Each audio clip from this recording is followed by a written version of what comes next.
chocolate, be explosion,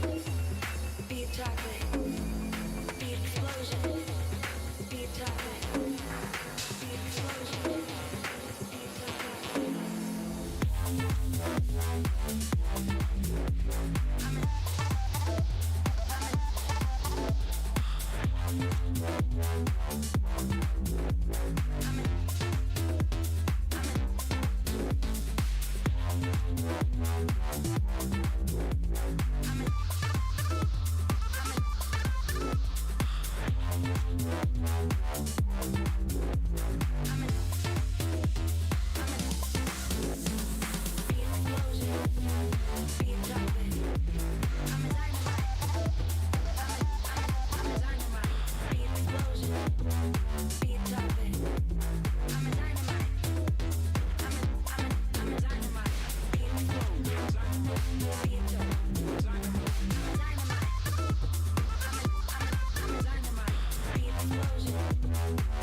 When you feel like it's over and nothing else matters, I know you feel so divided.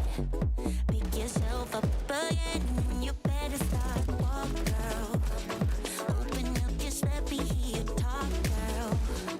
You have come too far to give it up now, even though it seems there's no way out. Take a look in the mirror now, what do you see? You can be anything you want to be, you know. You will never be alone. Girl, go make your move. There's nothing left to prove. I know that you will find your love again. Don't be ashamed to cry. Hold your head up high. I know that love will save the day. Love will save the day.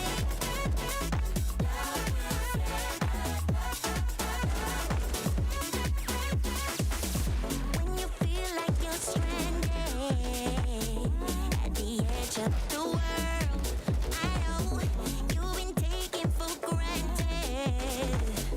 Give some love to yourself and you better start walk, girl.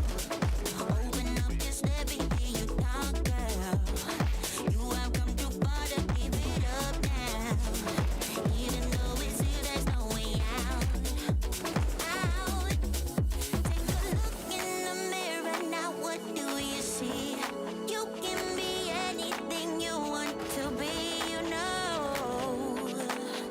You will never be alone.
Cloud9.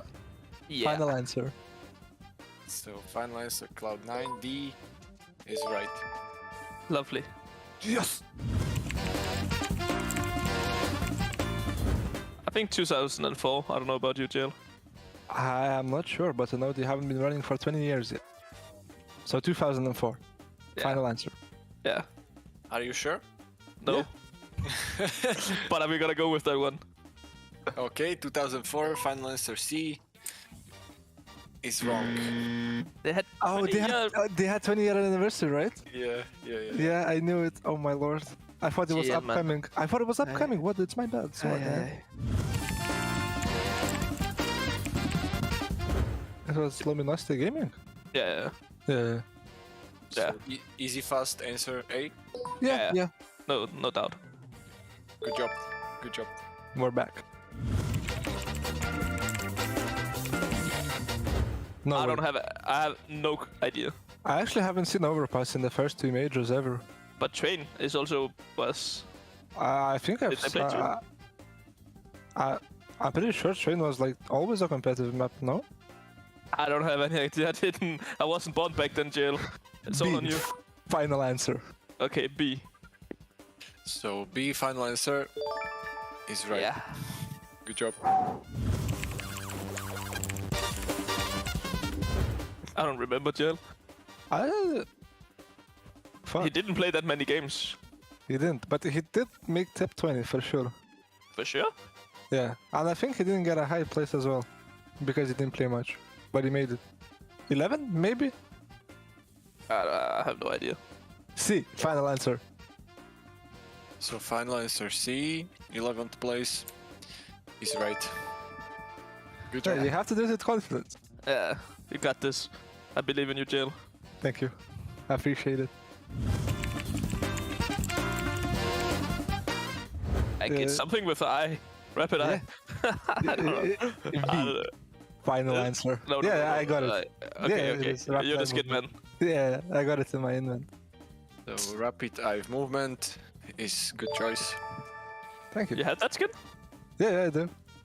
That's pretty nice. It's from the Dreams and Nightmares collection.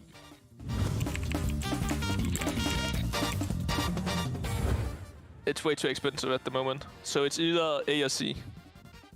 Actually, I do think it's B. Okay, then we go with B. I believe in Mr. Jill.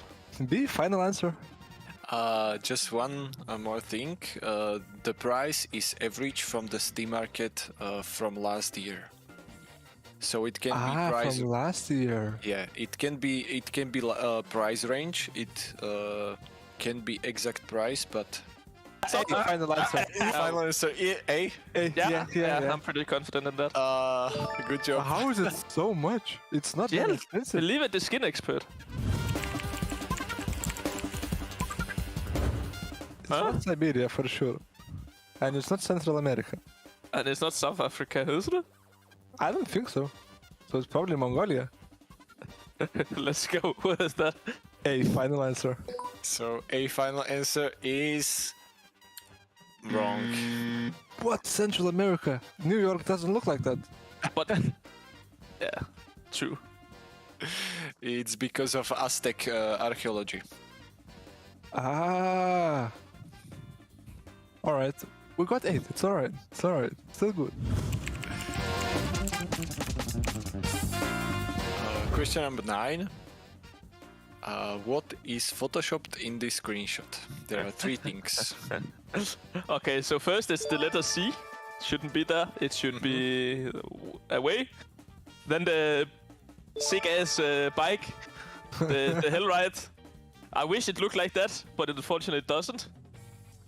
And the last thing, Jill? I'm not sure. I don't know. I feel like that number 3 to the right is wrong, but I'm not sure. Nah, I think that's right. That's for sure right. Okay. Then also like the stairs thing. Normally there's bricks there, right? It's not flat. Oh, yeah. It's the stairs. Nice. You got it, Thomas. Yeah, good job. Good job. Okay. We got it.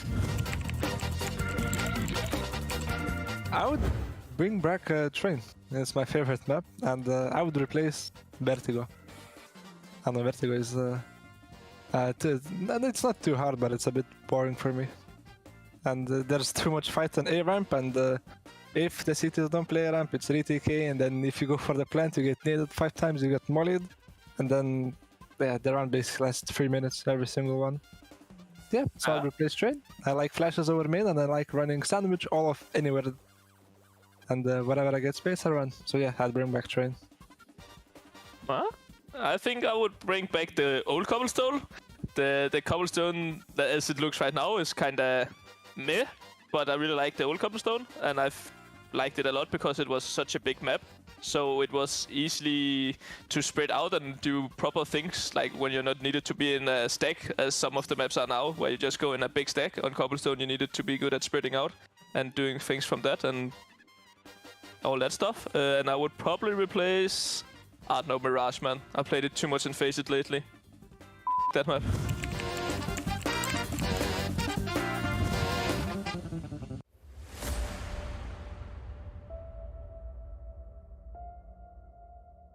Two kills, so his name is X-Cloud, falls back, and the SMG peeks in. Mangs will get traded back by Woxy. He's now with a 1v3, and that's exactly what he does. Woxy got to swing out wide on the contact. Khaled trying to do the same, seeing if we can isolate these jewels.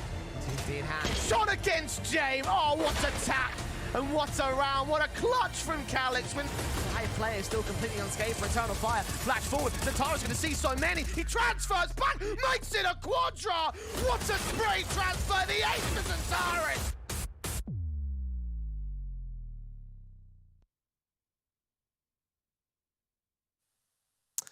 Hello once again, ladies and gentlemen, and welcome back to Republic Season 3. We're in the home stretch of the tournament. We started with so many in an open qualifier, and we've cut all those numbers down to just 6 teams left, all fighting for the title of Republic Season 3 champions. I'm the Eternal J, welcoming you back for this week here of the Season 3 playoffs. I'm joined by Dwight as per usual, and well, we definitely have got some surprising names, some expected names, but a lot of great action here this week in Republic. Absolutely. 6 teams down to 1. It's all on the line to be able to get best of 3 after best of 3. 3 days of action. Be right about the surprises. A lot of people at home probably would have expected some of the teams to be here that didn't quite make it. There were some upsets. There's no doubt about it. Absolutely there were. Like, look, at the end of the day, we kind of looked at the main 8 invitees as being the main squads that would be up here in this particular position. But as we look back over the last couple of group stages and show you exactly who made it through, you might notice some unexpected names and some squads that should be here that most certainly are not. In Group A side of things, we had cut down our 8 teams to just those 3 in Ecstatic, Bad News Eagles, and the X-Mad Lions. And we lost some big names along the way. In Tropic, K23, Sprout, last season's runners-up of Eternal Fire, they're all gone. Very surprising indeed. I think for Sprout, they're in some difficult form as of right now. K23 have made recent roster changes, so that's allowable. But for Entropic and especially Eternal Fire, you've got to be looking at those teams and saying, geez, why aren't they here? Why did they get knocked out? And for Eternal Fire, they came close. They were 1 best of 3 away, Jay, but they couldn't get it over the line. Certainly in the case of Entropic, another chapter in their woes as of late in the online circuit. For Eternal Fire, I don't know why they didn't quite make it past the X-Mad Line side in that lower bracket elimination game. And over in Group B side of things, a few more expected names of their own, right? Especially in the upper bracket side for Fnatic and MOUZ NXT. But again, some very familiar names that you'd be surprised didn't quite make it through, particularly in the side of the Imperial. Finest bottled it to Enterprise, who made it all the way towards that lower bracket round 3 before losing out to that forZe side, of course. So, yeah, again, some surprises here and there, but Group B seems like it's a lot more sensical, I guess. Yeah, we're both in agreement. Massive surprise that ITB didn't make it, Jay, of course. Sorry, boys. Okay, moving on. Yeah. No, again, though, Finest and Imperial, they came in as the 2 highest ranked teams in this competition. Both of us had that idea that they would be a favorite to make it into the playoff stage. Imperial went out very early, and Finest weren't even able to get to the lower bracket final. We can take a look at how these 6 teams will seed into this season's playoff bracket. Of course, we're running the 6-team round of round of 6, of course. X-Mad Lions, MOUZ NXT taking each other on in their opening match with Bad News Eagles and forZe up against each other in later on today. And of course, the winners will be taking on Ecstatic and Fnatic respectively. The loser of the semi-final matches will be seeded into the 3rd place decider, and of course, the victors will be going on to those grand finals to decide who is going to be Season 3 champions. Quick predictions, Dwight, who do you see going all the way? All the way? I actually reckon forZe, mate. I actually think they've got a very good chance to do it because their lower bracket run has been pretty sensational so far.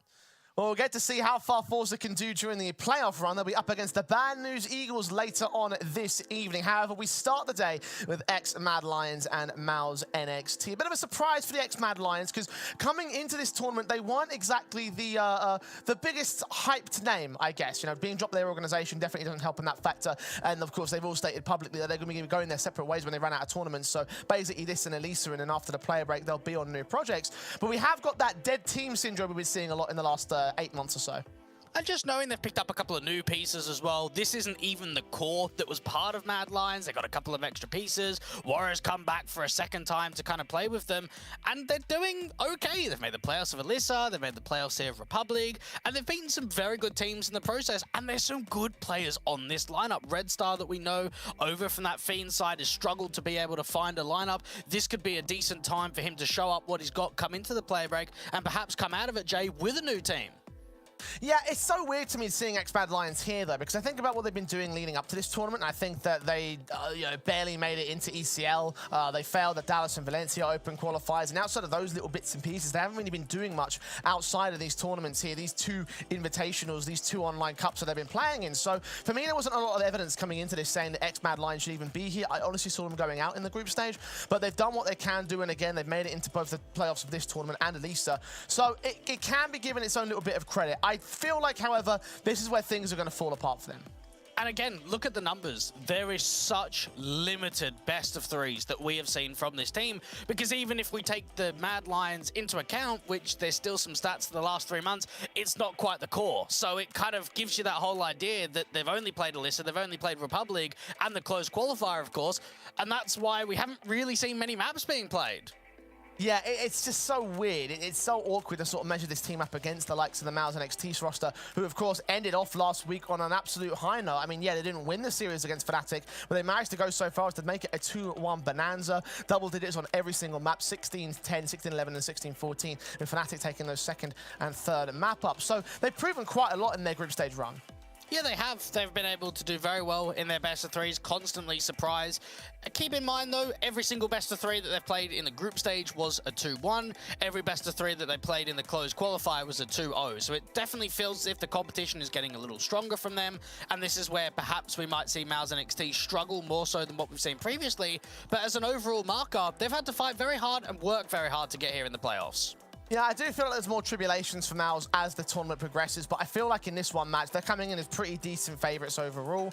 Ex-Mad Lions have done their decent work, but like I think about what MOUZ have come into, and again, I have to look back at the comparison points. I look at the history in particular, and think that MOUZ have done really well in the Academy League. They just won the Academy League. They've been doing well in the Pinnacle Cup. They went top 12 over there. These are tournaments that, obviously, in the case of Academy League, ex-Mad Lions don't have a chance to compete in, but in the case of things like Pinnacle Cup, they're not even bothering to go there. So it's like, I just take a look at the history for MOUZ, and I see what they've done in the group stage by comparison, knowing they went all the way to the upper bracket as well, something that ex-Mad Lions couldn't do themselves. And I feel like that in my side of things, they're coming in as pretty heavy favourites here. Not massively, but certainly a decent favourite of their own right. So, Vito's, Dwayne, let's take a look at this one. How's this going to play out? Both teams loving Mirage right now. So it's going to get picked from some team, just don't know which direction it goes. Instant ban out from Nuke. That's actually a fairly strong map pick for MOUZ NXT, so just trying to get that out of the way. You'd maybe imagine a Vertigo coming through, maybe an Inferno. Dust 2, indeed, coming through on the part of the Mad Lions side, which kind of makes sense. I mean, it is one of their more won maps, even though it is among those sort of maps which have only played a couple of times in the last few months. And there you go, Mirage picked in by MOUZ NXT. You mentioned that could come through for them. We will see the float of Inferno towards the very end of the series. So pretty bang on that sort of front here. Very standardized maps, which in theory could work towards both favors. But I do feel like MOUZ are going to still be coming into this one as decently respected and possibly to take the series in its own right. Oh, the Vita looks really good for ex-Mad Lions, I will say, Jay. Even Inferno as a third map at Decider is the second highest picked map in the pool for Mad Lions. So seeing that does look quite promising. With Mirage in there, what do you expect? You've got both teams very proficient on Mirage, and that's always the fear factor, is that when you come into a game like this, where there's so much importance, where you want to try and get your tournament run right to the end, you're playing into a map where both teams are incredibly strong on. Sometimes you can win or lose a series just off the basis of that alone.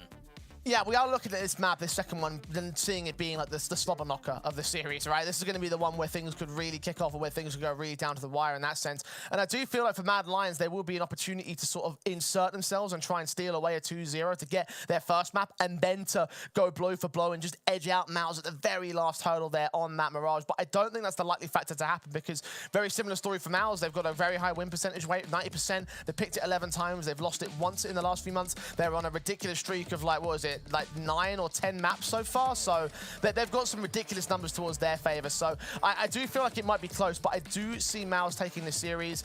I'm not sure whether I want to go 2-1 or 2-0 here. I'm going 2-1 for MOUZ NXT. Seeing this veto, though, I would not be surprised if X-Mad Lions win this. There is not a clear favorite in a matchup like this, and on the day performance is going to be very important. For the X-Mad Lions side, you've got to imagine that Warrior2K and JL are going to be the players to keep an eye out for. Well, here we go. We're getting started into our first map of the day, our first match of the playoff season. MOUZ and X-Mad Lions. MOUZ on the CT start, and X-Mad Lions going straight into the default, particularly 4 players in tunnels. Don't see a lot of dust too from either of these teams, so this could be an eye-opener to getting a glimpse of exactly what we can expect. Early contact being taken in those upper tunnels itself, just a little bit of spam damage going back and forth, and eventually JL's going to fall. Now, Shane drawing out first blood in this matchup might force X-Mad Lions to rethink things. Further utility is thrown forward from the CT side, but Shane stays out in the open, giving TMB the chance to trade. Shui also getting tagged up there towards the mid doors. 23 HP, he's got a fallback passive, and wait for Xerxion's backstab to come through instead. Warrior swings and gets the kill. This is looking very promising for X-Mad Lions. A lot of damage has been done. MHL's gooshed down. Xerxion's trying to make the backstab play, but he's being watched by Red Star. Taps on doing damage to the man. Jimfat gets overwhelmed, but deals with the headshots regardless. TMB, one trade back on the site, will open up B and should secure the bomb plant. The best that Redcard can do is just try and stall for time, put that smoke down towards the doors, allow that bomb plant to go through. Even TMB's thinking about fighting aggressively. Swinging, trying to look for the damage and the kills, but unable to do so at this moment in time. Plant will be secured, and there'll be a 2-on-2 scenario here. Swing out for Jimfat, seeing Red Star getting the headshot, getting the kill, leaving it all to TMB on the flank. Xerxion's checking it, but now he's been spotted. Hit on his back, and TMB has been displaced from the site. They can hold down the defuse from here. He'll swing out. Jimfat's going to cover it off, and he's just not going to make it there in time. He almost does, but doesn't quite manage to kill. Very good effort coming through from MOUZ NXT to get that retake underway. You can see there for MOUZ, they come into a state of looking to put the pressure on immediately, getting up towards that window position, trying to fight almost instantaneously once that bomb gets planted. And you'd have to think there for X-Mad Lions, get a few kills in, drop 3, and get that bomb. They're going to probably try and force up next round. A big start, of course, for MOUZ's side. X-Mad Lions did all they could to try force the issue out themselves. Didn't quite work out in the fashion that they had expected, though. Of course, buyback will be afforded by the MOUZ side. Khalil's in, the scouts out, forcing best with the AK on TMB being the main weapon to work from. Default setting the standard. And this is now building bricks, really, to come through from a side like MOUZ NXT. Start getting the economy into a flourishing position. Even the spam up towards the upper tunnels is going to start driving some of that T-side presence away. Shui thinking about the reposition down towards spawn directly. And for X-Mad Lions, just try and see if they can work the default. They don't have much util to use, and damage has already been exchanged. Burst through from JL, trying to hunt for Shui around this corner here. SMG standing at the boxes, trying to work his way inland, but just having that info of where he is, not really getting the contact to get the kill itself. Now it's going to slow down even further. A couple of more pop shots from Warrior2K. Could still be the prod out towards this mid to B position. We saw that they enjoyed it on the pistol round. And knowing that they are down light on util, you've got to imagine single smoke to spawn, a slight fake coming out to TMB towards A, but it could end up on B.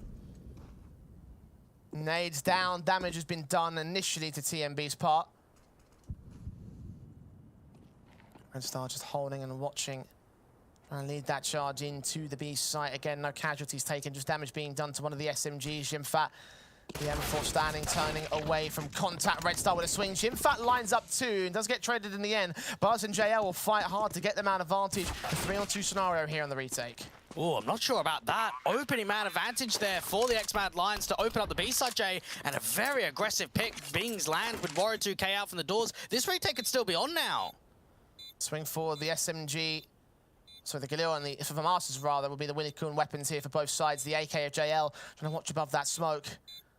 See if we can see anyone over at the window entrance. MHL will start to take the swing in, and Buzz will have to deal with him on his lonesome. Footsteps heard, swing out from Xertion, gets his headshot. Buzz now left alone to try clutch the 1v2. He'll get that first headshot, but he won't get a second. X-Mad Lions will follow up. A little bit silly there, unfortunately, for Warrior 2K. Did not need to aggress out from the doors. They did so much right, Jay. The initial trading down on the site directly. They've got the late lurk out from mid of BuzzTooth, which cuts one of those rotates from City Spawn. And then Warrior just starts pressing out from the doors when it's a 3v2 advantage. They'll be disappointed about that one. For MOUZ NXT, that just felt as if as soon as they capitalized on that slight advantage, they give themselves the backing in for the retake and work off one another.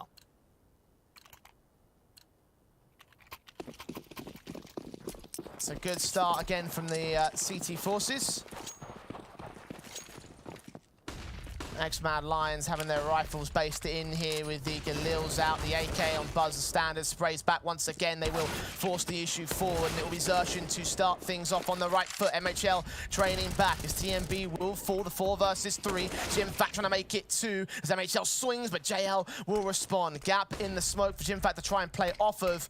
But can't quite be able to get the kills against Red Star here. He will be able to jump face across. Once again, Burst Fire will do some damage, but not quite get the full-on kill. So much chaos ensuing down towards that log position, back and forth trades, and MOUZ NXT get themselves very close up to the site to retake quickly, to put the pressure on. It's going to be difficult to even get the bomb planted here.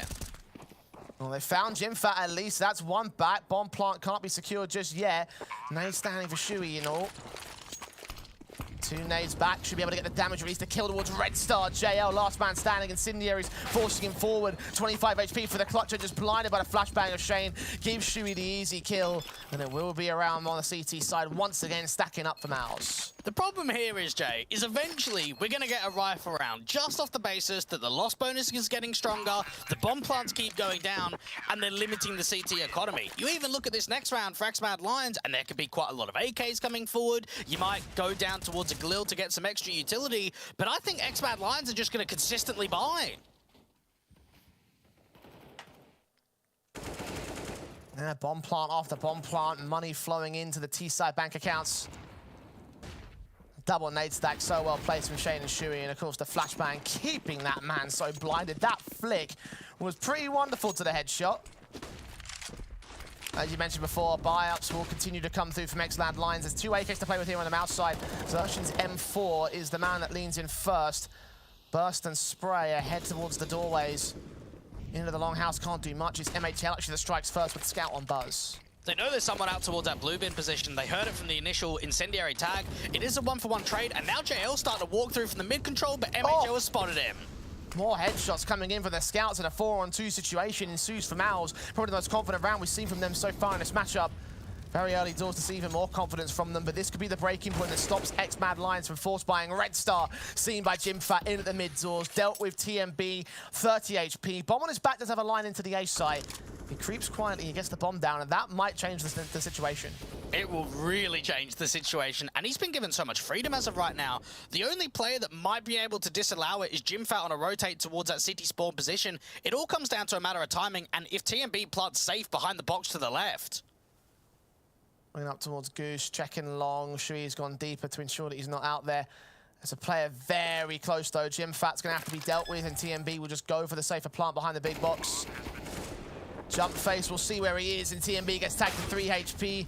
Molotov's back, and finally Jimfat will close it with the SMG, but it is a bomb plant for X-Mad Lions, so we've seen them get time and time again great bomb plants into this T-side line. The money's pretty good for another buyback here. Of course it is, and this is the conversation, is that eventually it's going to turn into a rifle round. You're now starting to work with the max round loss bonus, you're getting bomb plants too, you're just going to keep it up. Now for MOUZ NXT, they're slowly pressing further away from that double eco status, Jay, from that instant reset, and the reason for that is the players staying alive. 4 CTs alive in this previous round, AKs galore too, picked up all of them across the board, which is obviously going to really help to build up that economy flow. So many AKs for MOUZ here. Swing out, Shui's seen one, Xertion's caught TMB, and Shuey can overwhelm Buzz. Red Star drops the bomb, and once again it's a decimating start for MOUZ here. Don't want to allow any breathing room for X-Mad Lions, they just rip them all apart.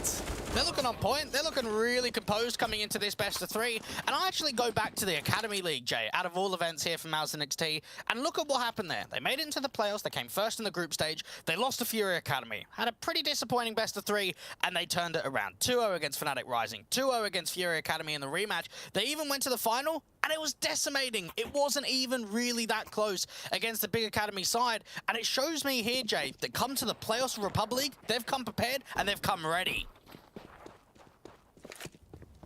They have come with a full set of steam.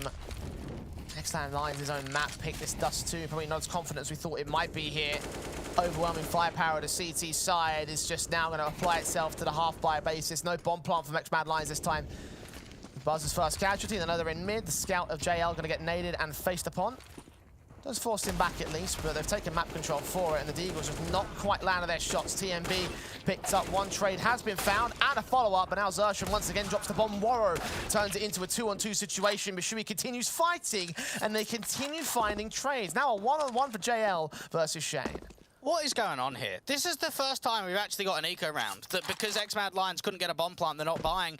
And MOUZ NXT are just fighting everywhere. Top, mid, longhouse. They're obviously trying to play with no respect, Jay, but this is looking very uncomfortable for me. You're up in a 1v1 to close the round down against a buy that really isn't even solid. Yeah, I don't like it either. Haven't discussed the idea of MOUZ just having sheer confidence on their board. We'll start the walk forward. Bomb will get picked up by JL. Shane's thinking he might have potentially repositioned that bomb. Was not in his sights. Start the look towards CT spawn. Might even rotate here, but 30 seconds. JL's going to go back to the A site. All a matter of timing. And even this repositioning from Shane up towards ramp, he can stay hidden until he hears the footsteps, until he even hears the bomb plant going down. He can take his time with this one. JL's got to play quick, and Shane is keeping his eyes on all fronts. Swing out, footsteps hard. JL still gets the headshot, makes it a quadra in this round, and clutches it for X-Mad Lions.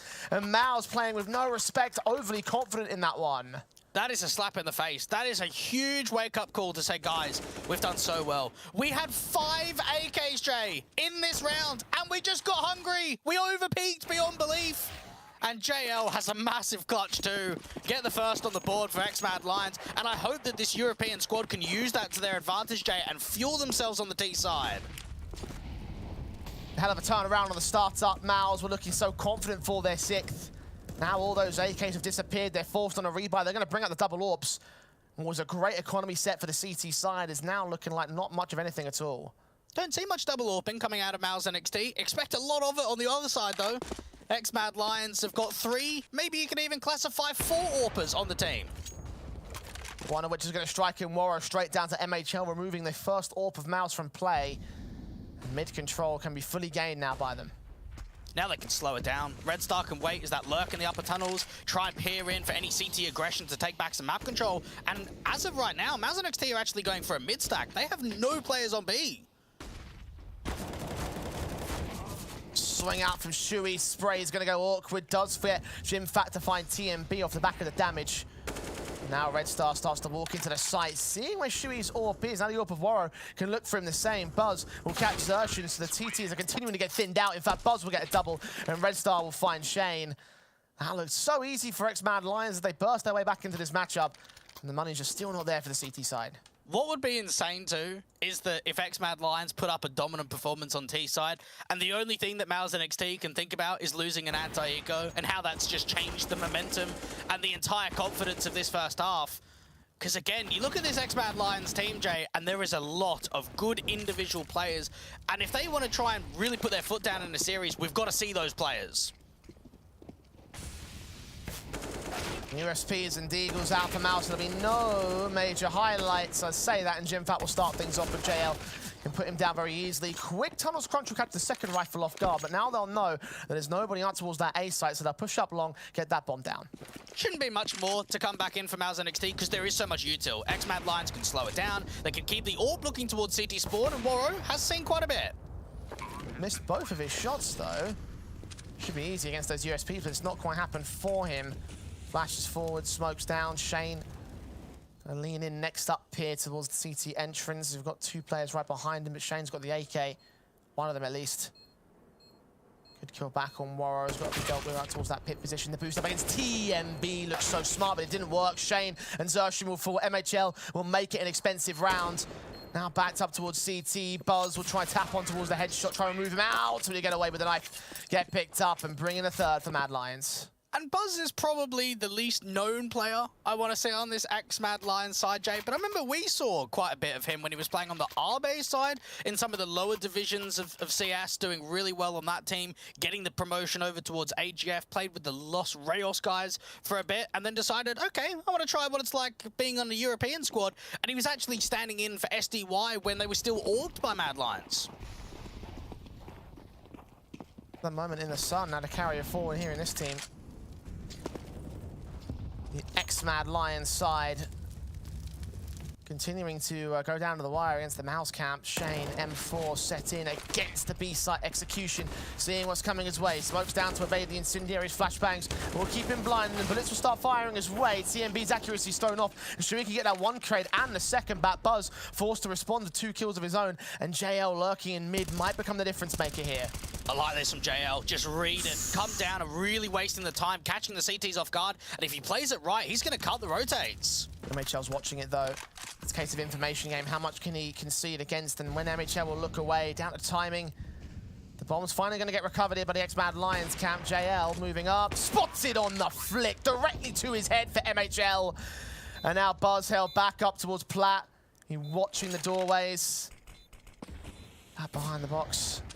Smokes go a little bit deep out towards that car position. Warrior's going to win the York v York battle despite being low HP. Needs to get Jimfat as well, seeing the shoulder and the gun barrel sticking out. The flick not quite landing. There's Jimfat with the kill. Buzz, half the timer left. Gets Jimfat to turn a 3K. Trying to look for the quadra, but doesn't quite land it. Xerxes got a kit. He's got the time. He's got the 6th for MOUZ.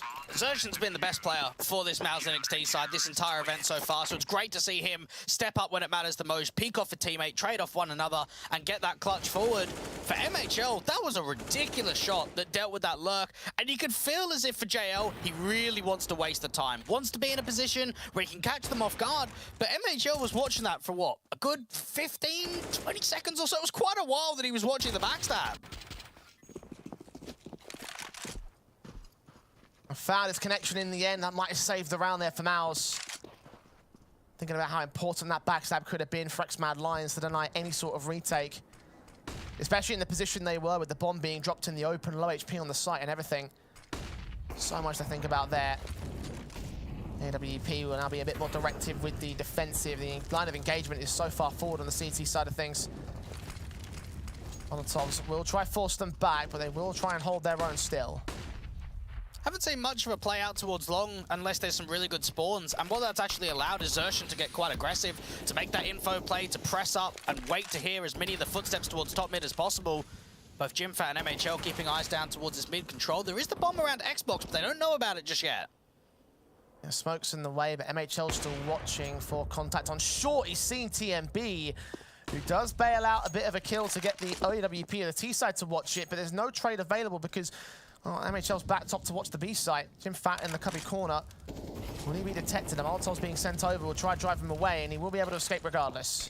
Without that notch smoke, you're going to get seen by the AWPer playing deep down in mid. And now ex-Mad Lions put the tempo up a little bit further. We still haven't seen that long lurk play from Xerxes push out aggressively. He's hanging around, and now Shui's got to stand tall. JL drops the Jimfat's part 5 on 3. Now has been gained. Molotov sent in as Shui. Himself held back at his own position. Warrior's going to watch any sort of aggression out towards ramp. M4 just waits with Smokes coming out to his position. Blind Buzz a bit more breathing rooms to spot the man. And get a pick back for the bomb plant. Oh, Warrior's out into the open, needs to reposition because the CTs are trying to come quick from this short angle. 2 on 2, both from CT and from that spawn position. Swing out for Red Star, lines up a double. Shane trades back Warrow, so it's a 2-on-2 situation. He's jump facing, giving up his head for the easy headshot. And now the AWP has got no choice but to save. Oh, lovely stuff coming through from Red Star. And we know how much of an adaptable player he can be. Great on the rifles, good on the pistols, could do a little bit of AWPing here or there. And we saw him step up in the post plant. MHL trying to make an exifrag happen, but good movement and good jumps from ex-Mad Lions. They both escape. Bring in number 4 for the T-side score. MOUZ did so well to try and bring that back there, but just in some very awkward lineups with some very great positions as well on the T-side spray downs. Started off with great U2 against Shui to turn the whole scenario around for Red Star. It was this big mistake though. That headshot towards Shane cost him the whole round for me. And when we think back to Red Star, we remember him playing on the tiki-taka side, Jay. He was standing in with Singularity when Flames was playing there as well with the Danes. And then obviously his big pickup was out on Fiend. Since then, he's been looking for a team. He's been looking for a way in. If he does anything like he's done before, those big moments on teams like Fiend and here for the X-Mad Lions, this run already could categorize him as an AWP to look for. Maybe not that duel against Waro though. Trades are found on the part of the T sideline as he tries to take full control with the AWP of his own right. Red Star does chime in with the AK though to provide a bit of backup dancing. Shane and Jim Fat, last two players left with the USPs. And, well, this was a bit of a hero AWP round here for the CT side, so MOUZ not able to do much with it. Jim Fat, 7 HP, tapped up, burst through. Kills found easy as X-Mad Lions as a team, as a unit, will continue mounting themselves up and trying to bring back the deficit. Yeah, we've seen Warrior2K be one of the strongest AWPers in the competition so far, averaging a 1.14 rating in the group stage. And remember, there was even a slight time where he was standing in for ITB, Jay. Bet he's happy that he's playing here now. Considering that he's in the playoffs and ITB went out last place, yeah, I'd say he's probably pretty happy with that. Yeah. The facts are undeniable, Blake. You can't hold that against me. Swing up from Shui. Red Star's going to get caught. One more point against him as the CT side kicks things off with a kill in long. Very quick, very pacey. This is just going to send it towards a short play. No AWP to stop them. MHL gives up his position, seeing at least 2, maybe 3 players on that crossback. Smokes in to extinguish the flames and buy a bit more cover. Looking for JL desperately, and the dink comes through, but it's not enough to get the kill. Warrior also caught on Jim Fat. Shui left out towards Car, fighting hard, backed up in a corner, had no choice but to do so, but ultimately he falls. I'm surprised he's still peering aggressively towards City Spawn. Rather than backing off, Jay's going to go for this. Oh, Shane, all right. That's a good headshot. TMB to drop. Where are the other two? Waro held back in towards short. Shane being heard down here at ramp. Waro with the swing and with the USP kill, knowing that he's low HP. But he can get away with that pistol frag. So 6-all to the board. MOUZ looked unrelenting in the first 5 rounds, but X-Mad Lions have worked real hard to bring it back to evens, and that's what they'll achieve. Hey, these guys are absolute demons. They've just got no fear. Think about what happens out there at long. They lose the first pick.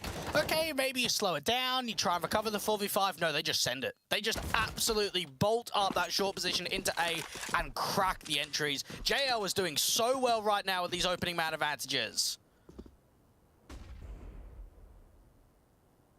And once again, a half buy for MOUZ featuring a scout.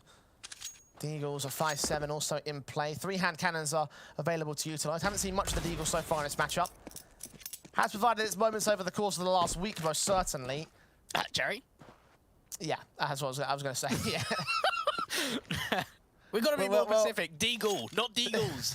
4 Glocks and 1 Deagle. To be fair, there were a number of decent half-buy rounds in that match, let alone the rest of the other matches. Yeah. Of course, Jerry's not in server in this game. He will be later. And MOUZ got to channel their inner CIS to try and get themselves into this one. I'll expect X-Mad Lions will take the lead. Another long take, a little bit slower this time around. There are a lot of CTs around these smokes trying to flash themselves forward. I'll try and utilize that to best effect. Shane will get that 1 kill, double up before he falls, and Zersh and Steagle can also strike. So advantage now for MOUZ. No guns can be recovered because they don't have long control. The scout leaning in, the nade's going deep. The players trying to force forward on Zershin's part, and the scout just can't see JL. And in the midst of that Molotov, still got Jim Fat on site. He's going to try and hide. Swing out to catch Red Star. Heard JL being close, but doesn't know where he's going to attack from. Trying to look for the right angle. Spots him, takes a shot, sees the shoulder as well. Needs that head, gets on an elevated angle. He has the high ground, but JL has the better weapon, and that'll be good enough to get X-Mad Lions up at 7. Lithuanian really comes up strong there for JL and just adding more numbers to the tally. A lot of impact frags. Don't see much of Lithuanian players these days anymore, Jay. Remember you had, what, Quick back in the day, you had Pound, Kalinka. Not a lot of them are still kind of competing at this sort of level. Come and gone. Those that remain. Main play for now. X-Mad Lions taking a lot of damage there on round number 13, so economy will be a little bit wrecked.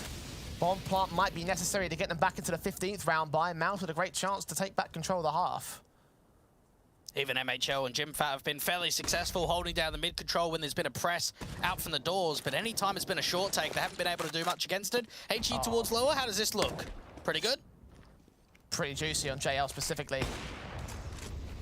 Red Star and Buzz. Red Star getting tagged by the AWP will just barely escape with his life. As TMB strikes for the opening kill on Shane, opening up that B site right there, and they might try act for it. MHL's AWP is going to be in position, but as smokes down to the T side, should be able to cross relatively successfully, but TMB gives them a little bit too much to work with, as does GymFat follow suit on Red Star, finishing off the job that the AWP started. There's still a lockdown towards the A site, and we've seen XMad Lions try and do this before. They are slowing the round down completely. The bomb hasn't even crossed the site yet. Or is acting out towards the A site. It might still be a rotate back here. The bomb's still just ahead of the tunnel's entrance, but they are going to commit towards it in the end. So this all backstab might just be a backstab of its own right. Drops in for the perfect quick scope, but doesn't land on the second man. GymFat trades it. What could have been a wonderful play for the T-side AWPer, and now it's up to Buzz and JL to try and bring it back. Flash in, evade it. MHL still watching it, but his swing doesn't come through. Zertian very late to get into the upper tunnels. JL is starting to move in towards that left-hand side. He does get caught off, and now it's down to Buzz to clutch it forward. Doesn't know about Zertian in the backstab.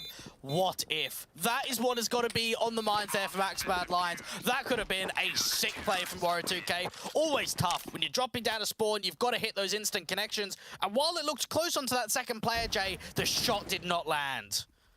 You're right about that what-if question, because that was such a sick play up until he missed the kill. I watched it again. How do you do that? Unbelievable. This is tense. This is actually quite an exciting game in the first half. I think for MOUZ NXT, they'll be slightly disappointed, because again, they had 5-0, probably 6-0, until they bottled the anti-eco.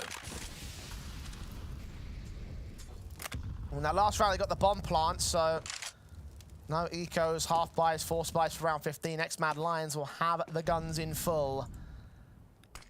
AKs on 4, AWP out. Similar story for MOUZ, 2 AKs and 2 M4s to back the AWP of MHL. Default set in, much more careful than before. We saw in the grand final of the Academy League, Dust 2 being picked in by Big Academy. And for MOUZ NXT, 8 rounds on the CT side, 8 rounds on the T side, Jay. Very even on the half split. It'll be even right here and now. 8-7 the best scoreline. The question, who's going to get it? MOUZ giving away such little to XMad Lions. At least there's been damage done to the T side. Shuri will make us move in towards CT because no one's watching mid right now. Very quiet. One of the most passive rounds that we've seen in a while. And for MOUZ NXT, they are baited quite a bit of their utility forward to defending up that short position. Another one of these A takes from XMad Lions. Late lurk out towards a longhouse. Zertian could be very vital in this. All down to that corner play. Will he be detected? He'll start swinging. Oh, this could get real dicey. Hearing footsteps on the short control, we'll know that they're out there setting up util, but TMB, Buzz and Warrior to act out. Spray on the first man, connects the kill. Buzz, quick responsive. MHL now got a war on 2 fronts. Needs his backup to get in from CT spawn because he's going to get sandwiched. Swing out from Shui, catches the first. Warrior's orb can strike back. MHL's seen. Red Star drops for it. JL about to give him another great 1v1 flick back to the orb kill. And now Warrior just can't hit his shots. All of a sudden, it's MHL with the advantage on the P250, landing a triple and landing the 8-7 half for MOUZ.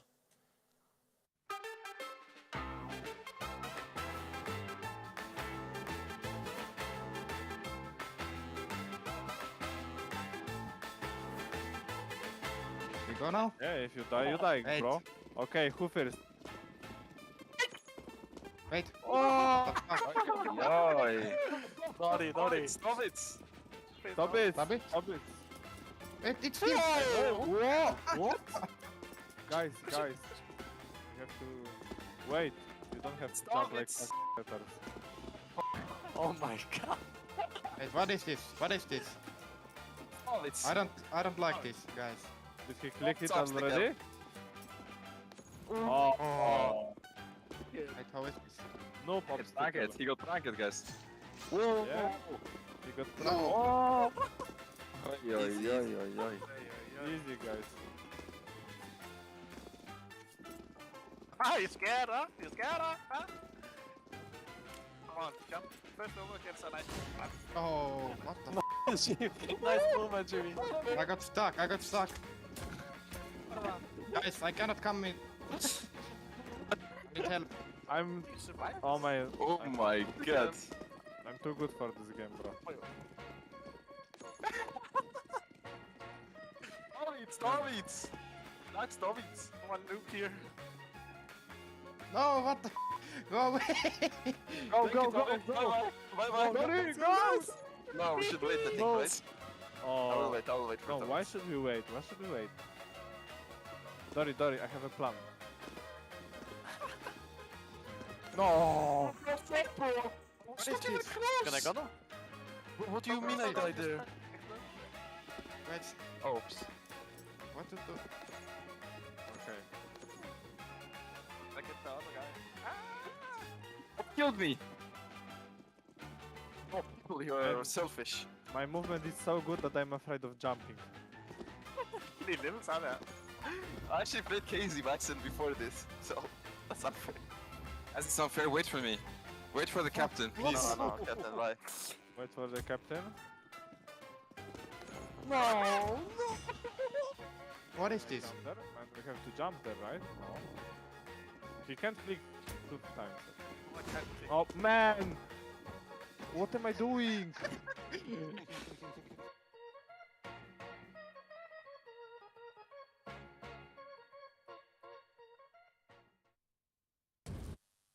Well, Dust 2 has been a battle thus far, but we can't be too shocked at it being as close as 8-7, Dwayne. This map known to be great for both sides, and just as down to the wire as it should be right until the end.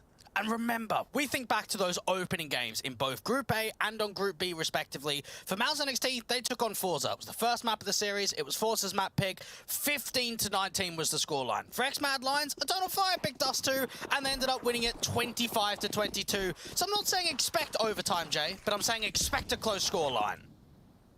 Yeah, we're looking down to 16-13 at the very least for this one.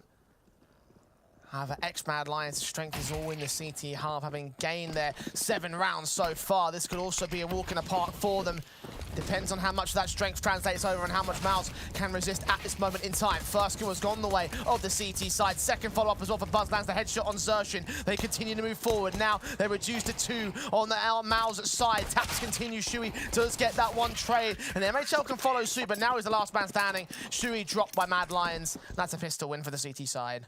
Very impressive stuff coming through from XMAD Lions. So that initial stance of peering into aggressive foothold towards that longhouse position gave them the opener, but then it was just the bodies and the rotation, how quickly that got up to the ramp control and how they slowed it down. Buzz ends up with a triple, holding that round off. And for MOUZ NXT, they're just brute forcing so many of these duels to give themselves the space of the plant. That didn't happen at all.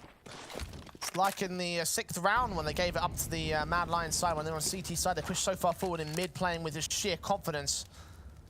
Perhaps overconfidence is still a bit of an issue for this MOUZ side. Rushing so far deep into the bomb site without much setup, trying to rely on the kills. The kills just didn't come through for them. Now they're reduced to a basic eco. They got no bomb plant in the pistol. Knowing the idea that both of these teams don't play a massive amount of Dust 2 either, 4 maps on record when it comes to MOUZ NXT of 2 wins and 2 losses, 2 maps here for the XMAD Lions of 1 win and 1 loss. We're actually looking at a first map in the Veto, Jay, where both teams don't have a crazy amount of not only success, but map time. So keep that in mind as the series goes on and as this map continues on. As for Buzz, maybe the eco frags can go on. Warrior with the kill back on Jimfat, and Shui left alone to also get sprayed down in the SMG. So 9-8 to the board. XMAD Lions hold the advantage. Take the lead above the MOUZ side as the guns start to come through from the T side line. Of course, no major investment for the CTs themselves. Keep those SMGs, get the value out of them. Stack up the money.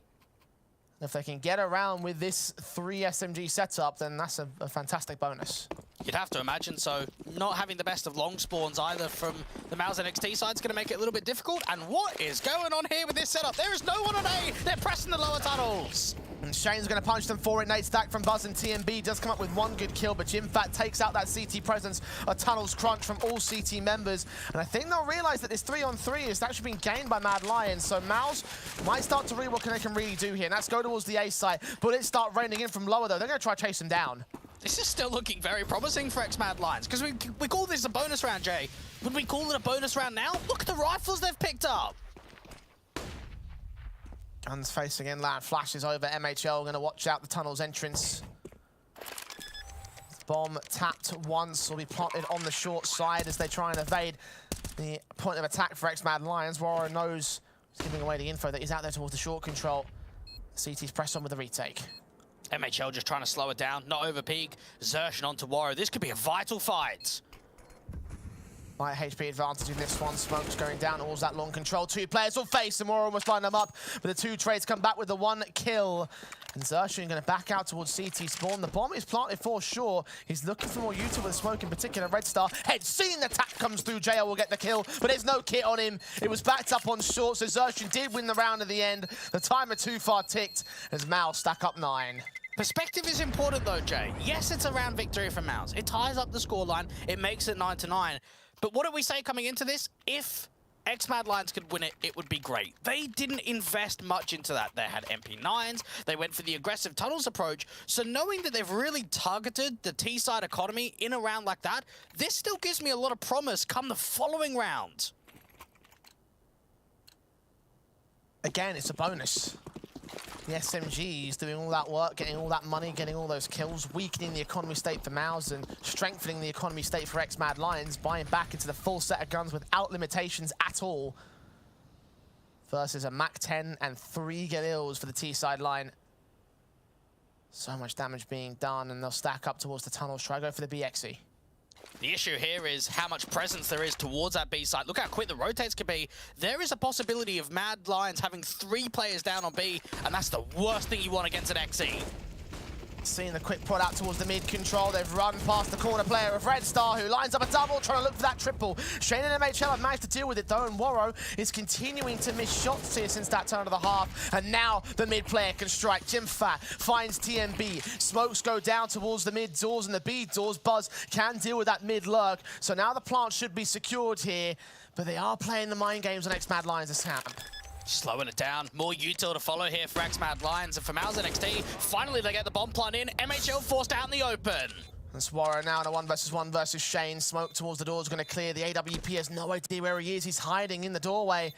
Drops down as Shane goes for the counter flank. Warrior has absolutely no inkling as to where he might be. He's checking all positions, and the AWP locks out the most important of the frags. There we go. That's what we want to see out from Warrior 2K, stepping up when it matters the most. And you even look at that round for MOUZ NXT. The trading was very good, other than Red Star. No one clearing out that close left-hand side position allowed the Bulgarian to get a multi-frag, because you've got to think, Shane deals with DGL, you've got the trail kill coming through and pressure being allowed on that mid-walk. If they would have dealt with Red Star instantly, maybe that's more of a setup in the post-plant. Man, when Warrior wants to hit his shots, he hits some stellar shots. 17 deep, 3rd from the top of the board, funny that. Still working in here with a lot of impact for X-Mad Lions.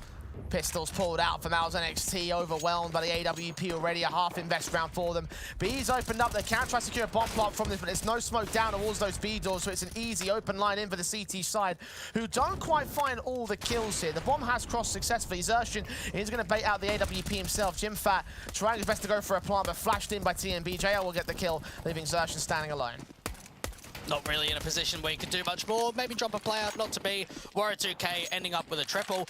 And it's always nice to see those wild flicks, right? Those clutch situations, those really impressive shots. But if they can get more consistency out of Warrior, if they can get him to hit all of those shots, even the simple ones on more of an occasion, that's only going to bade more positivity in for this X-Mad Lion side. And on the anti-eco, Jay, I think we saw a lot of consistency in the round for him. Great stuff. Stacking up the rounds here for the Mad Lions side. 2 now in the lead. MOUZ back on the guns. The AWP, the AK's out. The AWP will strike first to tie up the top frag position against Jimfat. 21 kills for each player. And the start again for the CT side. And how this has turned around, that he's been able to find impact frags these last couple, and now he's towards the top end of the board. Even keep an eye on where that reposition was. The AWP was playing pit. How unorthodox is that? You almost never see an AWP holding that position. It's normally the straight fight towards a long corner, or out at car being defensive on A. In this case, it works. The CT side, that is. No damage being done to them. MOUZ slowly walking their way up into common bits of map control. It's gone quiet. Mad Lions have no inkling as to what MOUZ are going to do yet. If they go for the B-side Xe, they're going to struggle. They have not baited out enough nades. Red Star's got a full pouch for an incendiary. They put that down as soon as he has an inkling, and the execution might come through in the crossfire between him and JL. Will get Shane. The nades up close to flashbang as well. Second one to suppress them even further. Jimfat's going to get blinded. Walk out. Spray goes well against JL, but Red Star still striking, getting his second kill of the round. 2 more to find on the T side, and a 4-on-2 situation overall. Backup is rotated in Buzz. The flick's not quite there for the AWP, and Shui will trade back. Low HP on both individuals, though. Backstab's also inbound here from TMB. Red Star pushed in the corner. MHL taking a back, and Shui left for headshots for days. 12 seconds, can't secure the plant. The post plant is everything, though. How does he get out of this one? Needs to try and fight the individuals, and they know exactly where he is. TMB, even in the reposition, hasn't quite peeked out straight away, but Shui's going to win the 1v2. What a sequence to be able to tap forward into the upper tunnels, out to the doors. That's got to be clutch in the playoffs. Oh, easily. What the hell? The most perfect taps in the world from the AK-47. A tight angle looking out a big box. Shui. That is unreal, my friends.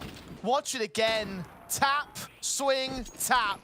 That is the most beautiful play I've seen so far this tournament. And that's MOUZ up to 10. X-Mad Lions will be kicking himself at that. That was prime real estate. They had everything going in their favor, Jay, right up until the end. They even played the 2v1 to pretty much perfection, peek together, try and see if you can isolate, but it doesn't happen. And now for MOUZ NXT, can they regroup that confidence? Can they start stringing rounds up in a row? They've been able to lean their way forward into a long take, but there's a lot of information. The CTs have cleared out short and the lower tunnels. Smokes up from both sides. Buzz swinging ahead of his. And Shui will be able to get the kill for it, stacking up his numbers even further. Nades will respond and try and stall the T side, but there's only really one man they've got to deal with. One more on short might become a slight issue. The AWP will be watching that ramp control, but as long as I can duck and weave, I can get into the site. I'm surprised they've slowed it down, to be honest, Jay. Opening man advantage could have just worked with that into a ramp take and to go up towards A directly. Instead, they've bought so much time for the CTs to get in positions. They've wasted a lot of util to do that, though. Only one smoke left. Molotovs and flashes will also be at the ready. And there's Warrow strike with JL combining alongside TMB to shut down Jimfat and Shui. Zershin and Shane, last 2 players left out towards this short control. The AWP does miss, but Warrow isn't traded for it. Shane leaning in alongside Zershin, finally isolates and overwhelms. Gets JL looking back towards TMB. There's such low HP on the T side, and the bomb's been dropped in long with only 17 seconds. Zershin needs to hunt TMB down to swing out the conversion, but Red Star's AWP can strike. And now hold his own. 10 seconds. Molotovs to go back. Shane's AWP can't pick it up. Can he get to sight? No, he can't. Presses forward. Gets overwhelmed. And X-Mad Lions have 12. That's played to perfection. Out from Red Star. Just knows, play the clock. The fight's going to come my way. Hearing the footsteps, put the incendiary down. And then as soon as you hear it, that's when you can start jiggling. That's when you can overextend. And for MOUZ NXT, too slow for me there, Jay. You had the long take. They didn't quite use the advantage. They slow it down. They try and go in for a split. And Red Star picks up that AWP over towards the M4, finishes off the round. And what a kick in the teeth that is for MOUZ NXT. Just when they win an insane round, they can't follow up at all. Yeah, that's such a great momentum boost to get a 1v2 clutch like he just did. And Shui started off and continued the round well of his own right, but just everything else just didn't work out for MOUZ. Not even a bomb plant bonus. They're half by investment, torn apart by the rifles here. 13 to 10. X-Mad Lions are stacking it up. Definitely getting close now. Only a few more rounds to get themselves forward. And you start wondering to yourself, what's left in the tank? You saw the slight momentum change come back in for the Mad Lions side, gathering a few rounds in a row after losing that clutch. And now get themselves in a position where even TMB could have got dropped in M4, wants to go with a bonus, wants to keep it at the MP9. He'll take the tag damage early for it. Flashes forward against Buzz and the other weakened weapon of the CT side, the FAMAS in for him. And the AWP of Warrow just keeps swinging. MHL first to fall straight up in mid. Even BUZZ just has to pull the distraction, slow it down on A. Beautiful position up from T-Spawn. Shane, oh, he's struggling onto JL. And they even think that someone's in the smoke there. God, they're in their heads. MOUZ don't know where Next Mad Lions are playing for. Just continue facing against them and just trying to count it for every potential position. And they will get caught up for it. Red Star with a double. Woro struck again with the AWP on short, and now they're looking completely dire. And if I want to compare the teams, Jay, just in one word, just from what I've seen so far, I'd say X Factor. And I'd say the X-Mad Lions have a lot more of that. Think about the multi-frags that we're seeing on this CT side. And in fact, they're ranked second in the event on their CT side for most multi-kills per round, just behind Bad News Eagles. We're seeing so much flair from both Woro, from Red Star, from BUZZ, so many different players.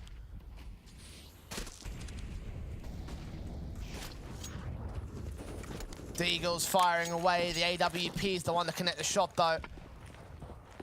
Again, a half investment for MOUZ. Down on the money, down on their luck. Haven't secured a bomb plant in many of these CT rounds so far. Money's just not there for them, and they've lost that first already. And we've got to entertain the idea, Jay, that it was a very good early streak of that 5-0, losing the sloppy anti-eco. From that point onwards, we're just not seeing streaks of rounds, at least frequently. Not for MOUZ, at least. Decent shot back for Xertion on the part of JL. Again, the Deagle will strike back. The nades return fire. Xertion, known to be close TMB, ducks away, and Red Star bails him out. One man left in Jim Fat. Can't hit his shots. It's map point for X-Mad Lions. 15-10 above MOUZ NXT. And at least there's a buyback here. Definitely a curveball into the veto process. We know that X-Mad Lions love their Mirage, love their Inferno. And hang on a second, Jay. Isn't that map 2 and map 3 of the series?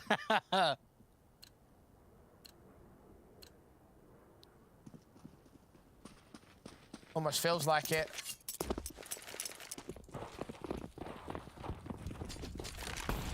What a map it's been so far right here. Dust 2. Hasn't always been X-Mad Lions full control. The AWP of MHL just getting desperate through that smoke. They fall back out of dodge here on the short control. Woro now in CT spawn. Got to wonder here for MOUZ NXT, who's going to be the guy to open up? Man advantages have not been coming easy in this second half at all. Even the AWP battle down towards mid is still being held. Woro's really coming to his own in the second half as well, by the way. 27 kills. Jimmy's AK watching the notch smoke, does give up a tag to Jim Fat.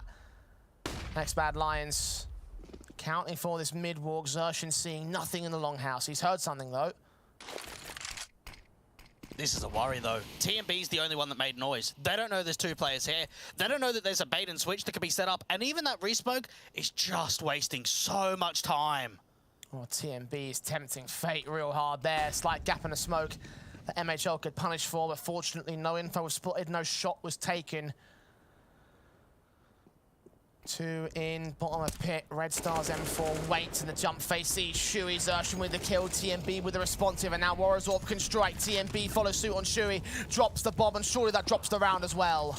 Gotta imagine so. This is getting really desperate. Roar, the AWP is going to continue to fire away, and Shane is now the last one left. Time is not in his side. CT's all around. X-Mad Lions going to clean up here on Dust 2 with Woro dropping 30. What a resurgence we saw there from Woro 2K in that second half. And overall, Jay, other than the slow start you could say for X-Mad Lions, they had complete control here in Dust 2. Yeah, 100%. I honestly thought it was going to be a case that MOUZ were going to stomp this one and get the whole control of this map up, because again, that 5-round win streak was looking so confident at the start. I genuinely believed that they came so prepared for this one, but once they got rolling, once they got ready, X-Mad Lions were able to deal with everything, including a 1v2 one-tap clutch from the likes of Shui. So seeing all that come through for MOUZ and still not get it past the finish line, of course, it is still 16-10, so it was a close affair on the map pick of the opposing side. So as we head towards a break, we head towards the second one in this series. It was Mirage, as picked by MOUZ NXT, but still confident on the part of the boys over on the X-Mad Lions. So let's head towards that break and see how well Mirage will go down.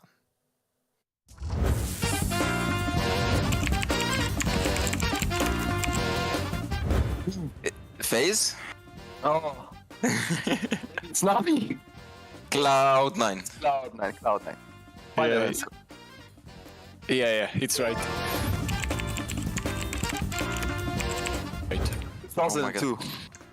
It's 2002. Yeah, because its 20 years anniversary was on HT. Yes, I remember that. I was gonna say. Yeah, Yeah. it was 2002. Yeah, congratulations. Thank you.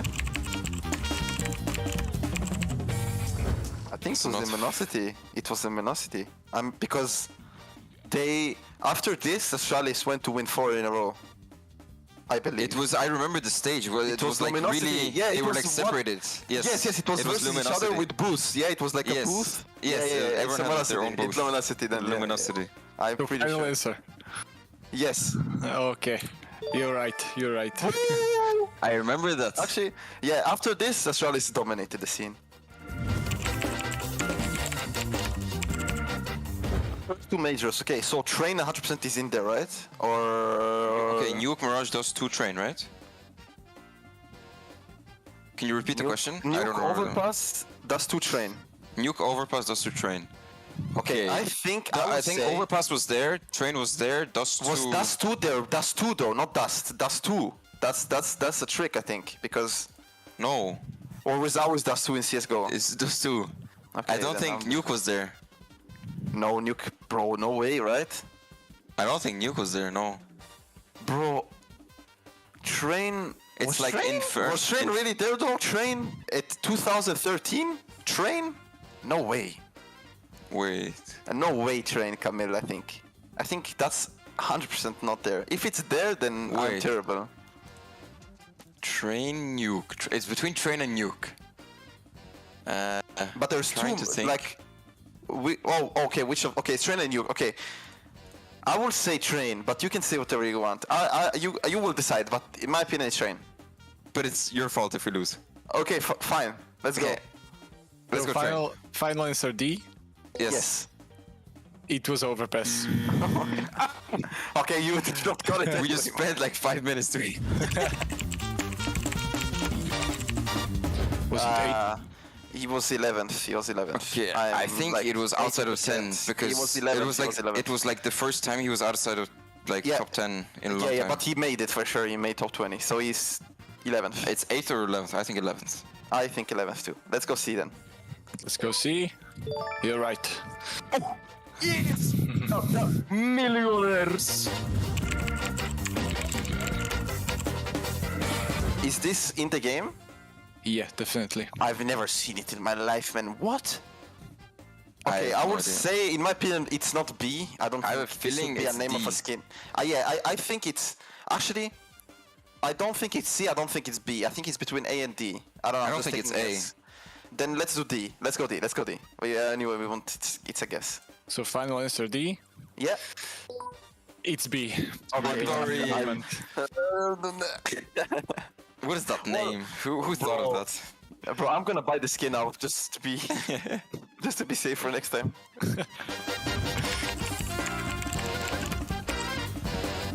Has to be D, right?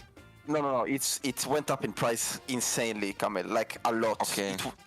But I don't know if it's D or B. It's not A and it's not C, I think. Wait, factory new though, Kamel. I think. Do you really think it's more than 1,200 euros? No, I think it's B. What is the next? I think it's A. I don't know. Okay, what do you want to do? It's then? factory Because- What do you want to do? Because I was wrong twice. Rock, paper, scissors? But will they really do 600 to 800 like the thing? How does that make any Yes, sense? because it varies.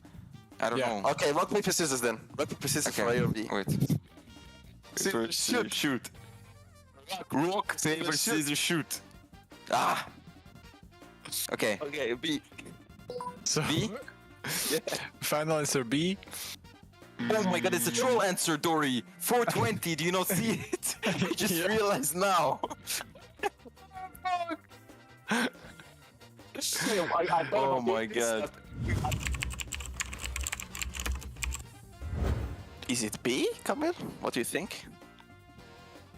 No. I mean, it's a jungle, okay? It's a jungle. Then...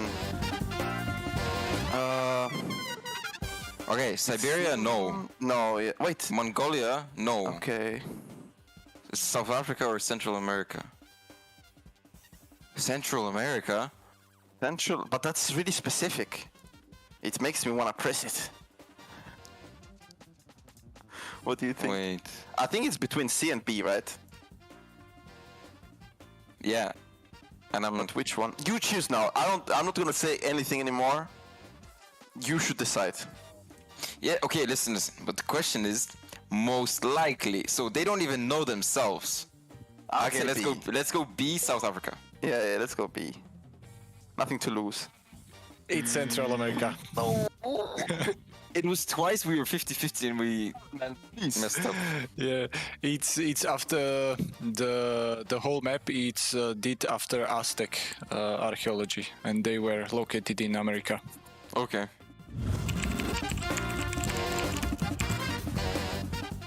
The bike, the ramp, and C. All three. Yes. Done. Bike ramp and C. Yeah, you're right. It was pretty fast. Yeah, just give me maps, man. I personally would say Cash, but not a new one now. With how it is. It's the same with Cobble for me, but I like Cash more than Cobble, so I would pick Cash.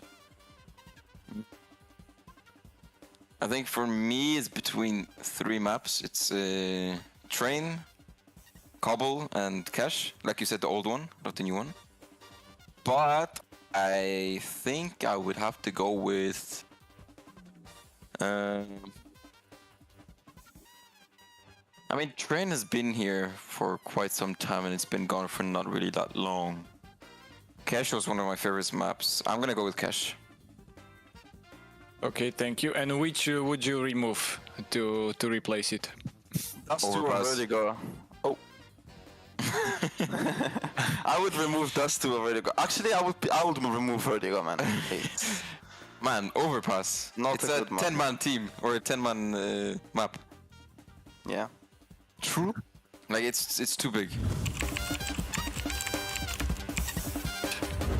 Toda shootouts. Thank you very much everyone for the support. We love you. We hope that you keep watching us, and thank you very much for being here for us. Yeah, thank you. Dory, say dziękujemy. Dziękuję. Dobrze. Dziękuję. Do widzenia. Dobrze, dobrze. Kurczak na butli. Kurczak na butli, kochancze.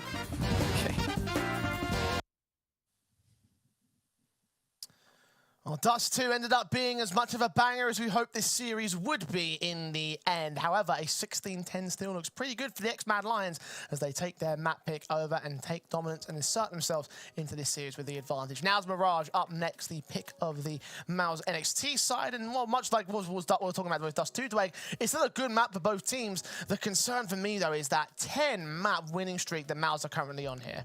I don't know how concerning that is, to be frank, because from what I saw there on Dust 2 was not all that impressive from MOUZ NXT. It was a good start by them, but after that, we just saw individual rounds. We saw a massive clutch coming through from Shui, and then nothing else. It gets very quiet again. And for that reason alone, knowing how strong this map is for both of these teams, the 2-0 for X-Mad Lions is very much here for the taking.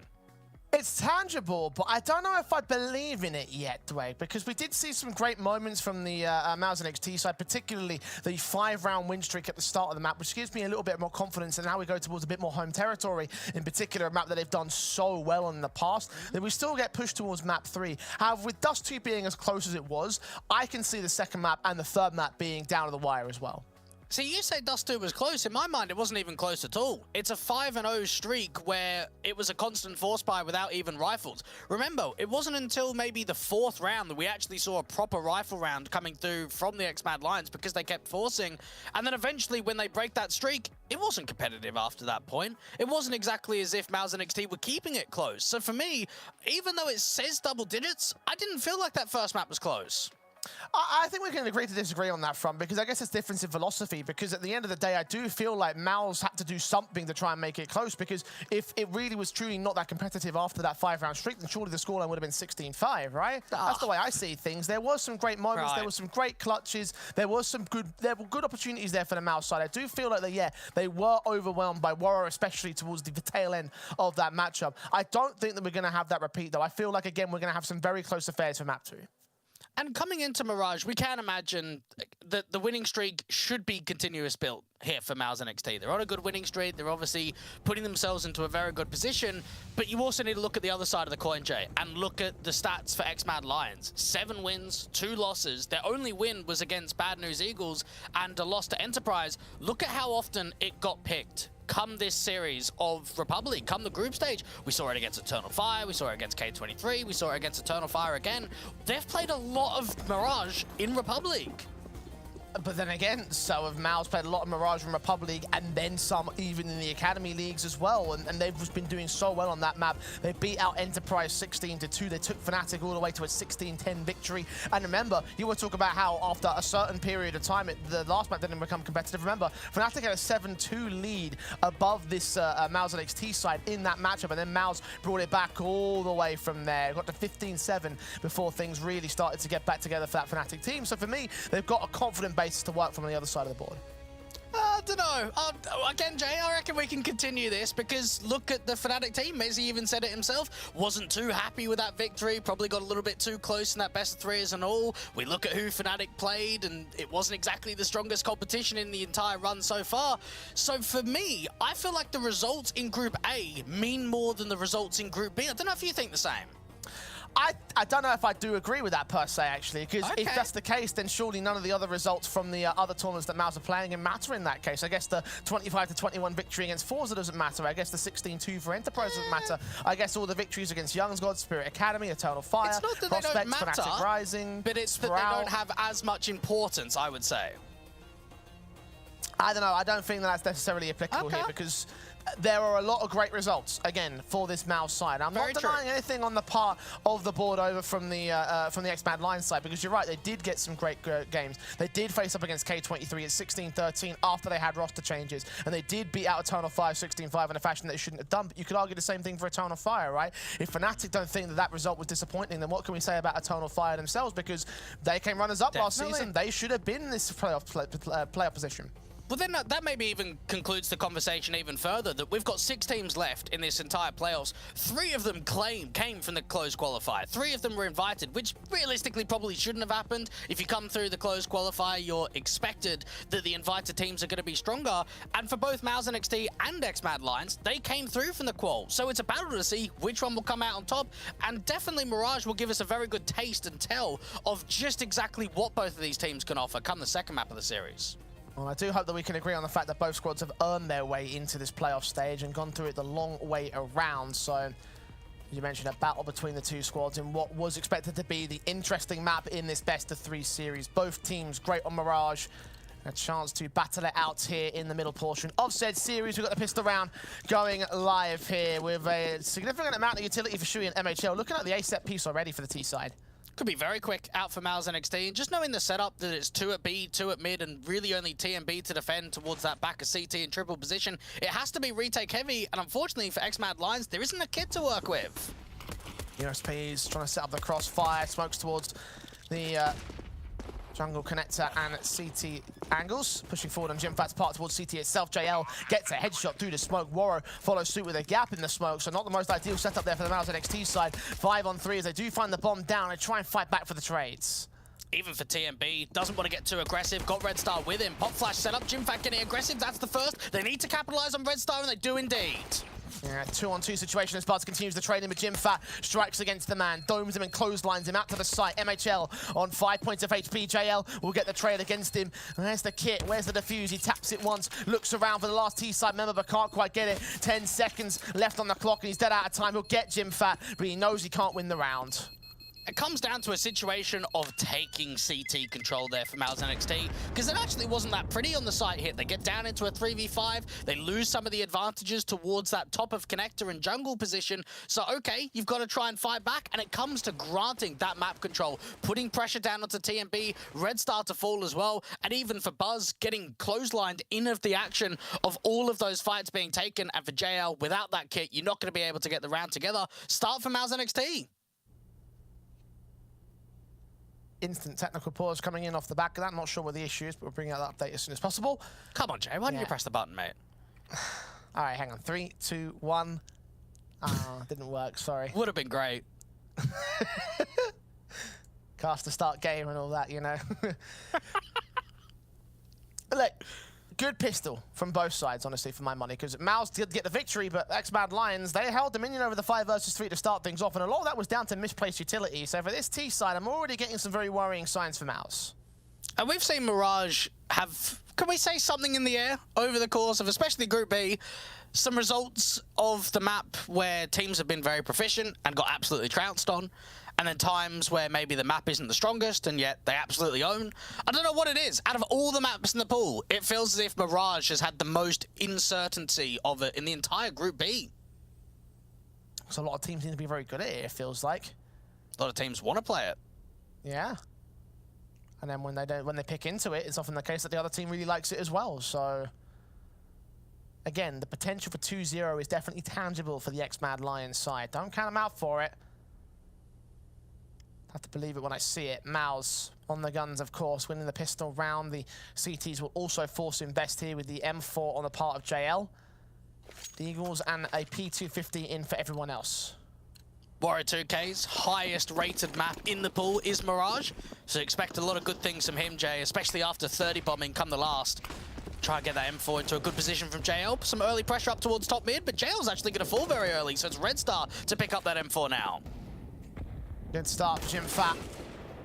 Landing on the first, Red Star swings out and Xerxian can get the trade to return. So 4-on-3 situation. MOUZ hold their mid control and they expect more from the CT side, but the Mad Lions will just fall away. The uncomfortable situation there is JL wanted to get aggressive up towards that short position, gets disallowed, and then the rifle gets dropped down in underpass. So while Red Star's able to get a 1-for-1, you can't really get that rifle back. You'd either have to press mid or get aggressive into the apartments, and MOUZ have positioned themselves in a way where they want to make sure there's no way that rifle can get picked up and put back to more action. If they press here, then they're going to get instantly dealt with. MOUZ are not going to allow any further success to go the way of these pistols. They'll hold down the bomb sites as a result. 1 on B, 2 on A. Rotations into the apartments will try to commit towards that B side. Just as the one man that was there will fall back. Got to imagine a save now. Very good mid-round call here for the MOUZ NXT side. XMAD Lions, they go for a bit of a gamble stack. You're down by 1, you've lost the M4. Okay, let's stack up on A. If B gets hit, well, we'll just save. We'll bring our weapons forward into the next round and kind of use the next one as an eco. Yeah, simple stuff. Well, they might get the M4 too. Should be able to do so that much at least. Yep, TMB grabs it and we'll hold on to it. So a little bonus there for the XMAD Lions side. Plant will be secured, of course, by MOUZ, and there shouldn't really be much of a retake here. Maybe the 2 pistols might commit to it. Tries to get the damage in. It's actually TMB walking up first and foremost. Maybe look for exit frags. They've been able to pick up a Galil too. And I start wondering to myself, Jay, do XMAD Lions force again? Because 2 weapons staying in play, it's actually not bad. There's actually room to force buy. Especially around 2 rifles as opposed to just the 1. Exactly. Looks like there'll be no major steals here from the CT side. We'll be happy with what they did here on Red Star's part, just getting that kill on Shane. Of course, enabling this Galil to stay in. But again, nothing much more here from the XMAD Lions side. MOUZ NXT with their 2-0 start. And will they buy around these rifles here? It's a risk, for sure it is. It's whether it weighs up to their success or not. Even if they take it as a light eco, you've still got enough weaponry around it to do a fair amount of economical damage. And it seems as if it's going to be the safer approach, Jay. Nothing too crazy. And I pass those pistols off from Buzz and TMB, of the dead players of the City side, Red Star and JL, rocking Deagles. P250 for Warrior. Rifles will try and push forward here on the part of Bars, leaning in towards the ramp control. M4 sub back a connector here for the XMAD Lions side. Eco still, eco still, eco still. The gods are talking, Jay. He hunted for those over on Dust 2, didn't get to see them. So got to give him a breather for a map. we are overdue in eco steal. So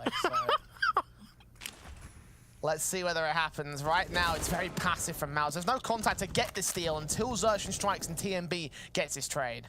He wants to double dip, try and get as much out of this M4 as possible, and now it's an A stack. And for MOUZ NXT, it does feel as if it's going to be an A split. You've got the lurk from Shane coming down from the ramp position, seen on the jiggle by JL, just trying to peer for information and slow it down with the resmoke.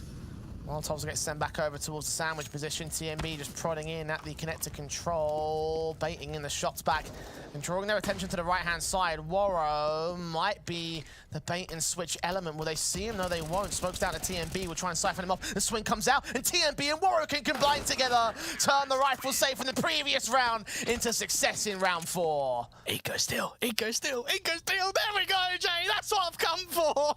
What a round by X-Mad Lions, and I love that bait and switch. It was so careful. The jiggle that comes through from that rifle towards the top of con, that's TMB, backs off the jungle, aggresses through the smoke, and allows that crossfire to really get set up. Both of those rifles working off one another, and MOUZ NXT, they've got to be kicking themselves, because that's a round that you really shouldn't be losing to.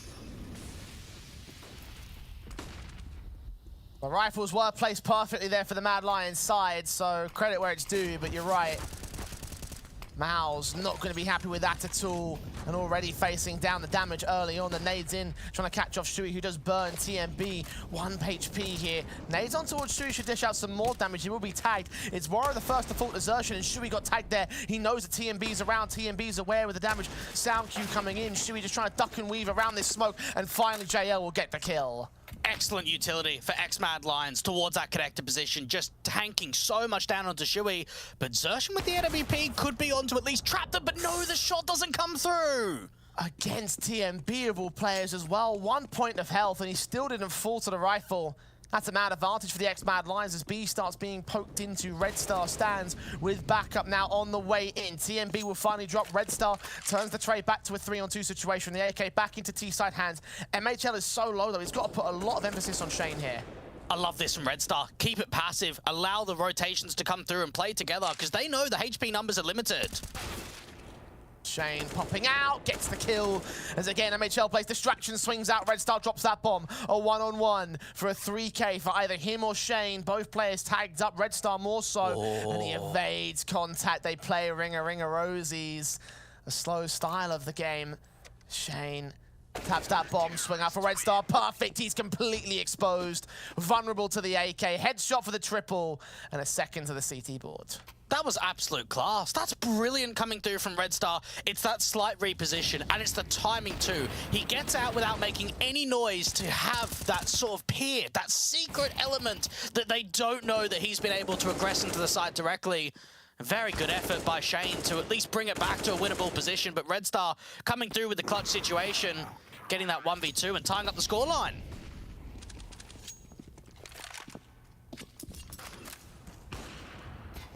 Set in, damage done, the Zertian to start things off, swings out of the T side, diving out of Palace and trying to get into that bomb site. 2 kills for JL, TMB comes up with 1, Zertian and Jimfat, who able to get a couple of trades back, and more almost got overwhelmed, but the HP advantage will savour the USP, as Red Star will find Jimfat and close it down. Decent effort there for MOUZ NXT, but 3 players are alive, so all in all it's pretty good. And now the CTs have a lead. That's an okay eco. You don't really get too much out of it. You get a few kills, you try and keep the pressure on. You want to obviously try and get as many of those AKs out of play, and as of right now, only 1 rests in the hands of TMB.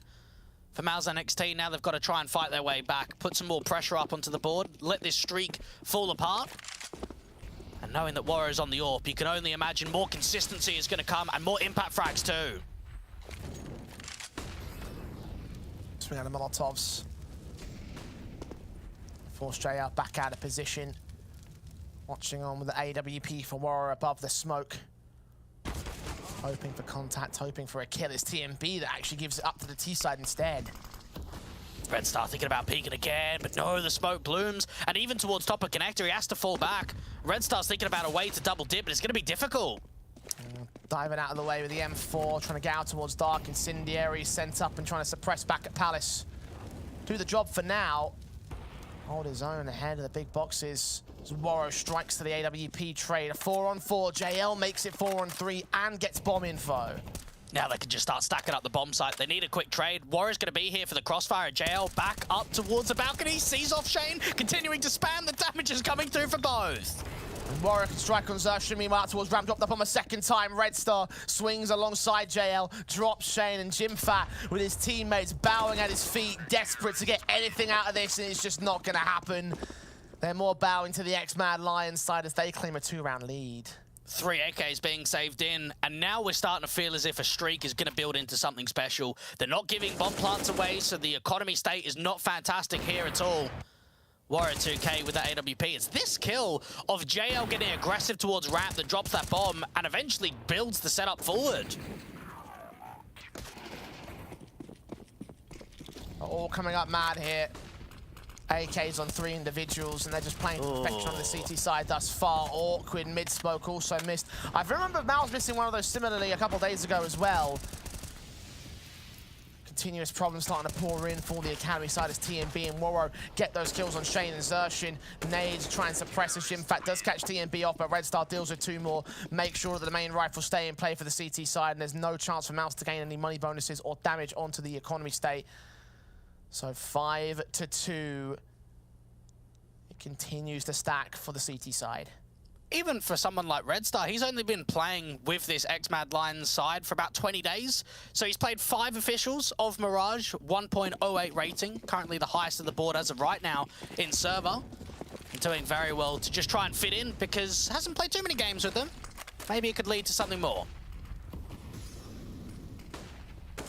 Swing up for TMB, AK swinging, spraying through against the man, damaged to 32 points of health. The AWP will fire away for MHL, and the Molotov should force him out to death. Way. No, I can't believe he didn't get the kill. TMB even swings in for a kill on Xerxes himself. He'll finally go down for his transgressions, but the fact he got away with as much as he did, that is ridiculous, and more might even fall towards the hands of Shane.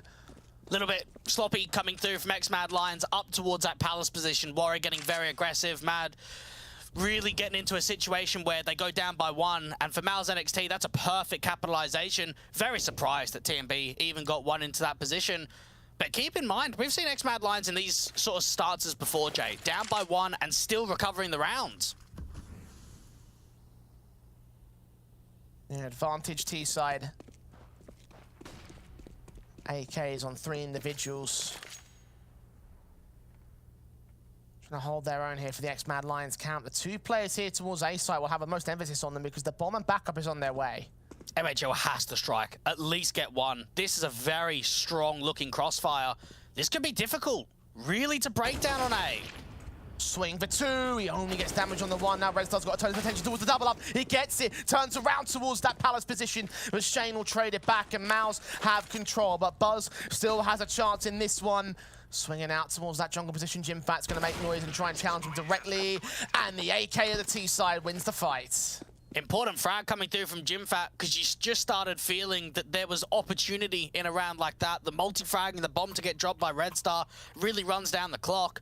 For MOUZ NXT, it's the late round in which they come through. Here it is again from TMB, somehow escaping out of Connector, and Warrior 2K, one of the first times that we've seen him very aggressive, try and get down towards that T-Sport position, gets punished, and from that moment onwards, Jay, I've got the recollection that X-Mad Lions probably won't aggress that far forward anymore. They have to reassess their position, reassess their defaults more so.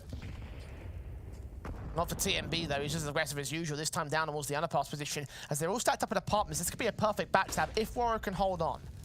Oh, he's not even flashed off angle. Finally he is, but the damage has already been done.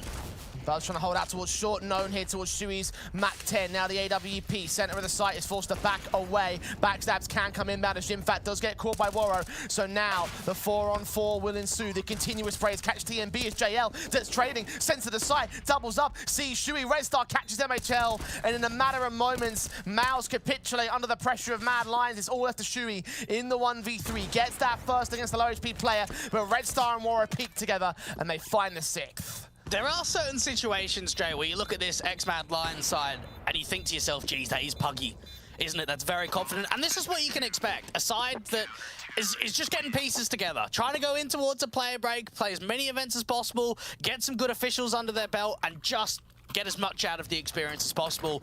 And look at that retake. Rather than slowing it down, rather than waiting for the util to peer out, they just send it. JL's running through an incendiary there to try and put pressure onto the bomb carrier. Nuts from him and for everybody else. X-Mad Lions once again relying on heroes to get themselves into these rounds sometimes, but ultimately it's much more solid from their own part of things. MOUZ, the AKs across the board thanks to that bomb plant bonus, but they need to get a round for it. Even Buzz, haven't seen much out of him so far. Going to be the B anchor. Arch smokes perhaps being lined up by the deep players towards T-spawn. Might be another one of these B-side X's. Bomb's all the way back at TV though. Might be a case that if it fails, they'll go back in towards the A side. Buzz held back at the back of bench, and JimFat has his back turned. A crossfire between Buzz and Red Star, working well for the kill. And Zershin doesn't know where to go here. I think it might have been spotted. Backup's also coming inbound here for the MOUZ side, as smokes on the backside start to clear. JL finds MHL. Zershin tagged and now dead to the AWP. Shui also seeing Buzz, removes him. And once again, X-Mad Lions just systematically pick apart the MOUZ side. This is looking very uncomfortable for MOUZ NXT, who in recent history, Jay, have a decent T-side of Mirage. They have a round win percentage of 50.6 in the last 3 months. There is that 10-map winning streak from them.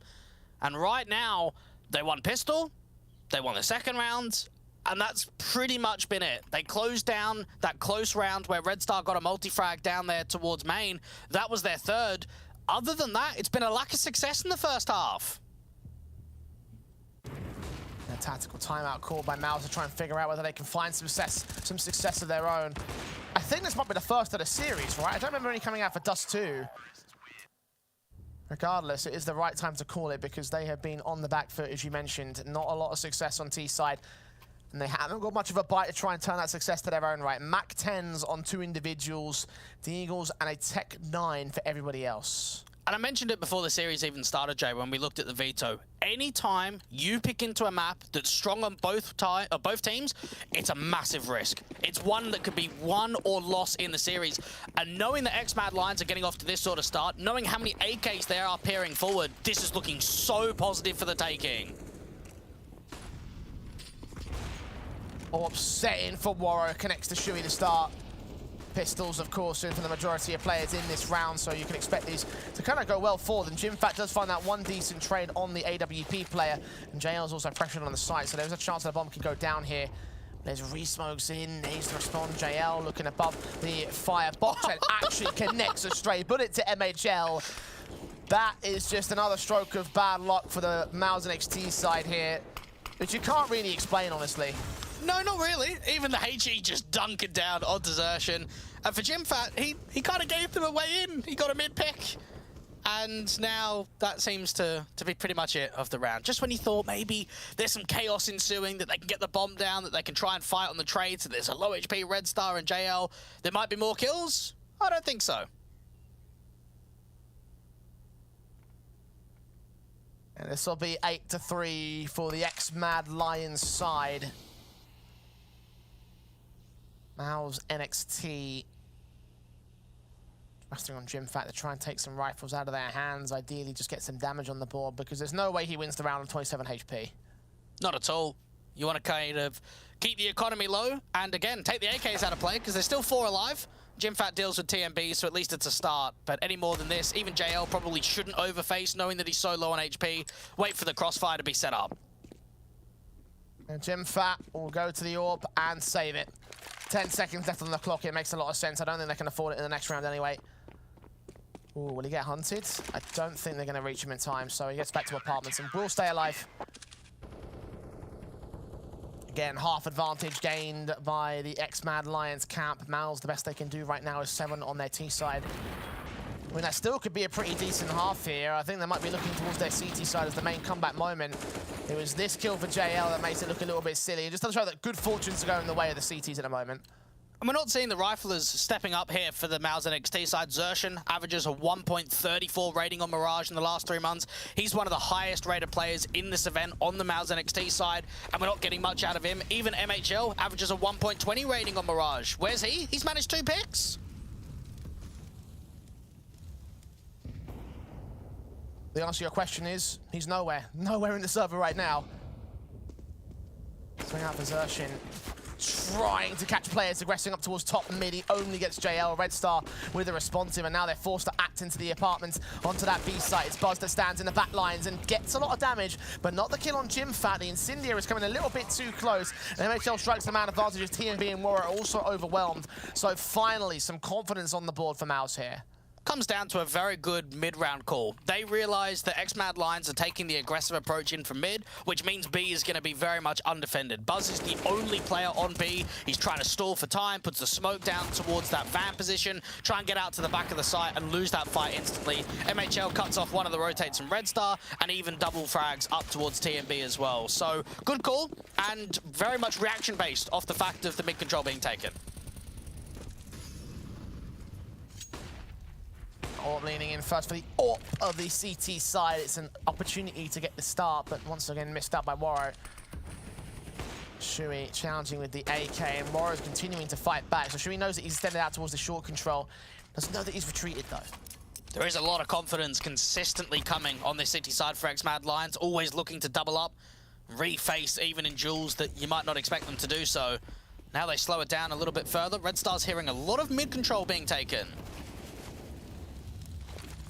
TMB will try to act to that, seeing the quick shoulder baits and the players coming in with the sprays through the smokes on Xerxion's part. Jimfat might be accounted for the same. TMB so far pushed up. The smokes will clear out in the sniper's nest, so JL will get the kill on Xerxion, remove one player from mid. I like that for XMAD Lions. As soon as that smoke starts to clear, rather than backing off, they just fight instantly. They actually play in the smoke that's starting to clear. And now even towards the A site, they can start repositioning. Jimfat's still the late lurk around TV, has to try and come into the fold. Upset for Warrior. MHL invading the Aya CT side. M4 sitting up top of the stairs. Shane Incendiary's back down.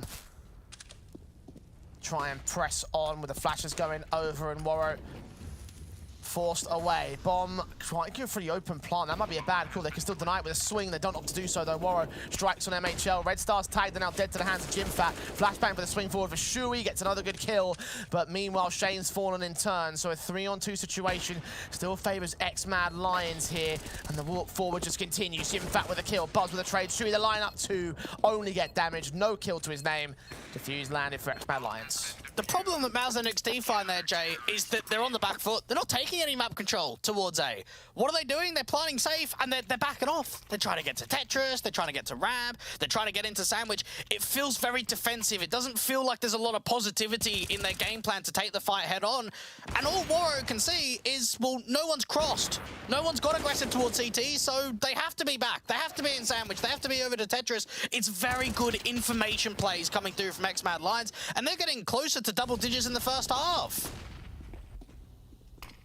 One more round to go, and then one more after that to get the 11-4 half itself.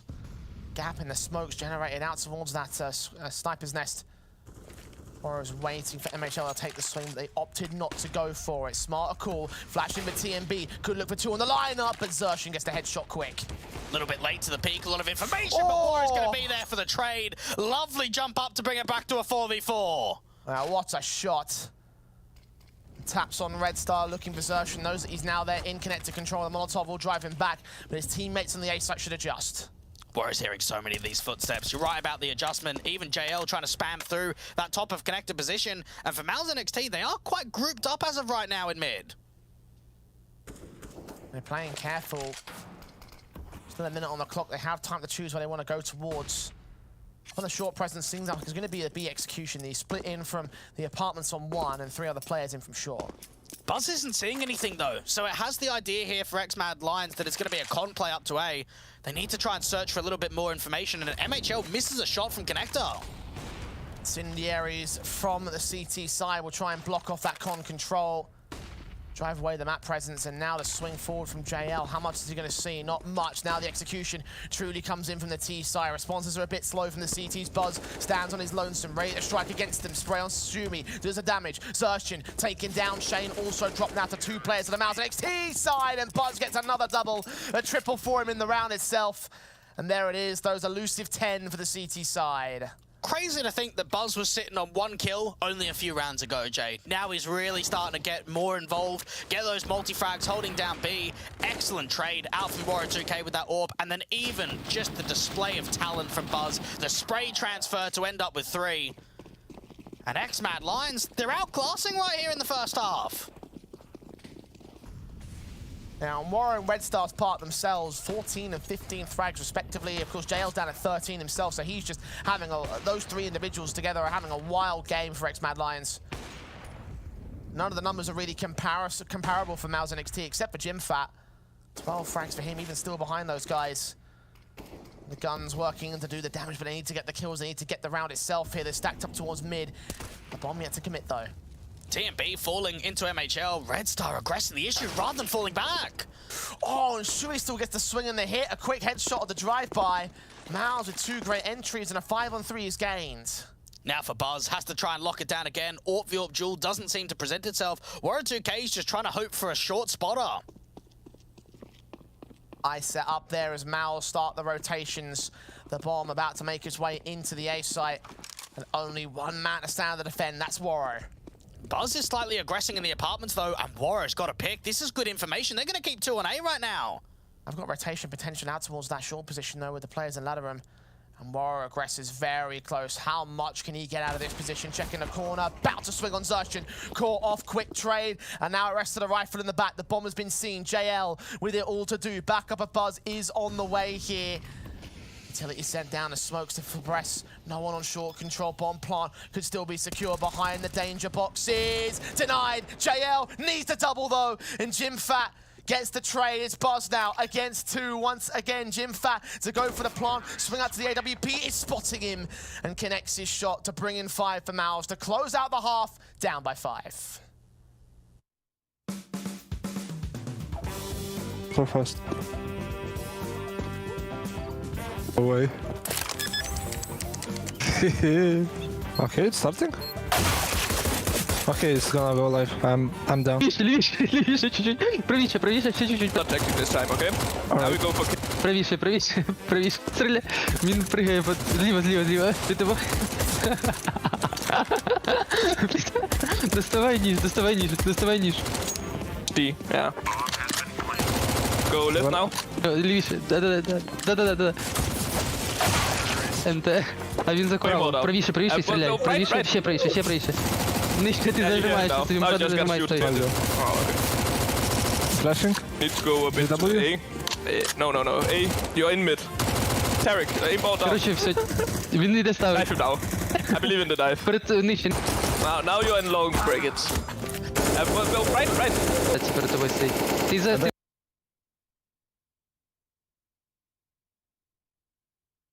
Right, and now you just need to aim. Стріляй, нижче. Стой, Are you hitting him? Close. A bit more right with the aim. Okay, now just run away. Дві бомби і назад відти. Ну, типа скинуть. Кинь пушку і назад. Ninja. You're at the haystack. Вперед, іди вперед на щось. Yeah, left with the aim. Нижче. Слева, да? Straight behind. За плен зайшов, релот, стой. Мишку вліво. Backside. Why are you playing? Лівіше. Нижче. Я лечу. No way he hits that. Bro, is it... Вліво, да, отут, все, дефай. Нижче. He's just radar hacking.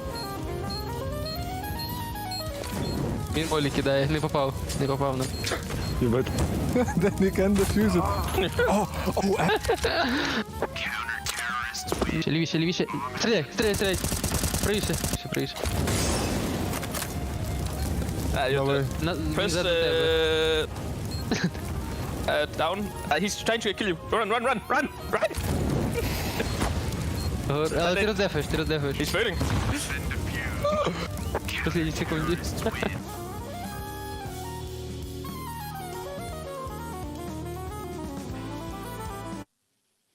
It's been a stellar CT side for the boys over on the XMAD Lions, and then the contrary situation picking into this map so often, but this time being picked against by the MOUZ NXT side. It rests on their T half to try close it in 2-0. Dweg, what do we think?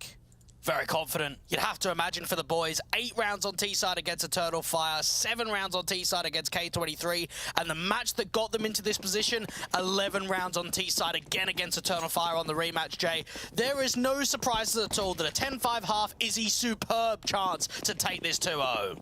100%. Pistols with the Glocks charging straight up for the X-Mad line side, into mid, into A, spreading out to try and account for rotations as Shane on the site itself down at Dark gets 2 headshots. TMB and JL down and out. Buzz, however, can respond. Red Star dealt with by Xertion, so reducing it to 2 players now on the T side line. Xertion can double up, leaving it all to Woro, what has been a consistent star for this squad, currently top fragging on the T side, but unable to mount up to the pistol challenge of Jimfat.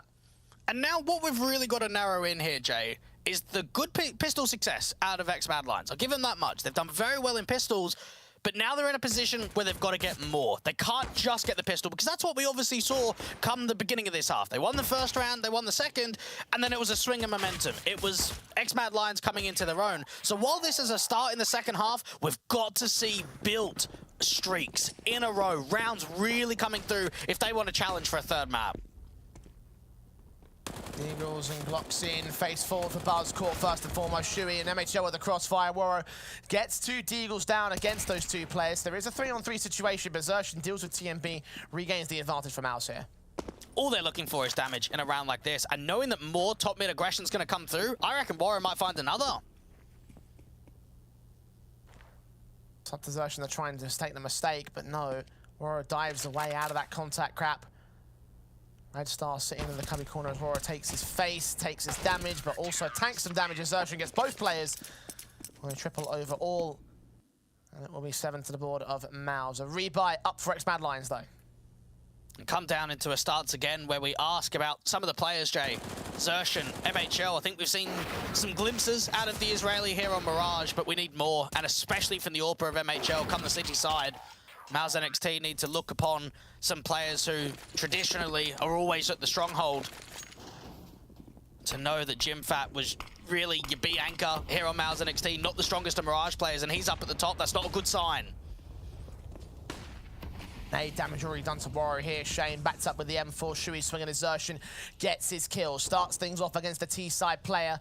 And JL stays through the smoke. He's found a flank angle. MHL's a dead man. Surely this will be it as soon as that smoke clears. He might even get evaded. No! JL looks away. And MOUZ NXT have a 5v3 as the X-Mad Lions push onto the B sites. That looked unlosable. That looked like it was going to be such a sick play to start off the second half with a rifle round. Oh no, even if that frag didn't present itself, there's so much breathing room to backstab out towards B to get a couple of frags. Oh no, we don't like those ones, Jay. Not great. Saying the least there. Damage done to Woro and JL. Red Star tagged Buzz a little bit. MOUZ inserting their own on the CT side, and what felt like it was going to be the turnaround point, the point where X-Mad Lines were going to bring it back and start to mount up to the victory. Now TMB's caught off, 2 left standing. Xertion with back starting towards him, gets the kill against the likes of Red Star, and Shane will close out against Buzz. It's 3 on the trot for MOUZ NXT now. It just shows how much importance there was on that backstab play. Obviously for JL, there'd already been a man down in that round, so he's trying to create the space, trying to put pressure on a backstabbing entity, crunch down on the B side, gets spotted out by the MP9, and loses a fight that's a little bit awkward. Now they have to focus up on the eco, try and see if they can take at least a couple of those AKs out of play, don't keep them in the hands on the CT side. And for MOUZ NXT, this is breathing room to come closer to a tied-up scoreline. Only 2 rounds to separate, certainly a lot closer than it was earlier. MHL with a start up against Buzz. The Eagle shots up towards top mid, not really connecting much damage until Woro does that against Jimfat, and the apartment's still full. B could be hit now. The bombs are too far away from it. Red Star continues trading as TMB will drop as will Red Star, so now Woro with the M4 in hand and the 1v3 clutch. Might as well try his hand at this. They'll have a buyback in the next round here, X-Mad Lions. Damage will be great for them. Try and see if he can present that duel. Xertion is fairly low, so you could give at least a backing here for Woro to get another pick. And to know that this is an eco, Jay, it's actually not bad. It's a shame that they didn't bring that bomb back down from underpass over towards a B site, because there could have been a lot of wiggle room to allow that to get planted to get the extra cash injection. Not to be, though. Moro just work his way in towards that mid position. Shane is standing by, lurking in wait. Away from the part of Shane, swings for the hit, the kill found for the 9th round. MOUZ really getting back into this game now. Comes down to, is this one of the most vital rounds, or is it perhaps the one after that, the one that gets him the lead? And the tied up scoreline would definitely be nice. Tight angles from some of these deagle shots to just try and get as much impact out of there as possible. Get away with a few kills. A slow start coming through in the second half. A chance for X-Mad Lions to put the pace back down now that the rifles are out again.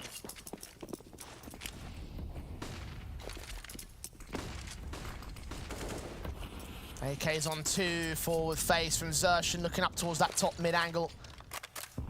Nades up to do damage to Red Star. So once again, the starters with MOUZ NXT here.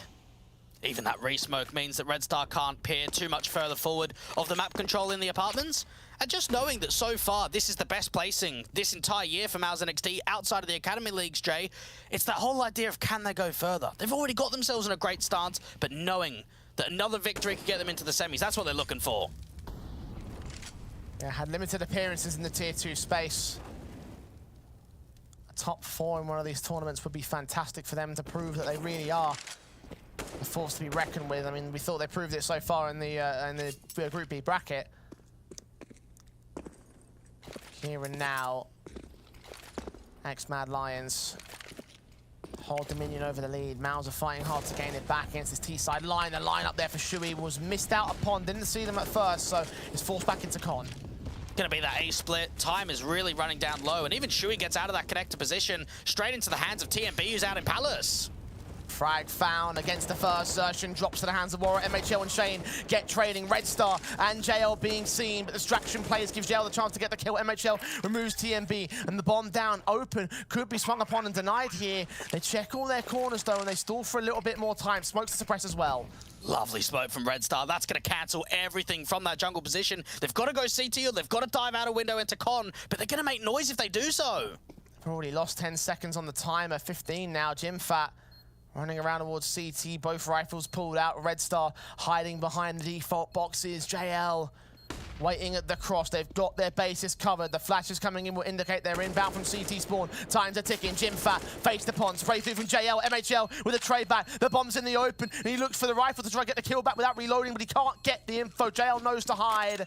Play for time, play for the round for X-Mad Lions. Excellent. Very impressed there again from X-Mad Lions on just the way they put pressure down onto the side. Notice the way that you've got one of the CTs trying to get in behind triple to get themselves in for another frag, and there's just fights everywhere. You've got JL towards the top of the stairs, you've got TMB fighting out from Palace, and it was Shane. In this sort of position, where do you peek?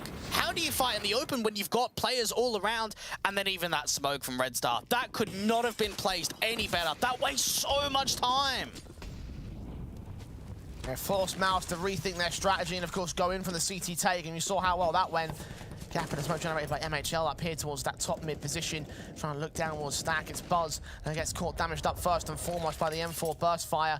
Set in towards the execution. It might come in so early here. Shane's hearing a lot of these footsteps. It's not been cleared. The molly's pretty good, but it goes underneath. Warrior should surely check him. Shui will start to swing as well. Shane with the kill. TMB trades as Shane can double up himself. TMB looking up towards the top of the scaffolding. Down towards Dark. He will get that trade. 3-on-3 situation. MHL also being seen. A smart guy will get set up to try and block him off here as Warrior lands the headshot instead. What a hold. Onto the AWP too, and now Warrior strikes again. Jimfat's the last one left. He's got to get out of here, Jay. He's got to try and save. Gets Warrior at least. Nade sent way too far out. No damage will be done. He does so much wallbang damage to DMB and same. 11 HP. JL now seen at Tetris. Jimfat's fighting for this, but that will be the wrong decision to make. He falls, leaving nothing in the bank for MOUZ in the next round. And 12-9. Mad Lions are back in control. And perhaps Jimfat realizes we're not going to buy next round. 1v3, there could be a chance. I get a quick kill up to Palace. All right, let's go for it. And what an initial start this was from Shane. That's a 4-on-3 advantage, a multi-frag from Jungle, and just the angle, the tightest of angles from Warrior. And he's having a sick series. Top fragged in the first map, doing the same here on the second. If he gets another 30 bomb, imagine that.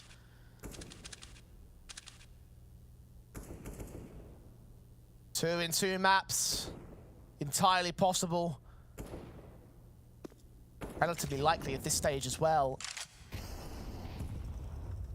Mora's leaning forward and towards that mid control, trying to play with the mid defensive from X-Mad Lions, but JL's the man to get the kills in. Red Star will follow suit of the AK. No shots for Aura in this one. One man left in Shane. Will get faced upon, so Aura will get his piece of the pie with 24 frag in this map up. The 13-9 is the big numbers to focus on. X-Mad Lions 3 rounds away from securing this 2-0, and MOUZ had their moments, but not really getting a true look in on this series. They've got to turn it around. And knowing how close some of their results have been, we think back about their opening game against forZe in Group B, went 116 rounds in the entire best-of-3, some of the close maps against Enterprise and for Fnatic too. Even at 9-13 down, it just doesn't have that same feel. A swing out from Warrior already deals with MHL despite the M4 having the jump on him. The AWP shot lands, Red Star follows suit. Shane trying his best to hang in there. Xerxin, similar story up towards top mid. Hearing one player go right past him, and Shane center of the site as JL gets flanked. Back to a 3v3 we go. MOUZ by a chance here, but still X-Mad Lions push on, and Shane gets overwhelmed. Red Star again, in for a couple of frags. The AWP strikes, and Jimfat's out into the open. Now they can slow it down. Plenty of time to play with the T-side though. The AWP swings, missing another great shot. Warrior attack to 50. Alongside TMB at the default box, the bomb can still get planted for the Molotovs. Seen on Jimfat's part, turned away from him, going back towards CT. Has to reposition, and he's been in this position so many times, Jay. Another clutch to present. Warrior's setting ready for him though, up for 3K. Lands it. 27 deep for him. 2 more rounds to go for X-Mad Lions, and MOUZ have been overwhelmed by the star power of him and the coordination of X-Mad Lions here. He's been class in this series, and knowing that coming into this best-of-3, he was the 13th highest rated player in the entire event, doing so well, averaging a 1.14 rating. I can imagine that being a lot higher in this best-of-3. So much impact on both map 1 and on map 2. And for MOUZ NXT, not a force buy. They want to try and play for OT. Have 6 rounds in a row to get there. Keep in mind, Jay, these guys have won both pistols. They were 2-0 up in the first half and 4-0 up in the second. That's 6 rounds. They've only managed 3 after that. They haven't managed any of these half by eco bases. Might even be more one-sided for the X-Mad Lions side. MOUZ picked this map, and it looks like they'll get what they asked for. Casualties across the board. Warro and Red Star with the 2 kills to enter. And now things get even more awkward. You start feeling as if you're one of these Deagle players, okay, I've got to step up. Got to try and get an eco steal, because remember, that's what X-Mad Lions were able to do. What was it in the first half, Jay? Get one of those eco steals, and they can change a game. They really can, and you need one now. Molotov set, AK swings, Xerxin dead to right. Shuey and Shane, last 2 players remain. Taps on with the Eagle. Hope he can get something blind through that smoke, but just nothing's going to get landed. So the bomb will get planted, and there's nothing MOUZ can do. TMB might give up an AK. Beautiful tap onto Shane. And now for Shuey, last one left. He might get hunted. There's players all around right now. Go on, Buzz. Extend out the market position and get yourself a team ace. Yeah. Come on, fulfill my OCD requirements. That's what I want. What Shuey wants is a miracle. Looks like it. TMB ruins it. Look, it's 2-1-1-1-0. Unbelievable. Come on, Shane. 15 on the board. 1 more to go. That's what we've got to be excited about. Indeed, indeed. Certainly X-Mad Lions are excited about it. Once again, surpassing expectations on my part at least. And maybe about to move to the semi-finals to defeat MOUZ NXT and send them out of the tournament. It's one final rifle buy. As you mentioned, Blake, the last one was an eco. 6 on the trot for overtime. Orb the Orb Jewel looking to come through for top mid. MHL wins out and now has to reposition. That is the worst time to miss an AWP kill. It's Xerxin, however, that lands the first M4 kill and draws out the opening fight on this round. Red Star down. JL faces it upon an MHL, much more stabilized shot. Connects it. Now Shane in a sandwich. Oh, as 2 trades come back from mid. Buzz better be traded, and indeed Shane will land that. Now things at least spiral for a moment. Oh, what a shot onto MHL! He's just winning every AWP v AWP fight he can in such difficult fashion as well, but it's making it work. Zershan, however, up on short, drops the bomb, and it's all on Woro with his 30 bomb to go for the clutch. This is still so doable. It really is. Get up towards TV, an initial fight. Footsteps are probably going to get heard, and Zershan's there quicker to the trigger. 10 on the board, double digits for MOUZ NXT, but for XMAD Lions, they've got so much money. They're pretty much going to be set for this entire half, right up until the end.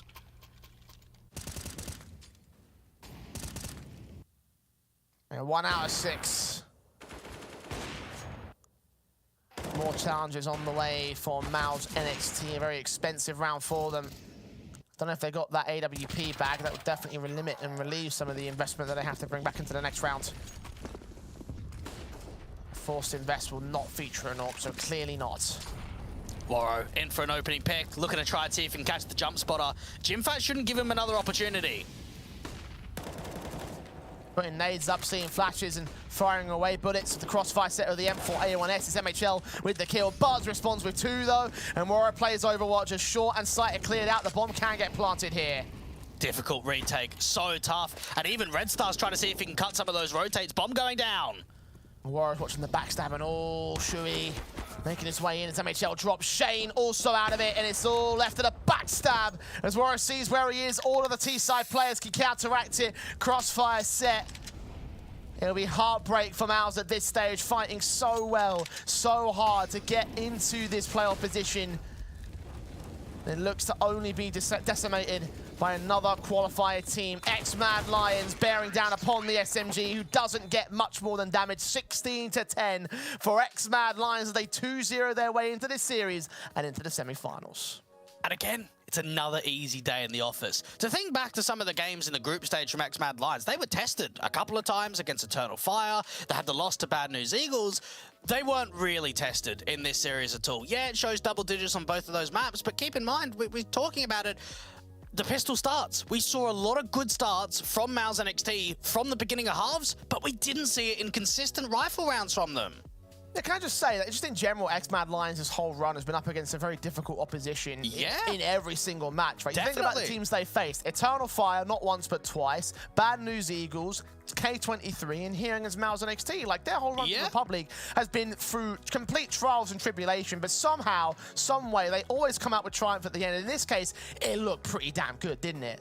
It had to be the best of 3 series so far. The one against K23 was fairly close, couple of double-digit scorelines in a 16-13 that was down to the wire. So to see that they performed like this on the day in the playoffs, it gives me quite a lot of hope that there is a dark horse potential in this team because they're solid. Absolutely, like they look real good, like real damn good. And I'm not sure whether, again, the next stage will end up being their main benefit opportunity, because they will be up against that Ecstatic side in the next round, and they've been doing pretty good of their own right. I guess one team that has been doing better than anybody else from that Group A side of things. So it's still going to be a test and a half for XMAD Lions, but so far so good. And dispatching MOUZ in 2-0 fashion, 2 16-10 results as well. And as you mentioned, Dwayne, towards the end there, that did not look competitive from the Academy side at all.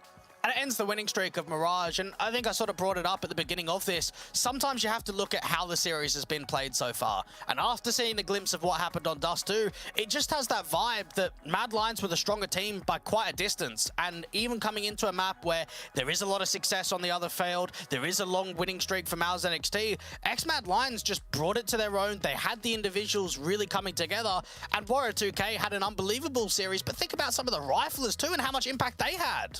Yeah, Warrior doesn't deserve to hold the spotlight on his lonesome, but certainly for me, the MVP pick on that particular side, he was wonderful for them. But you're right, there was some great riflers over the course of that series that did some great work in that last map. Just thinking about what JL was able to do, Red Star throughout the entire series and everything. Like, those guys really held their own as a cohesive unit, and that's ultimately what you just need sometimes. All the main elements to turn up, all the big stars to shine bright and to eliminate MOUZ NXT in 2-0 fashion. So it's all credit across the board for me. And just thinking about this XMAD Lions side, they're in the playoffs of Alyssa, they're in the playoffs here of REPUBLEAGUE, they've got another victory on the board.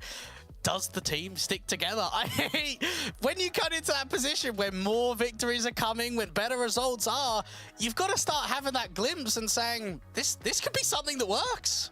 I don't know, they've already stated that they want to go their own separate ways, and I believe that after these tournaments, look, maybe if they win a title, that might change their minds, but then you also got to consider the idea of the fact that they also have to play buyout with the Mad Lions organization and what they've got to do in that sort of sense. There's so many other like external factors, like results are only so much when it comes to the grand scale of like the situation and whether a team stays together in Counter-Strike. So the results are great now, but again, we've already seen dead teams do incredible stuff, right? Like we've talked about how Warriors already got opportunities in other big squads and everything, like in the tier 1 space. Take a look back to the end of last year, how we had AGF in the tier 2 scene. They were a dead team and they still made ridiculous runs in the tier 1 space. We had a similar story with the old Vitality lineup with the full French side. Like we're talking about a phenomenon here with when a team says we're not going to play together, somehow they seem to find the spark, and I don't think that's any different here for X-Mad Lions. For MOUZ NXT, this is obviously going to be looked at as a disappointing result. The way that they came through from the upper bracket in the group stage, went down to Fnatic in that last sort of game in the upper bracket final, where even that was quite competitive. That could have been a matchup for their taking. And now you come into what is really the most important game of the entire event from you, single elimination bracket in the quarterfinals. And you're not winning a map. You're not really putting up too much of a fight. So knowing that they've just won the Academy League, this has got to feel quite a down low and a bit of a negative. Yeah, very deflating result as a result for the MOUZ NXT side, which is, it does kind of suck a little bit because, as you mentioned before, winning Academy League is no slouch here. I mean, this is a league that has now been well established in the Counter-Strike space. So for me, I don't consider it, I mean, I still consider it to be lesser than a lot of the tier 2 tournaments, but not by like a ridiculous amount here. Like, it's still got some very great talents, and MOUZ NXT have proven it over the course of their run, right? Because they made it through in the upper bracket over on Group B. They did a really good job in that whole situation to defeat a team like Fnatic, for example, to go through Enterprise, to battle out against forZe, who we'll be seeing later today. Like, they had a good run themselves. Yeah, and it comes down now to what's next for this MOUZ NXT side. Hopefully we get to see them in another event before the player break, maybe perhaps after. A lot of these teams obviously looking forward to that whole month off, a lot of breathing room, come through quite refreshed. But at the same time, you want to put up a good performance because a lot of teams want to end towards a player break on a really big high, and it could be the likes of X-Mad Lions. Well, for MOUZ NXT, it will not be them eliminated here in the REPUBLEAGUE playoffs at the 2-0 fashion. And we're ready to talk to JL from the X-Mad Lions side to discuss that victory and how good his team has been so far in this tournament. Welcome to you, my friend. Congratulations on the victory. I mean, I wasn't expecting you guys to be here, I'll be honest. I'll just level with you right now. I thought you guys were going to get trounced in this series, but you managed to do such incredible work. What's given you the spark to do so well here in REPUBLEAGUE? Actually, we aren't doing any practices, and we're just playing off of good vibes and good fun between each other, and we just want to compete. At the end of the day, we're here to compete, and even though we don't practice, we're very eager to win and we're ready to do stuff. I'd say usual players are not ready to do. Yeah. Okay. So not practicing. What's the situation with the team then? Because obviously when we heard that you guys are being dropped, a lot of the players said, yep, we're going our separate ways. Is that the case for everybody? Or is there maybe a couple of players here that want to keep playing together? Of course. Yeah? Okay. Yeah, first of all, we're not getting paid to do this. We're just there by ourselves. And it's super fun to keep competing. Like, we could be on a break right now, enjoying ourselves somewhere in the holiday, but I'm addicted to this game. I'm gonna be honest. When we had a 2-week break right now, I just played FPL and stuff.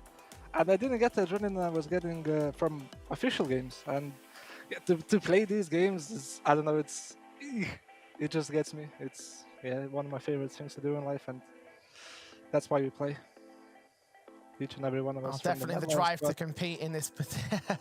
Yeah, I mean, look, definitely looking like you guys have got the drive to compete at this particular moment. And I guess looking towards the future, it is so uncertain. So, like, do you have any reservations about what's coming for you in the squad down the line? For X-Mad Lions or just me? For you and for your team. We don't know. Some of us will stick together, some of us will not, and we'll see what happens. I guess sticking as a 5 is not going to be an option because there are many good teams who played in the major, who showed good results. No organization wants them as 5, so they either pick up a few players from the team, and yeah, so it's impossible to stay as a 5. There's no chance, so unless we win a major. But you know, that's quite a far distance. I've got to ask about Red Star, because he's obviously a player that's played in European teams before. We saw him on Fiend last year doing very well. Haven't seen much of him recently. So what was the decision on why you guys wanted to bring him over? I know that he's been playing for a couple of weeks now. So what's the deal with him? Because he's been unreal. Yeah, he's been a beast. He's been beasting it in FPL. While he was away from official games, he was beasting it in FPL. He's usually one of the top players in FPL. People want to play with him. It's so fun. He's super nice. He's good and he's versatile as well. So he can play any position that you give him. And he's going to perform with it at a quite high level. So it was just a no-brainer to take Red Star. He is such a good vibe. Well, great vibes for you in general in this tournament. Right now, you are in the semi-finals and you will be taking on Ecstatic. And I know you just mentioned that you're not going to be practicing, that you're not going to be preparing or anything like that, but I just want to get some general thoughts from you about that team, about their semi-final, and about what you have for the rest of the run here in REPUBLEAGUE. I'm pretty sure we never won against them, and if there's a time, this would be the time to do it. Yeah, I don't know. I just can't wait for the game. I'm just ready. I still have the adrenaline pumping from the last one, and I wish them good luck because it's quite to read what we're gonna do because we don't know what we're doing ourselves. So yeah. Awesome, the most unpredictable team right now in REPUBLEAGUE. X-Mad Lions dispatching a MOUZ NXT. We'll see you in the semi-finals, JL. But for now, thank you for joining us and congrats on the win. Thank you, and peace. Have a good day. Peace and love indeed, Dweg, and peace and love for X-Mad Lions. A very peaceful sort of match, it felt like, for them. Confidence again from that side. And right now, it does feel like that the expectations are definitely off the table. There's no pressure on their shoulders, which ultimately, for a team in an underdog scenario in this playoff bracket, that is a huge advantage to your name. And just try to be a little bit secret, right? Keep an eye on some of the words that are being said. Some of us want to keep together. Who are those guys going to be? He's mentioning Red Star's got some really good vibes. He's playing in a lot of positions. JL, Red Star, we're going to get something here. It could be great to just see what this team's able to do. Because as of right now, they had a very good series today. And knowing that they're just taking it really chill, they're coming in, they're trying to do their best, they are still a team that can do a lot of damage in this event.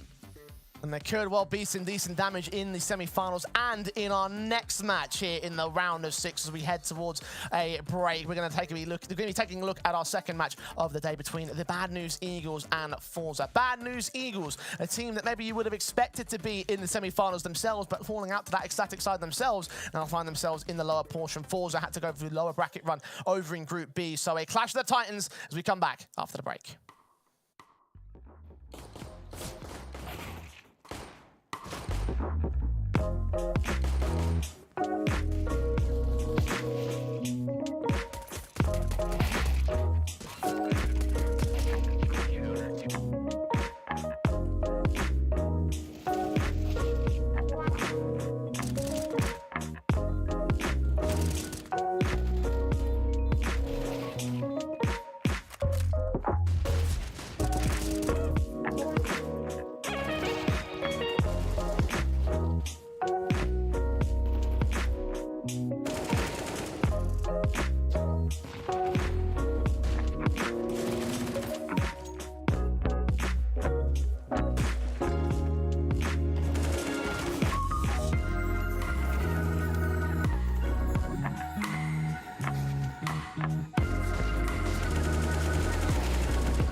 When you feel like it's over and nothing else matters. I know you feel so divided. Pick yourself up again. You better start walk, girl. Open up, just let me hear you talk, girl. You have come too far to give it up now. Even though it seems there's no way out. Take a look in the mirror now. What do you see? You can be anything you want to be, you know. You will never be alone. Girl, go make your move. There's nothing left to prove. I know that you will find your love again. Don't be ashamed to cry. Hold your head up high. I know that love will save the day.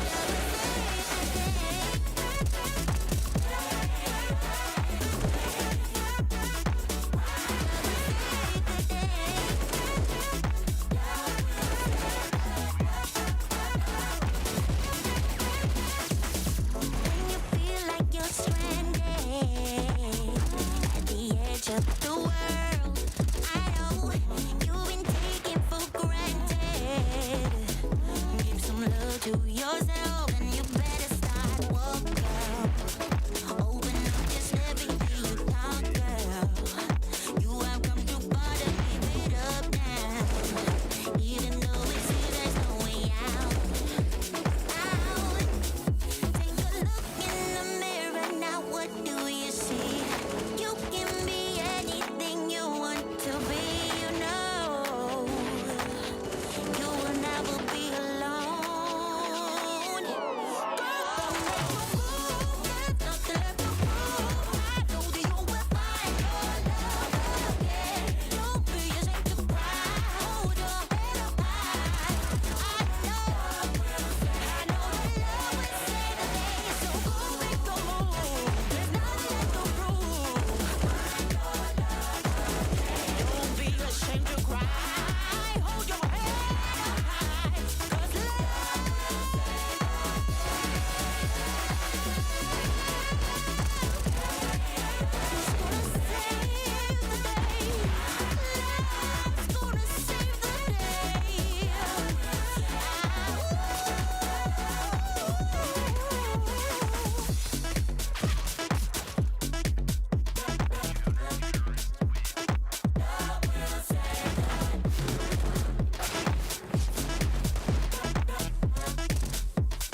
way to sneak back in.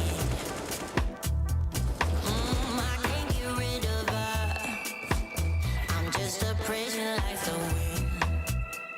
Oh, she got my heart right on my chest,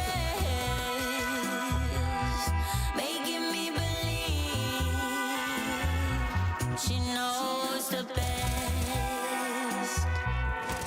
So on the bridge I stand, about to end the fight, but then I stopped and thought I'll fight it one more night. So in your fire I burn, I'm blinded by the light. I may never return, but I'll fight it one more night, fight it one more night. Oh, just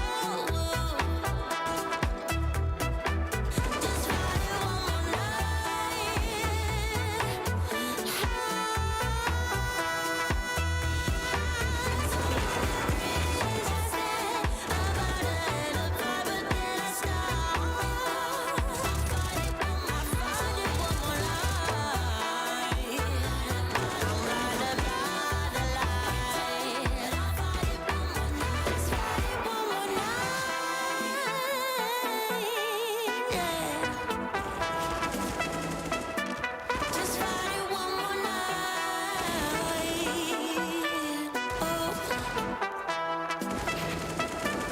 night.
We break up and you slam the door.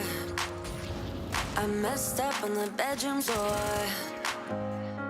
What the hell do we do this for? I push you out but you come back. That attraction, we can't fight that. Oh, keep telling myself that I should let go, but I hold on. And oh, keep telling myself that I should move on, but I don't. 'Cause we got that mad love, we got that sad love, we got that fun love, we got that young love, yeah, that dumb love.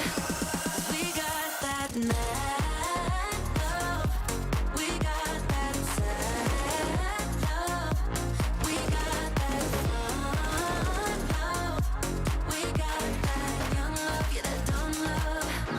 We got that, we got that, we got that, we got that, we got that, we got that, we got that, we got that, we got that.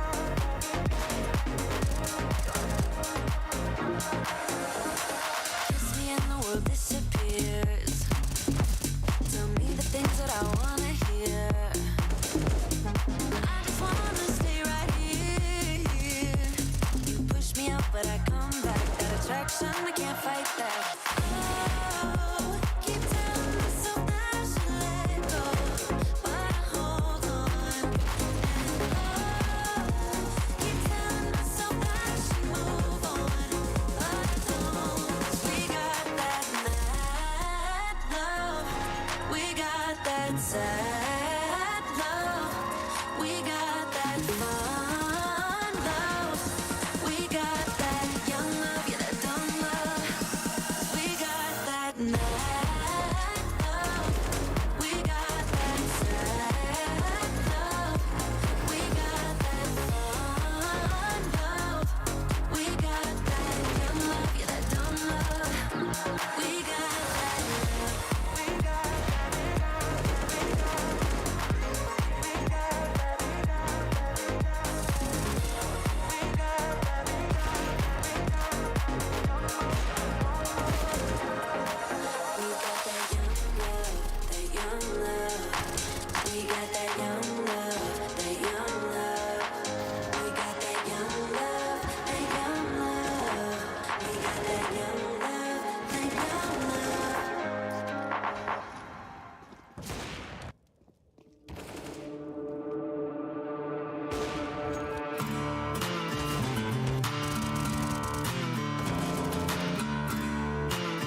make you change.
Gambit, Gambit, it's Gambit.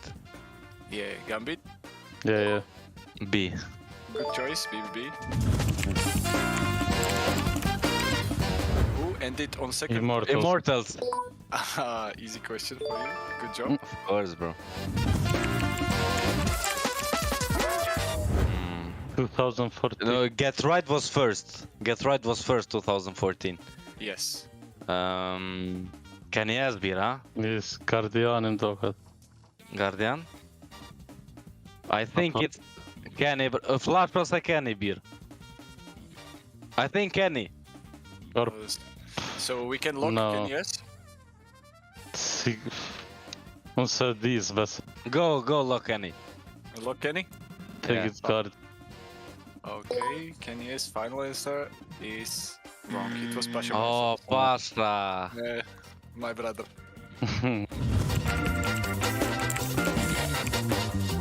1.4 million. B, 1.4 million. Are you sure? Yes. 100%. Yeah. It was offered in Bitcoin. Yeah. Yes. I Good know. job. I bought it. But Almost. it was offered but declined. Yeah. He wants 2 million. 2 million he wants. Yeah. Oh. So if you have it from Republic, you know what to do.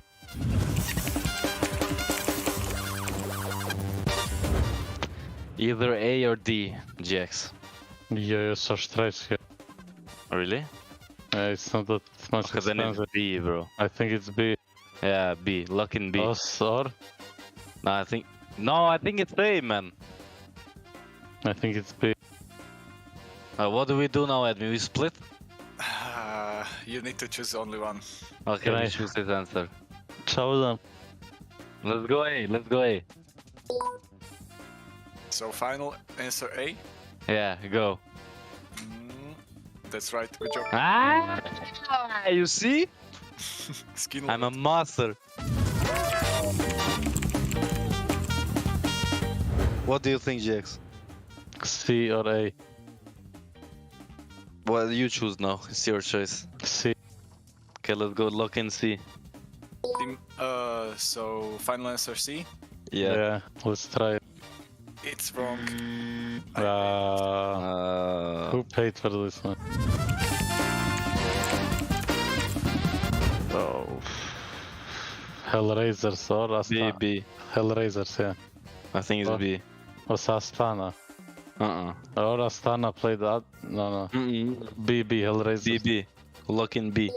Yeah. B. 2014. Yeah. Good job. I think copyright issues with artwork. Let's go with D. I don't know. I don't know this You question. don't know? Yeah, it was because Yeah. of copyright issues. I heard something about this. Good job. It was €5 at the beginning. Now 5k. Mm-hmm. Oh. It's this rocket, but This is the rocket. Yeah, that's right. And from which map? a rocket. Nuke, maybe? But it's new. Nuke, I guess. On Nuke, you have nuclear plant. There is not so much military stuff as I know. Military stuff. Is it official map? Yeah. Yeah. It is competitive map right now. Mirage, maybe. They have tanks. Oh? Inferno? Oh, yeah. Could be Inferno. Inferno. And where exactly? A site, huh? Or I don't know. By the tanks, maybe? Where is tanks exactly? City spawn. City spawn. Oh, no. But I give you point for Inferno. That's It's right. A site. It's B side, coffins. Oh. But I forgot. we need sign we found map at least. But you get full points, so. Oh.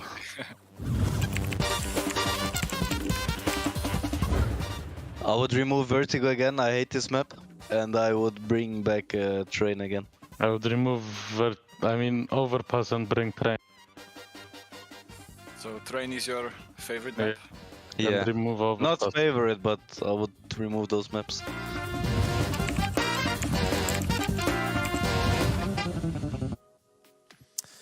Welcome back, ladies and gentlemen, to REPUBLEAGUE Season 3, into our second match of the quarterfinal day. We have just seen MOUZ NXT come crashing out to XMAD Lions as they progress to the semi-finals, and now we'll decide who will be the next team that goes on to face those main two squads. I'm the Eternal J. I'm joined by Dwayne for today's proceedings, and this one is going to be, I think, a banger. I would imagine so as well. Both of these teams narrowly on the top 20 on HLTV. Both have been able to find a lot of recent success, but maybe you'd have to say for forZe, the recent success is in a row. Absolutely. So for those of you who don't know what the match we're talking about, of course, it's forZe versus Bad News Eagles. forZe in particular have been on a tear. I'll take a look very quickly at the playoff bracket and show you exactly how things look at the moment so you can see exactly how the XMAD Lions have made their way forward into facing up against the likes of Ecstatic. And of course, the 2-0 series against that MOUZ side made it look pretty easy. So again, our second match of the day will be forZe versus Bad News Eagles. So back into the conversation about this matchup, forZe especially looking pretty hot stuff at the moment. They are on a, what are we on, like 5 series now in a row? 6 series now in a row? They've just been beating everybody they face. And it's come down to a recent resurgence of form. Obviously, things have been quite positive for the last month or so, but they are, at least recently, on a huge winning streak against some very good level teams. And even with the lineup that we've got in front of us, Zorti's been playing really well this event, Xiaofi too, Jerry's been involved with the action, and there's the streak. There's the idea of who they've been playing. Yeah, and take a look at those last 3 results, especially against Enterprise, 9Z, and Sinners. 2 0s against all 3 of those guys. They haven't lost their last 6 maps, so they're coming into this one on real hot form. And that makes me very excited because, honestly, I was doubting forZe quite heavily over the course of the major and coming into the major and seeing what they did prior to that point. But ever since then, they've taken that momentum and they've done some real good work with it. Keep in mind, it's actually 8 maps, right? Because that VP Prodigy game that went 2-1, they lost the first map and then bounced back in map 2 and map 3. So to have a streak of 8 maps in a row is kind of ridiculous when, to be honest, Jay, there aren't that many that have even been close. One team that you could compare them to would be the Bad News Eagles, if only because they've come from very similar positions. Both squads played in the PGL Major in Antwerp, and they actually took each other on in one of those best-of-1 results. So we have seen these two teams again sort of make an unlikely run to that tournament, make their unlikely run to the pinnacle of the mountain. And unfortunately for Bad News Eagles, it hasn't quite as translated to as much success as it has for forZe lately. After the Major, you mean? Yeah. It's difficult to weigh it up because look at what Bad News Eagles have played after the Major. They got invited into the Pinnacle Cup 4 event. They lost to Ecstatic, a team that they've struggled in head-to-heads against, and they've played REPUBLEAGUE, and that's it. The sample size is so small with the lack of events, whereas for forZe, they've been playing quite a few events after the Major. That's what I'm saying, though. There hasn't been many results to give BNE the benefit of the doubt and saying, listen, they've done real good stuff after the Major, which you can say that for certain in the case of forZe. Obviously, the 6-match winning streak is a perfect example of that. And in general, in the head-to-heads, they've also had a lot of great results above this BNE side. Of course, we mentioned that best-of-1 at the Major, 16-7 over on Inferno. We've also seen best-of-3s go their way in Giraffe, for instance. The last match was a Pinnacle 4 Series 3 match, in which the side known as Blink back then actually were able to take a series above this forZe cap. But in general, we're talking about 11 wins to 6 over to the favor of forZe in their history. And keeping that all in mind, the 6-map winning streak, the fact that it's maps in a row, 8 on the trot from forZe, and then you look back at those head-to-heads and think, oh, they've lost a best-of-1, they've lost a best-of-5, they've only won 1 out of 4 best-of-3s. There's not really that many positives coming forward for Bad News Eagles, so for them, they are going to be the underdog in this series. It still doesn't mean they can win it, though. Yeah, it's going to be tough. Very, very tough matchup in this one. I'm actually kind of like pinning the favorites as being forZe in this context, just because of the run of form being as fantastic as it is right now. There's not enough data for me to just truly say that Bad News Eagles are favorites in this matchup, but hopefully they could sort of force out a victory in the veto basis. So walk me through this one. Both teams loved us too, so I wonder how that's going to pan out. Vertigo and Overpass as bans, no surprises there at all. For forZe, they don't mind a bit of Nuke, they don't mind Mirage, so they go into that Nuke. And for BNE, you wonder, do they go Dust 2 or do they go Ancient? Do they go Curveball?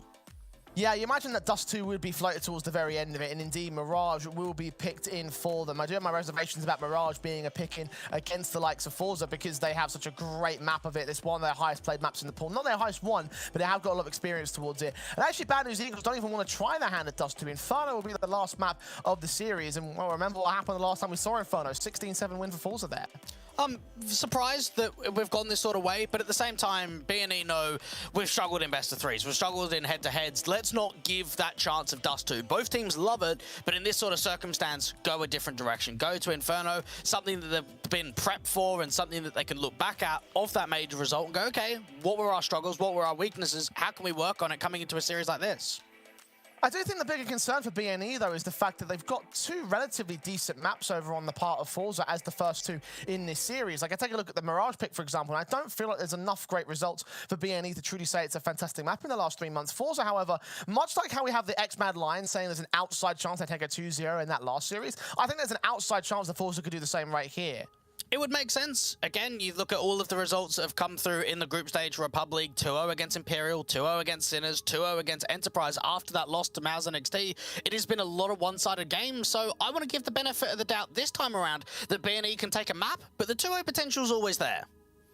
I don't know. I do feel like I'm going to predict to be the 2-0 fashion here for forZe. I mean, I take a look at the last map of the last best of 3 series that we saw between these two teams. It was a 16-14 on Mirage, so it really could tip either way in that sort of sense. And for me, seeing how strong forZe have been in their last 6 matches, seeing how strong they were outside of that one upset loss against MOUZ NXT in the upper bracket of Group B, I just feel like they're just the better team overall. I give them at least a little bit of credit on BNE to make this one a close series, but it will be a close 2-0 for me. And even for BNE, they actually got away pretty much scot-free in their opening games, took on Sprout, took on XMAD lines, weren't really challenged in either of those best of 3s, getting some simple 2-0s, but struggled against the Ecstatic side, who we've seen in previous head-to-heads always get the 1-up. So you could say that so far, at least in the run of REPUBLEAGUE, to even get into this position, hasn't been much of a struggle for them. Yeah, it's been a bit of a, I guess, a bit of a breezy time in that sort of sense, right? Bad News Eagles, of course, having to run through the gauntlet themselves. Obviously, like, you take a look at the name value that they've had on their side of things, and, you know, in theory, it kind of makes sense that you would give it a hard run because they've taken on Sprout, they've taken on XMAD lines we've just seen over a little bit earlier on today, and they've had Ecstatic, and that was just a difficult, in theory, it's a difficult run for them. But again, it's forZe the ones that have been in a slightly better form, so how we weigh this up is yet to be decided. What we can definitely agree on is the fact that Nuke probably should be a forZe map. Definitely. I'm in agreement there. And we were talking about it in the last series from forZe, is the fact that with their winning streak, we were seeing a lot of Dust 2 as their map pick. Now, not even seeing Dust 2 in the series as an overall marker, you start wondering for forZe how deep their map pool is come the other maps in the series, and we know for Nuke it is strong. It is a map that they've picked several times, and one that they'd like to get the series started off on a positive note. Yeah, the fact that they can even think about looking towards this one as their main pick sort of indicates that they have the confidence that their map pool is deep enough, and GXX will be able to take some of that confidence away. It's kicking things off in the pistol round with the Julie straight towards Norway. Quick headshot, quick kill. Even Senna trying to get away from that heaven position, quick trade out towards that main position. But for BNE, what are they really working with here? You'd imagine that for forZe they could start slowing it down, start over-aggressing, and Synopsy gets caught peering around from that ramp control.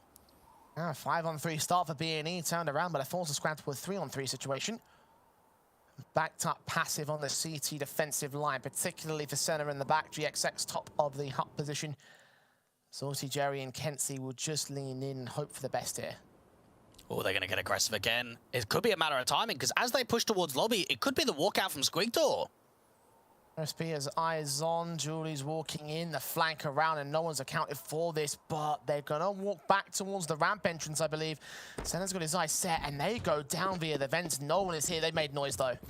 Yeah, the rotations can come through, but even GXX is wondering if it's safe to go down for the vents, whether they're trying to cut the rotations. This is a very good post plan for forZe.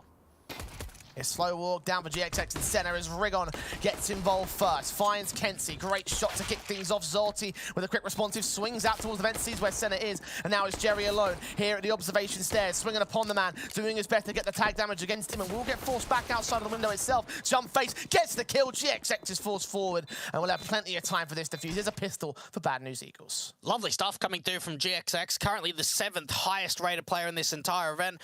And there are multiple individuals to keep an eye out for as this series unfolds. GXX is going to be one of them, one of the main AWPers for this BNE side. Being involved in a lot of the aggressive approaches, was playing up there from the top of hut, was thinking about leaning in forward, continuing to try and apply some further pace down towards that lobby control, and was the one that got the clutch together at all. Great clutch attempt, of course, in the last round of the T-side, and Jerry couldn't quite hit that last headshot, though, so all comes together for BNE's pistol. Bit of a back and forth there from the forZe camp, so it's not quite as easy as it might seem. A bomb plant bonus as well gives that buyback as well. Lovely force-ups we've seen previously from forZe in the group stage. Try and see if they can get as much out of that as possible. Zorti on that Galil, everybody else going for some upgraded pistols with the MAC-10. A little bit slower this time around into that lobby control. Another topside play, perhaps. Very quick incendiary sent down. Nades coming out. Backing away from Synopsys part. Burst through on kenSi, who gets that first kill. GXX and Rigon, very fast response alongside Juan flat through. 3-on-2 situation, making it 1 and none as the sprays come back up for the M4s, and forZe's fast play doesn't quite work the way it seems. Just saw how quickly those rotations came up from B&E, getting up into the heaven position, constantly peeking off one another. And while their util usage was pretty good, the molly down towards the top of hut and the back of the default with the flashes to open up the first engagement towards that top of hut, it was after that fact. As soon as those rotations came in, that's where the struggles continue onwards. And for B&E, win the pistol, win the second, now get a bit of a breather in the third. Now guns brought back for them on the B&E side. The contrary cannot be said for forZe, so Harshariko. And a couple of upgrades in the Tech 9 and a couple of Deagles. The Tech 9's already been moved fair by Synopsys part, so simple spray, simple headshot. Simple enough kill and nothing left in it for the forZe side. So, again, seeing what damage they can do. Bomb plant will be nice, but very unlikely. Bit of a streak building on both of these teams on Nuke. 3-map losing streak for B&E and a 3-map winning streak out from forZe. So both of these teams trying to make sure that that streak either continues or disappears. Only 3-round streak from B&E will be in effect for the start of this map. And looking towards that CT side as being the more confident half of both of these squads. Obviously, we've seen plenty of that from forZe. It's been backed up by a decent T half. So again, I do feel like this map can be won and lost on the T side. B&E will be up to respond in the second half. For now, it's a formality. Formality for Shelfie's headshot, and that does connect onto Synopsy. Center backing up as well. Gonna look for this man. Eventually get that kill. So only one casualty taken.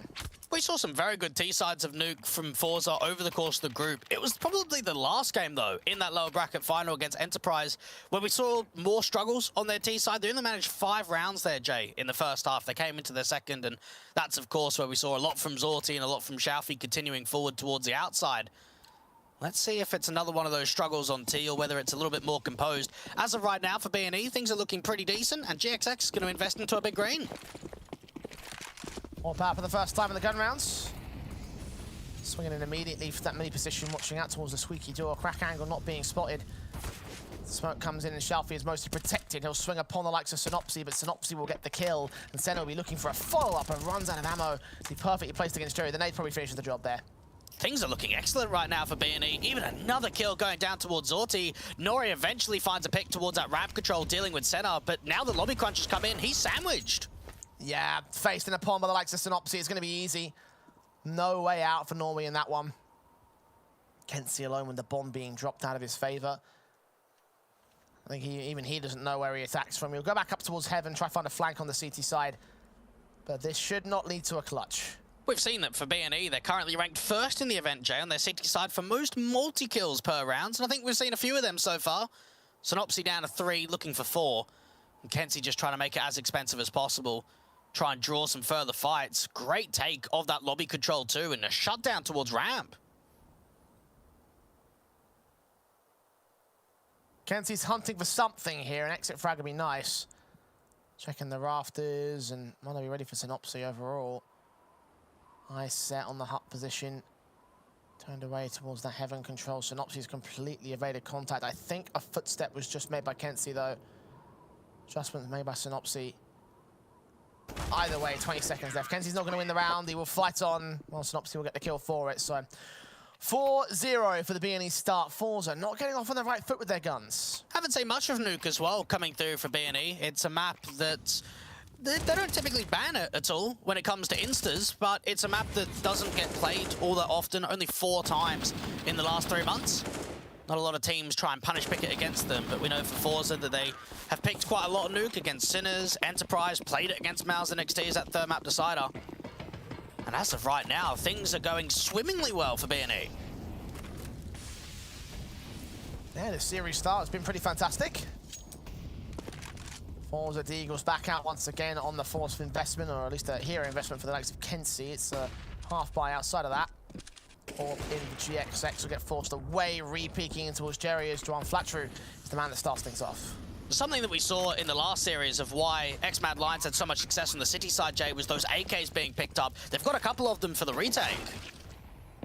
Now it's set, Deegan and Kenzie caught towards the outside, Rigon with that kill. zorti and Norway able to respond. AWP sat for GXX in a 3-on-3 situation. Tagged up and now smoked off from the left-hand entrance. Rigon's running and GXX is trying to press the issue still. The AWP watching. Rigon's AK closes into the back lines, the backstab. Shut down by Shalfi's Deagle. Norway follows suit on the AK. And Synopsy in the 1 versus 3 can't hold on. forZe find the steal. Excellent rifle round being lost out there from the B&E side. You think about what you're up against and not really much is being invested into the table. You saw there from forZe a lot of quick pace getting down towards that lower bomb side. And while they lost the first player towards outside of Jerry and Rigon catches the player towards the back of T-Red, that's a 3-on-5 recovery. The Tech 9 coming into profession, the Deagle 2, the AK getting picked up for Nori. And that round kind of came out of nowhere from forZe. Gets him right back on the gun by for it. Insert themselves into this matchup and try and equalize if possible. B&E set where their weapons are standard. Jerry tagged up by 5 points of HP. So minimal damage done early here. Even towards outside, Joan Flatru is just trying to see if he can spot for information. Think about the HE placement behind the back of T-Red. Rigon's got to be careful in case Kenzie just decides to walk through the smoke and catch him off guard. You're behind the smoke instead. Try to get towards Garage and into credit card. He'll go. Flatru's down. Easy frag found there for Kenzie's part and a very well-placed effort from him to try and find his way around the smokes and get the kill. Now it's just so much distraction towards outside. Start letting them come towards him, and while Synopsy does find the trade, it opens up ramp control. Yeah, the kills found for Senna, only good for one. Shelfie, quick responsive back, and now Rigon waiting for Norway next, hearing footsteps and scopes. Not really much else other than that swing forward of Norway gets Rigon, and now the A site's completely opened up. I think this has to be a save. This is such a difficult position in the 2v3. Synopsy's gonna have a go at this, doesn't know about the player towards the left-hand side, and that's gonna call it. AWP just has to hold on. And just the timing, you saw the way that Rigon wasn't sure, do I look towards the squeak door, do I look up towards heaven? And that slight indecisiveness with the lack of information allowed forZe to catch a timing. I threw the whole thing off. GXX knows that he's got no choice but to save the AWP here, backed up behind the orange box. We'll keep his eyes on trophy room just in case. But ultimately, there will not be a clutch in it for him, and he knows that much as well as everybody else does. 2 rounds on the trot for forZe, and lost bonus decimated on the part of B&E, so the next round should be an eco around the AWP. Hero rifle round for him. One of the strongest T sides in the playoff bracket in all when it comes to Nuke in the last 3 months from forZe. Have a round win percentage of 52.7, so definitely a team that you can look at, Jay, and say quite proficient on that T side, try and limit as much as possible. And now you start getting that idea of rounds in a row. They win the eco still, they've got a couple of upgrades, they've now followed up with a rifle round, and the money's limited. This could be the turning point.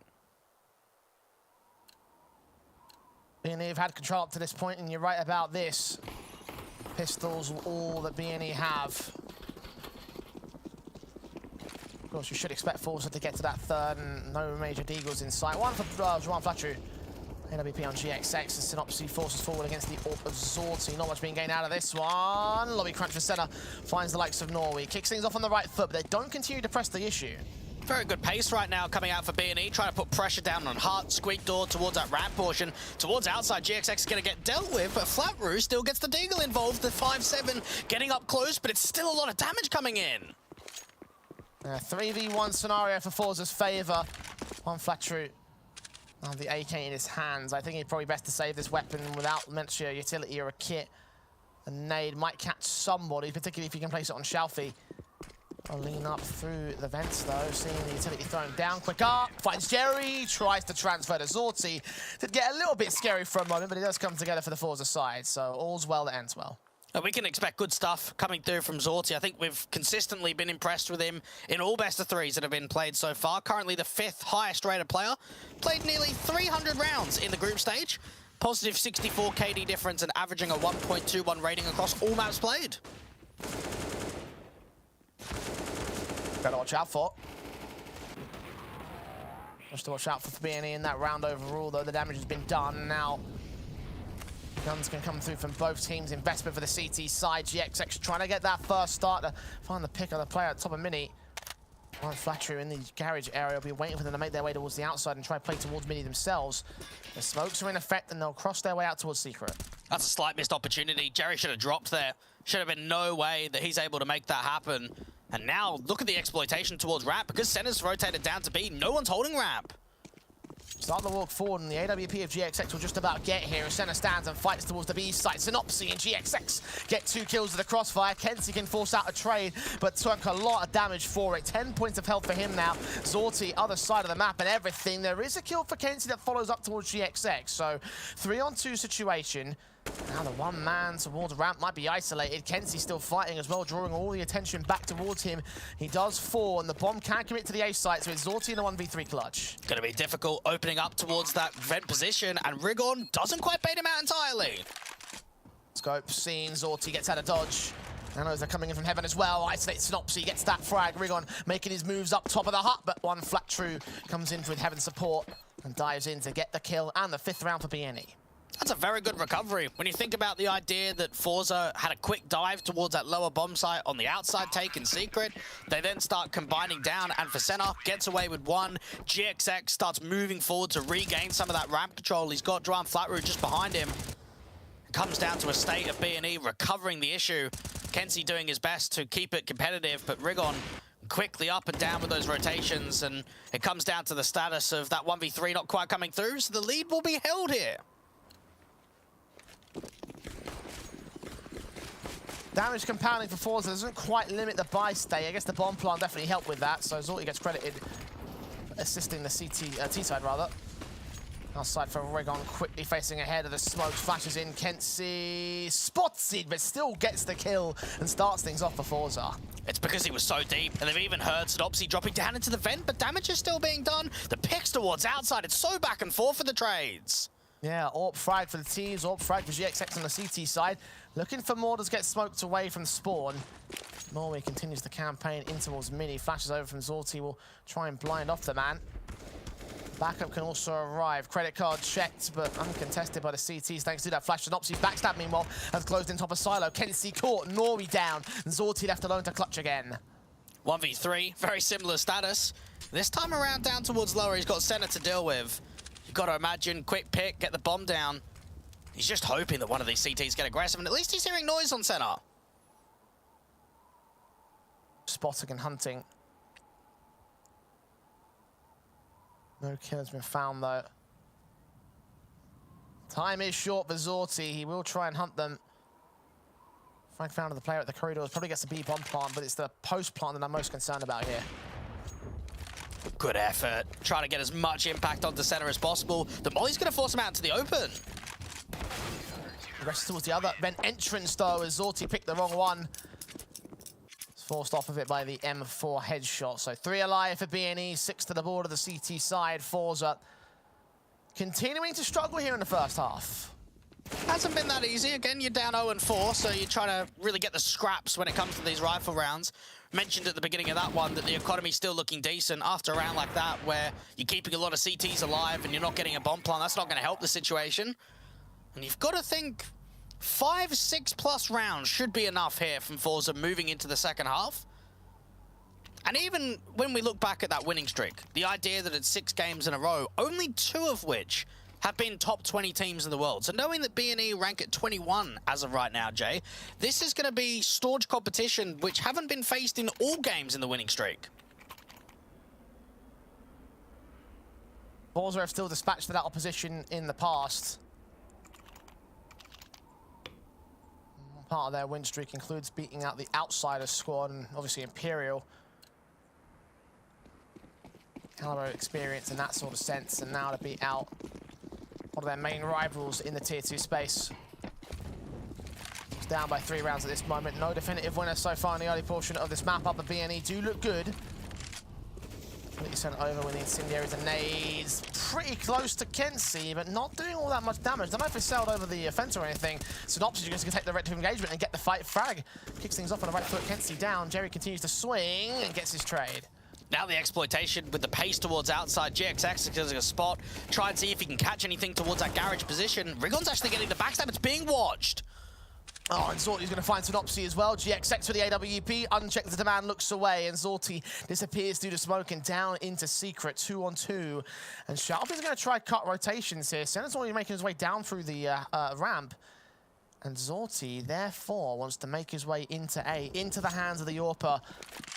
As Shalfie gets center though, now the footsteps are heard and they're going to count for this. I love this from forZe. The way they slow the round down and bait out mistakes. Even Shalfie's going to get pressed on by GXX, but it's so much information, and now they've caught him.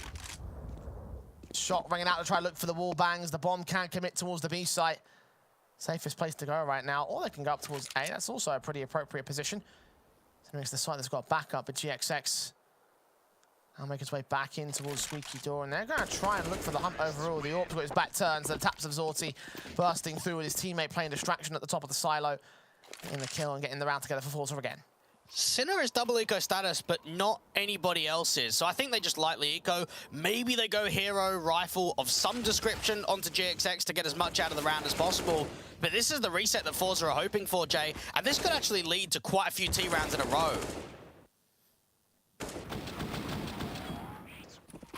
Much like it did in the previous reset. Ooh, okay. Okay. Very surprising. AWP and M4 reboard down with the upgrade pistols. The force invest in its truest form. The Deagle of Rigon can get the start out on the center of the site. Synopsy playing Overwatch in heaven has let them cross towards Secret. Smoke's in the way, so we couldn't see much in the first place. This is a massive risk. And it's got to pay off for B&E. Otherwise, they could really hold back themselves on this first half. forZe are exploiting so much down to that lower bomb site. Jerry's hoping for one of the CTs to rotate in the vents, and Synopsy's already fallen. Kenzie with the frag, AWP trying to fire back, and now they're well aware of where he is and what they've got in play here. Force by of its best nature. Climbing down to the vent control, however, the shelf is towards the outside, making some space out towards the yard position. Might even split the wave and rotate back towards the A site. The concern is going to be the players that were in vents. They've discovered them. Shalfie's been so solid at these late rounds. Just slowing it down, gaining map control towards outside and heaven. And he's been the playmaker to cut rotates off and now finds himself in a stance where he starts looking into heaven and he's going to realize A is pretty open. Smoke being set, the Deagle of Rigon, however, has other plans. A's not quite open with him standing there. Gets his kill, tags up Norway. Non-Flatru now, back at Tetris, checked by Jerry. And Shalfie will cut off the other main entrance towards the site. The bomb will go down. And it probably should be a save call here. Senna's still pressing, and the gun barrel is seen. Somehow gets away with a kill on Kenzie. But at 1 HP, he can't do much more. Maybe GXX might have a chance here, though. I think you've got to go for it now. 2v2, this is so winnable. And Nori's stuck. Nori's in trouble as well, low HP. The concern's going to be Senna though, and Shalfie will find it towards the outside. Now GXX will save.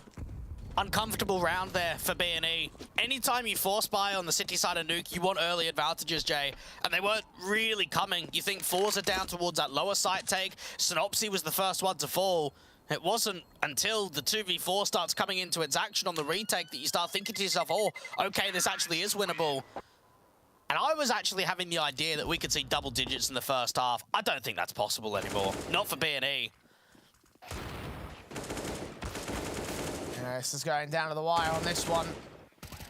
Still technically possible. They could just find the next 4 rounds in a row of forZe, given the fact that we just seen them go up against a force buy. B&E didn't get much out of that force buy, so the Orp will be the only main weapon in play. USPs, P250s brought down. And not much more into this particular round, so by all accounts, it should be 6-all. Nades in, fast rush out, wasting absolutely no time to get to the upper bomb site. 2 players in the backside, including that AWP. It's Rigon's P250 that faces first, and GXX will get the kill for it. Kenzie responds back, and Shalfie follows suit, so all in all, overwhelming for forZe. Beautiful read there from Jerry on the economical state of what B&E actually have. That was the first time we've seen a proper rush towards the upper bomb side, and it has to be because it's anti-eco. They want to put pressure down onto the AWP. They don't want him to have any comfortability, and knowing that that was in a position where it can't be saved, if it maybe played heaven or maybe played ramp, he could think, okay, well, he could back out to spawn and save onto it. Because he's in top side, it has to fall, and it means they can't have an AWP in round 13. Yeah, just M4's crossed the boards. Money's not looking good for B&E. Maybe they would have done well to place that AWP more passively into a safe position. Not allowed to fall with the A site all the same. Rigon set with the smokes. Incendiary sent down. One Flatru gets the kill to open things up on a CT side. And that cancels the upper hit here for forZe. Realised to themselves, probably not the right action to go. Leave Jerry aggressively from the hut control. Hope if they could force GXX in for an info play or perhaps Rigon. They just want to try and see if they could force a mistake. It's passive for now as the teams don't want to make any more mistakes. So lobby control for the most part, Shalfie. It's that, of course, at that squeaky position. Rigon catching nothing as of right now. A minute on the clock. And forZe will set up for the A hit again. It's all down to these immediate entries. And even for GXX, he can put pressure down onto Jerry, perhaps drop the bomb, and there's the pick. Big frag to a 5-on-3. Smokes to Mini. Molotov sent back to the backside. Flash goes over as well. Rigon's fully blind, but they can't capitalize upon the kill. He gets another one out of it. Norway traded back by GXX, and Zorti towards outside knows that he's got no chance in this 1v4. Orb to save. 7 to the board. Very good hold coming through from GXX, and I think we've seen some good signs from him over the course of Nuke, only averaging a 1.07 rating in the last 3 months. Nuke is again a map that does not get played very often by the Kosovo boys. Zorti's got no option but to hold on to that AWP, bring it into the next round. B&E snatched their lead back, so it might be there for at least a portion. But as soon as it's a tied up scoreline, there you go, back to B&E.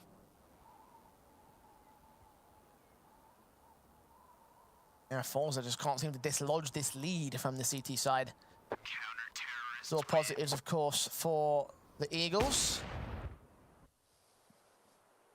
No hunt against the AWP's position, so he will stay in play, and they'll have that much, something that B&E didn't have on their eco basis.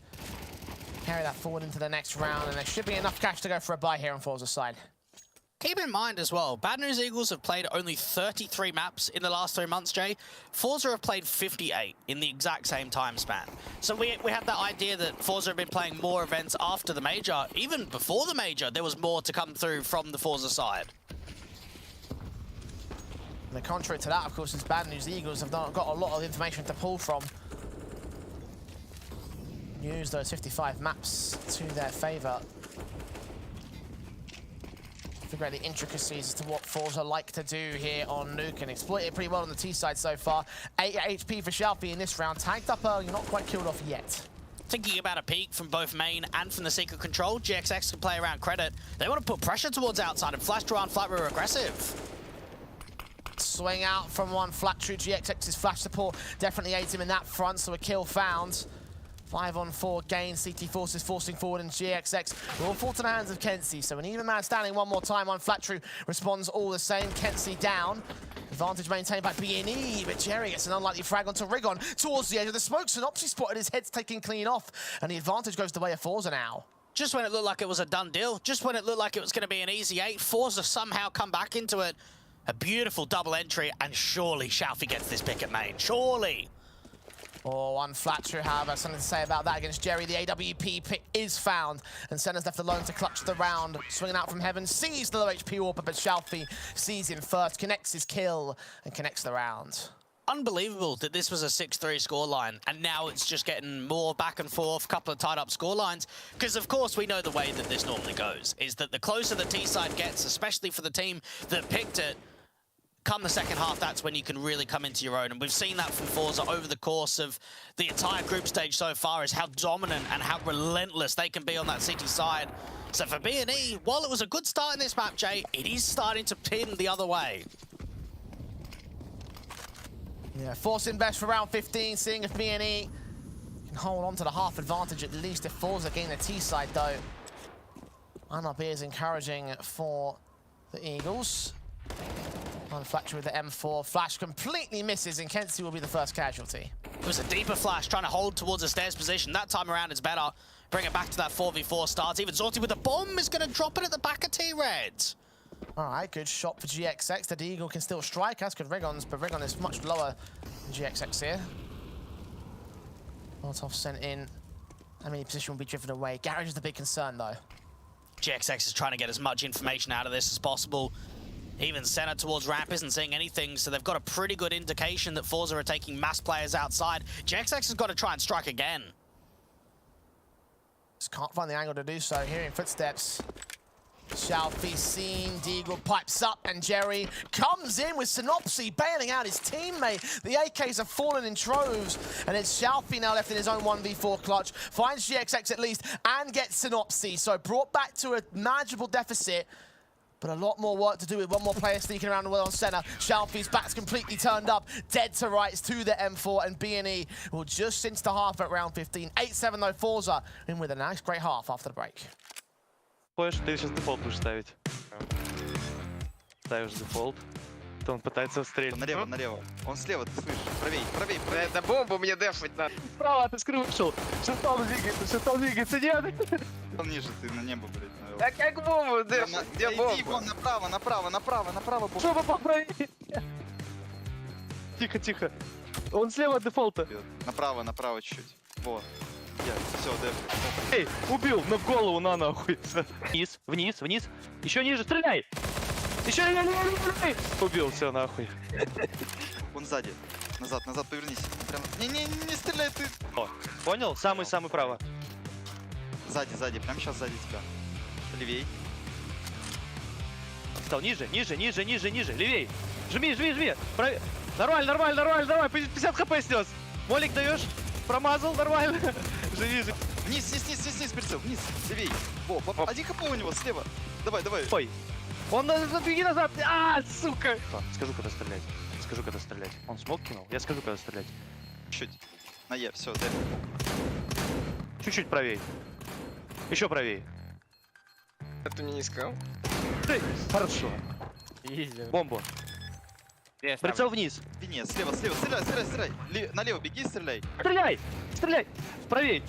Тихо, нормально, нормально. Перезарядку жми, не ссы. Просто двигайся, двигайся вправо-лево, как мутант. Перед тобой прям. Можешь Е нажать. Налево прицел. Он на тебя смотрит. Левей, левей, левей! Одна хп у него, прям перед тобой, направо. Прицел, прицел. Сука, кирпик убил. Убил ты его, ты его убьешь.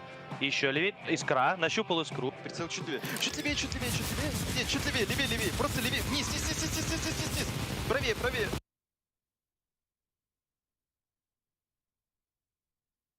Чуть левее возьми. Чуть. Налево, налево, налево. Все. Чуть-чуть, пару пикселей, пару пикселей. Ниже и жми, стреляй сразу. Стреляй, левее, левее, левее чуть-чуть. Да сука, я заебал. Подожди, нажми двойку, нажми двойку. Возьми пистик. Направо, прям перед тобой, направо, стоп, стоп. Левей, левей, левей, стреляй. Блядь, Правей, двигался, ты правей. двинулся. Бегай, Хорошо, бегай, хорошо. Убил. Он за малых шифтом, он на малых шифтом. Ты прям правее прицел, правее прицел. Направо, направо, сейчас плен забежишь. Все, ставь пачку. Вперед беги, беги вперед, он бомбу ставит. У тебя киты есть. Он поставил бомбу перед искрой. Пизде. Все, направо, направо прицел, направо прицел, направо прицел. Все. Двигайся, тебе надо встать. Чуть лесенка перейти. Стоп! Назад, вниз, вниз, мышку, 90 градусов вниз. Приканул. Вниз, вниз, вниз прицел, ты на небо смотришь. Жди, жди, у тебя киты будут, нормально. Что, давай, дергай. Нормально, нормально. Были. Хорош.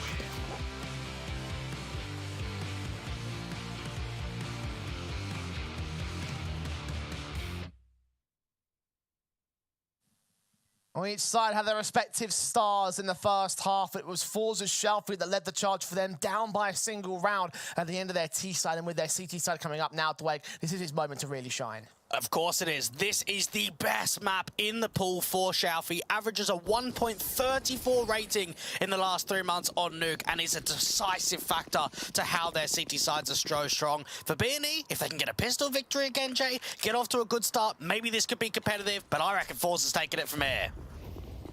Blocks and USPs in as standard. Kevlar brought out by the CT forces BNE, given free access to the A site, so it's forZe on the retake. Only a smoke. They don't have a flash to go with, and they might just send it straight in. Straight for the USP Angels. Orti seeing at least one player. GXX can strike, diving in against the man. Him and Synopsy combining to remove all elements here from the heaven control. Jerry has no idea what to do. Neither does Shalfie, as BNE are overwhelming forZe once again. And we've seen that there's been a few teams in the competition so far, Jay, just being rock solid on pistols. This is perhaps something that we should keep an eye out for BNE. 2-2. Now, pistol base is setting up a ton of momentum here. Gaining control and holding it down their 8th round, denying it for the forZe side. Bring up to 9 instead for BNE. Jerry just fighting hard to get some sort of survival or exit frag in. It's not going to happen, though. There you go. Bad news, Eagles. A huge pistol win for them because that sets up possibly what could be the rest of their half. Hang on. Hang about, Jay. We've got a force buy, and it's in from forZe. Let's bring it back just a little bit and maybe entertain the audience of what we saw in the group stage. How many successful force buys did we see from forZe? Whether it was the second round or not, they were the kings of it. Well, as is expected, they will force the issue right here and now. The Deagles in the hands of 3. CZ and PT50 also out in for the likes of Jerry and Norway. Shalfi's Deagle holding towards the upper end of heaven, watching down towards Secret. Doesn't see Rig on for the time being, though. We saw Nuke being played against Ecstatic for B&E come their last game. Off the group stage in the upper bracket final. Third map decider. 4 rounds on T-side, Jay, is all that they're able to find. That's not a lot of confidence. Not a lot of contact either in this map, or in this round rather. Bursting through the smoke, suppressed by vision. Can't see anything for Norway and Jerry's part. Held towards the center of the A site. Smoke's ready to go down towards Squeaky Door. Center with the Molotov set and ready to go for the XE. It's whether they actually commit with this, knowing that there's the outside lurk. It could actually be a double pump, some sort of fake to work in, and they're waiting for the rotates to come up from Secret. And Regon is not looking the right way for this. Kenzie's not looking the right way either. But Regon thinks he's completely safe. He tries to adjust against Zorti, and Zorti can find the one-for-one trade. Now, BNE start forcing their way to the upper site. GXX wraps the corner. Jerry's back's turned. Zorti turns that AK into a decent pick of his own right, and one flat true will find Norway in the meanwhile. So 2 versus 3. The AK still a concern as Zorti fires it through the smoke, makes it a triple for him, and the bomb plant to be conceded. Oh, very open. Zorti can beat with this, and he finds another kill in the round, Jay. He's on for the ace, and center is so low. 9 HP. I don't believe Zorti's about to do this on his lonesome. You highlighted force buys for forZe. Should have highlighted Zorti on them. Deagle did the first, the AK did the rest, and now he knows the center's somewhere in the hut. Tap on the bomb once, sprays back and forth. Damage being done to Shalfie here. On the bomb, they'll try and tap it. Zorti now going to face in towards center's position. 5 seconds. He gets the wall bank spray. Zorti's got to chase around the corner. Center might stall for enough time. There's no kit in play, so there is no round for forZe. The ace does come out for Zorti, but it's just not enough. That's absolute heartbreak. And even the way they played it off one another, it might have that idea that Zorti thinks it could be a swing from Squeak Door, that center's already peeked towards hut. It's going to get tapped again the second time on the bomb. Okay, he's going to make the rat play. He's going to come out from the door, and that's why he's not holding that aggressive angle in case for that play. To think how many kills came through from the spam, how much importance went down to that 1v2. Fair play to Sinner, even with the wall bang. He was on 9 HP in that clutch. He was bested in the Angels themselves, though, so bad news. Eagles will take a tactical. Recognizing the state of their economy, look at that money line. It's not that much better than forZe's, and forZe's economy is only on the loss bonus basis. The AK staying in for Zorti. Considering the potential on the economy slate for the CT side, it doesn't look like that the forZe side are going to buy. They've got upgrade pistols, but there won't be a force up. They could have forced if they really wanted to, and it wouldn't have been too surprising. They're biting at the bit when they know how ruined this economy on their other side is. The factor is, though, if you buy and it doesn't work out, you're looking at a 7 to 12 deficit. You don't really want to be in that position, so you play it safe. And for B&E, they've got to get these MAC-10s aggressive. They've got to get some pace out of this round. The Eagles up close here for forZe's part. And it's still winnable for them because we've seen how the effectiveness the pistols just had in that previous round. Knowing that there's MAC-10s out for B&E as well. I mean, there's also a lack of Kevlar at the set, or helmets rather, at the same time here for forZe. So headshots will be plenty for them. The Deagle of Kenzie will find headshots of his own. Rigon first man down, 1 flat true. Quick response required. How quickly do the rotations go down towards this lower bomb site, though, from forZe? Zorti is in a position in which he can wait for any aggression to come through from the hell control, and he's seeing absolutely nothing. He's got info from that flashbang. Synopsy faces him, and the AK is now discovered. They'll go hunting for him, and he'll try to get some more damage, which will be successful in doing so, but not a massive amount of it. The Deagle is Shalfie. Now I'm going to go hunting, try to grab that AK if at all possible, up to the heaven wrap. Find a vertical flank. I like this from Nori. Get aggressive in from the Squeak Door with the Zeus. Try and minimize the distance. Even Shalfie's waiting for the lurk towards outside. It's a matter of timing and positioning. Doesn't see him. Does now. Headshot to the 3-on-2. One more T-side players out in the locker rooms as well. Chalfie trying to grab info, making a bit of noise for it. BNE running low on time here. 20 seconds. They're going to get that bomb to commit. They've got to go A. There's no way they've got the map control to end up at B, and they're running so low. You're right about this. They've got to get a move on. Even Norway's holding at the edge of the hut. 10 seconds. Bomb plant, but GXX could be denied so quickly. He's checked all the corners except the one that the CTs are holding from. Upper heaven, Chalfie holding for a flank, comes through center, gets that kill, and it's brought back by BNE just about here. AK spray comes up against Norway, and it's all left to Jerry, who can't hold on. I have no idea how BNE fought their way back into that. Just having the right inklings at the right places at the right times. They just about fend off the eco. Well, to answer that, Jay, they didn't panic. Notice how calmly they play that 2v3. They're not making silly sound cues. They're not getting any walks for or any runs for. They're walking the whole time, so they're not making noise. And they know the clock is on their side. Yeah, it is low. It's very limited on just how much time was left, but don't panic. You've got Senna to cut the rotate off. You've got GXX down in the side directly. It was uneasy, but the round comes through, and that's what matters for BNE. They set smokes down. Chalfie, GXX engaged upon that first kill. GXX especially with the opening kill of the round. BNE having control. Just kicking things off with a man advantage at this moment in time. They continue to wrap around towards the outside, particularly extending out towards that heaven entrance where Jerry is forced to back off. If BNE win this round, they might actually win the map. That's how much momentum could really be gained, and especially limiting how much money is being saved up from forZe. There is so much importance in a round like this, and forZe know it. Being a man down, they're getting aggressive. They're peering into lobby.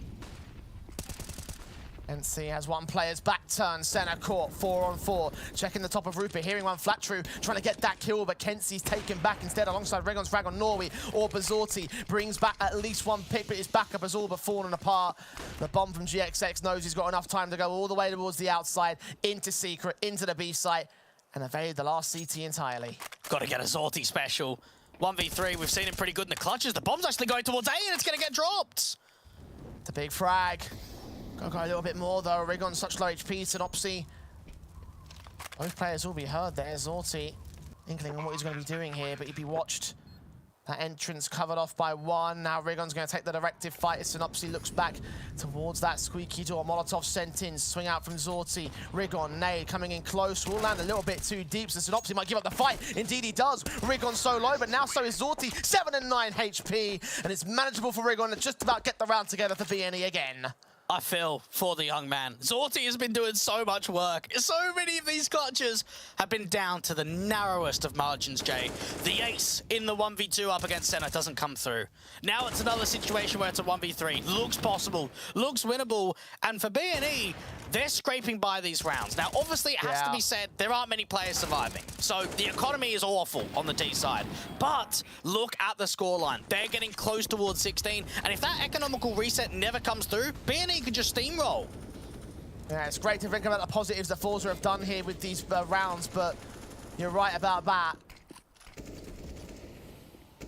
Got to get around on the board. Got to find that reset. Got to decimate the economy state of BNE and then not lose to the follow-up force buy. And Kenzie will start things off on the right foot. Again, it'll be Rigon picked up. But BNE have fought back from these man disadvantages time and time again in this half. Oh, bad smoke. Body blocked on Norway. That's not good at all. Now even up towards ramp. Zorti's playing passive and Synopsy's going to drop him. Now they've got the opportunity of trying to take some of this hell control. Drop flyer and cutting the rotate. No. Jerry's going to fall in the vents. 4-on-3. M4 at Senna's feet. Kenzie looks up and falls down. Oh, forZe just can't catch a break. Norway and Chalfie isolated from each other. Norway isolated from the round. And Chalfie left alone to clutch it back at spawn. Surely to save. Have to imagine so. BNE up to 13. And just keep in mind some of the victories that have come through from forZe on this map. Vitality, Renegades, K23, Tricked, Wolsung, VP Prodigy, Sinners, Enterprise. They've won 8 out of the past 9 maps being played on Nuke.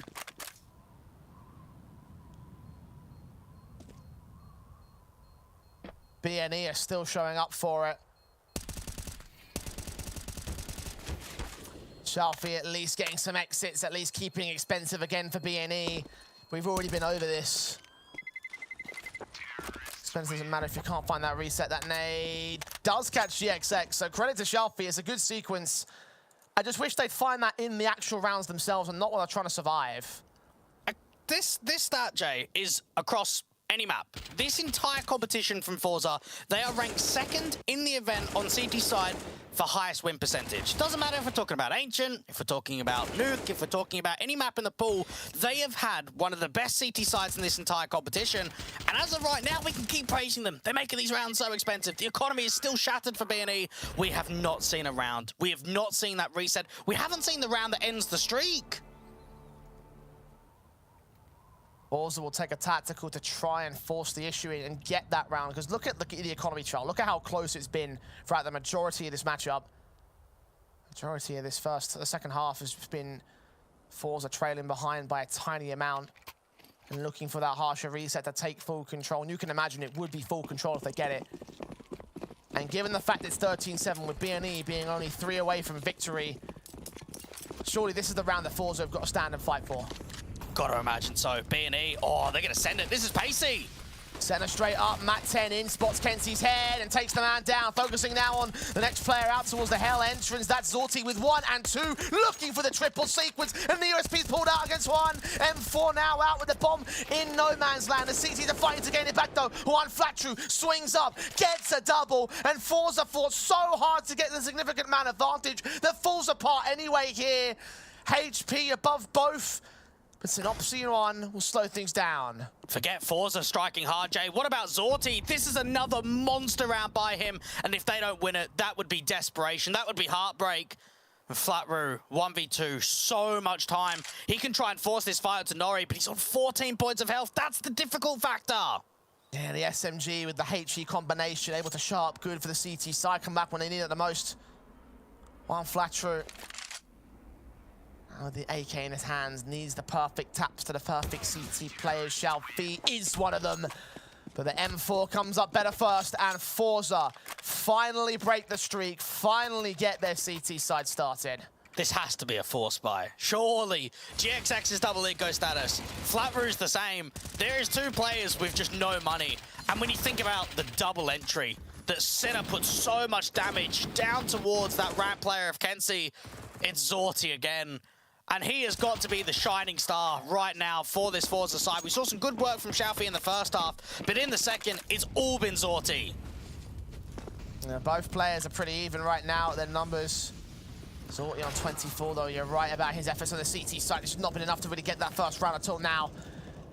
GXX, first to fall. Deagle of Rigon looking towards the outside as one Flatru makes his way down the fence, and Rigon can strike with the Deagle, which puts a lot of anxiety in my heart now, Dweg. Absolutely, and so it should. Bomb with Senna outside of lobby. Flatru is raiding for the reposition. Kenzie, it's all a matter of timing and how aggressive he gets. Synopsy seen the M4 does not find the fight. Instead finds one Flatru and turns around all Synopsy in the end. So order is restored in the server for the time being. Rigon and Senna will try fight back regardless here. Of course, it's forced investment status, and Rigon's going to fight on with decent shots of the Deagle. So now Kenzie's dropped, and the B side's pretty open now. Very winnable round here for B&E. You've got 2 players with helmets and with rifles, and no players on rotation at all as of yet from forZe. The best that Zorti could do is come through from that ramp position. forZe's now starting to realize that there's nothing here in lobby. B&E need to get the bomb down and need to start fighting on the post plant. They've got to drive the advantage back in their favor. They're looking for a pick at the moment to try and find that advantage before the bomb gets planted itself. Giving more breathing room for the CT side, who will start to rotate here. That bomb plant coming in. Rigon. Oh, he hears footsteps. He goes for the swing. He gets Zorti. Oh, he gets Nori as well. forZe about to lose to a force by Senna. Is turned around by the SMG of Jerry. A one-on-one with Rigon on 4 points of health. He started this round. He'll now have to end it for the T side. Back at dark. Jerry has no idea. Has not seen the bomb. Smokes to cross. Back will be turned towards the man Rigon. Not willing to pop out just yet. Jerry When is the timing good?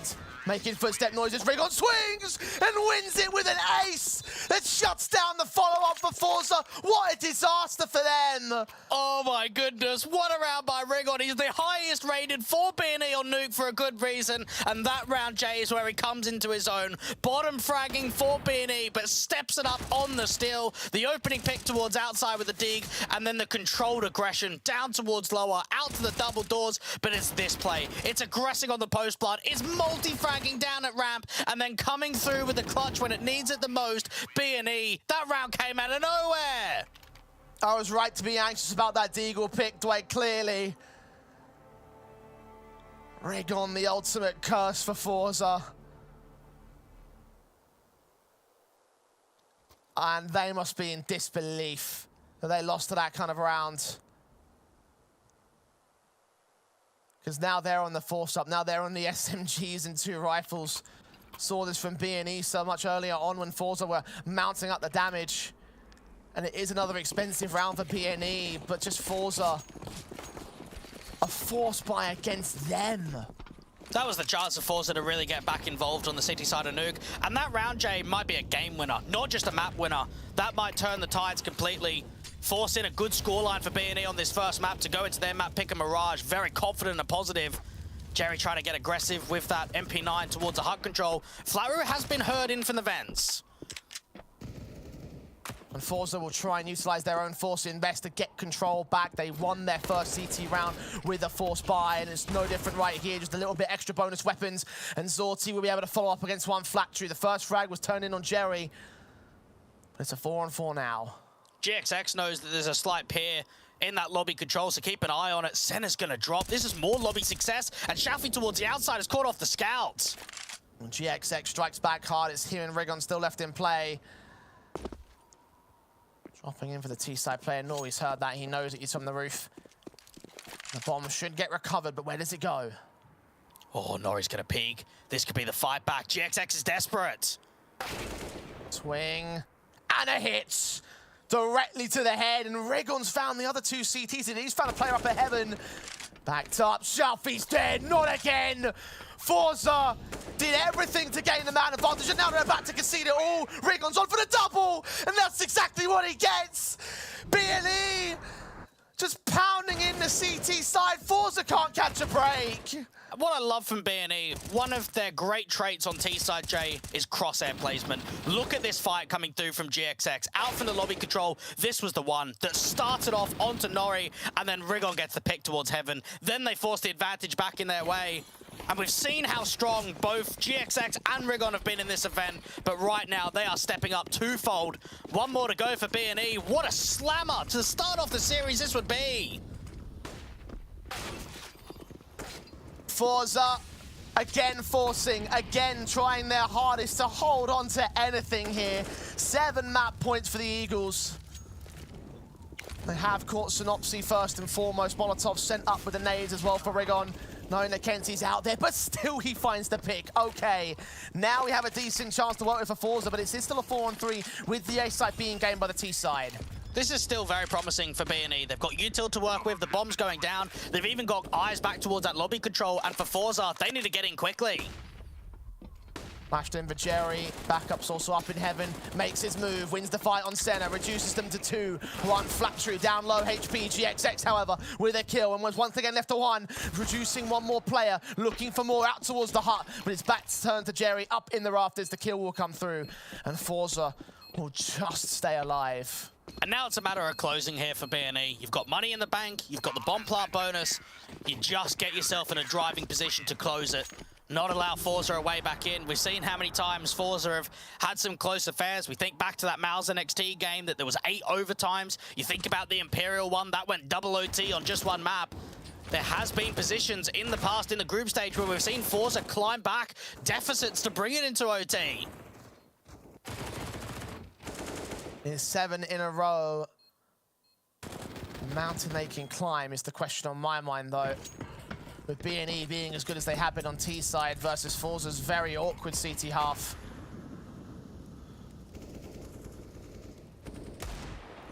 Damage done by the early AK of GXX. Rigon's deadly Deagles lurking towards the outside again. Trying to spot for Xiaopi as Zorti is the first player to fall. That's already a bad start. They all swing on Norway.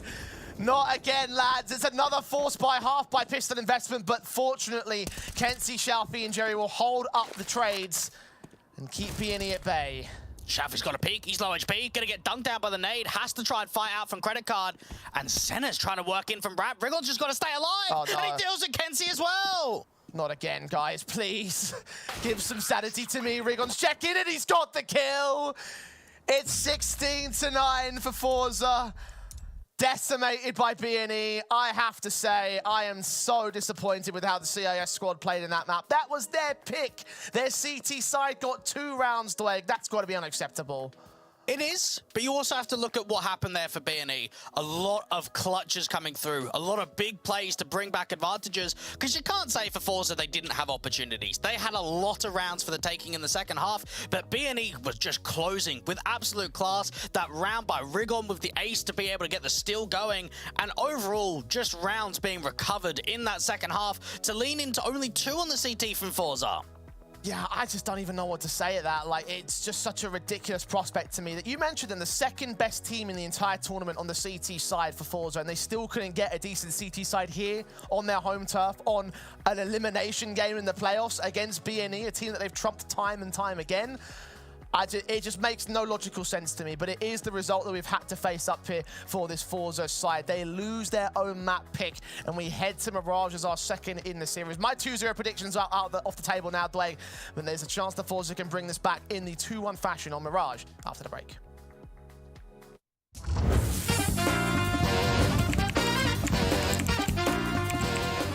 Let's say it was Hellraisers. Hellraisers, final answer? Yeah, because like we didn't play in 2014, so we didn't know. But I know exactly it's not Natus, Windsor, and Liquid. It could be Astana Dragons and Hellraisers, only 2 options. But I'm not sure Astana Dragons were playing in DreamHack, not sure. So Hellraisers, it was roster with Kucher, Dosia, Angel maybe. Arkelov, Angel. Yes, so final answer B is right. B. Good job. Yeah. It's really hard question. B or C? Yeah, that's right. B or C is good. Yeah. Давай, Dink Doom, Сань. Okay, let's go. I wonder if it is gonna be C. So final answer C is... Yeah. Yeah. Nice. Yeah, I think Pasha Biceps and Snacks. Pasha might not be that far at rankings. Get Right was top 1 for 2 times. I think it was 13 and oh, it's really hard. It might be. It was era of Fnatic and Swedish players. It might be KNS and Shox because I think Get Right was a little further. He was like at top 1 maybe. Snacks, no? Yeah. I didn't notice that he top 3 or top 4 place. But he might have been, but still, I think it should be French. Okay, let's say it's KNS and Shox. It might be. How do you think? Might be that was like Get Right actually was top 1 for top 2. Yeah. The rising of French scene. It might be KNS and Shox. Yeah. Yeah, that's the logic. So we lock in KNS and Shox. Yeah. Yeah. Okay, and it's wrong. It was Pasha. Really? Nice. Yes. I didn't know they were. Pasha was top 3. Get Right. Oh yes. my god. Okay, let's say Inferno is the map name, right? Yeah. And Molotov is the name of the item inside the game for the side, yeah? So we got fire and 1G. 1G, what could that mean? I don't know, like... It's probably like Molotov is item and fire its effect, which item doing is inside of the game. Maybe, I don't know. So 1G? Just for fun? 1G or fire, I don't know. Fire. It's not fire. Inferno. It's like fire. Yeah, it's like fire. Yeah, it looks like fire. Yeah. Simple. So let's go for fire because Let's I don't go know. for fire. It's Inferno. Nobody Oh knows my. why. Nobody knows why, but it's Inferno. Why actually? Yeah, they just decided like that, so they're developers. That's how it works. They decide. We just follow. True. They are the two different type of skins? Really? Do you know, Zorta? Because I didn't have that deagle. Actually not. I think that only one skin with Sunset Storm is Chinese sign. I didn't notice that both skins are the same color, the same, I don't know, like... Okay, let's say the difference is that on one of them there is some, I don't know, cloud with something. Cloud with something is wrong. There is hidden like a face. What? In there. Really? What's above? There's something above, yeah? As well, no? No. Oh no, there's only face, yeah? Yes. Only that face on the handle. Oh my god. It's hard to see actually. You need to have the skin in the game and inspect during the game. Yeah. Okay, let's go. That's really hard questions, guys. Forward, if the next one going to be harder, we don't know. I feel like my IQ is decreasing, you know. Автопокупку. Сразу бот. Да, его бот покупает вдруг. We were discussing that it's not cheap and it's the old one sticker, but especially it's foil. So there's two options. If it's it might be A because it's really expensive, or it might be B. But the logic is that if it's B, that someone bought it with the wrong price, because I think the truly one is 462, but someone might have bought it with 137. Yeah. That's true. At the same time, someone could sold it for a cheap price. Yes. But we are guessing the highest price, so yes, the highest price of it can be just one time. Yeah. Or okay. Okay, we take B. Are you sure? Yeah. Okay, lock in B. It's A. So Godsend, they switched the roster and they, I don't know, maybe they played this. I saw that Eternal Fire were harding fight in the season 2, and I think Entropic third place. Проиграли, не? Да, они там раньше, по-моему, вылетели. По-моему, это Eternal Fire. Okay, we pick up Eternal Fire. So you pick Eternal Fire. Yeah. They were second. Entropic was third place.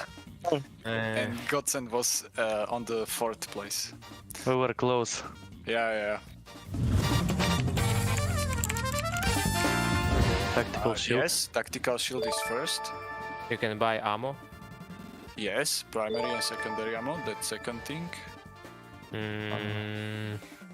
Oh, I know! The night vision. Yes, night vision. Yeah. Good job. Yeah, we're just looking at the floor and we know that this floor is on dust too, but you know, this is the side textures that's hiding behind some walls where you're not able to see, so... Yes, definitely. You can see. If you get boosted, you can see there. Oh yeah? Yes. So, Just give me one location on dust 2. The T-spawn or long? Yeah, that's for T-spawn or sure. long is good. I give you hint, but you will have it like for sure. It's behind this door. Okay. Oh, so it's long. It's long. Nice try. Okay, you get half a point for dust 2. Yeah. I actually hate Ancient. I would like to change it on Cobble, I guess. I like Cobble. We need, the oldest Cobble. Yeah. The old Cobble, because the new one is terrible. So I think the same.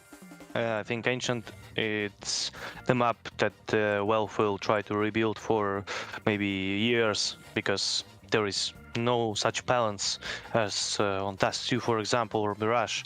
So the both sides can take the rounds. Yeah. So minus Ancient plus Cobble or plus Season, whatever. Just minus Ancient, because they need more time to work on it. So they can just put it away with some, you know, new fresh ideas.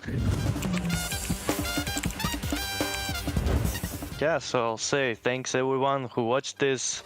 I hope you don't think we're low IQ guys. We're actually smart. We know a lot. So thanks each fan who watched this, and thanks to forZe for support us.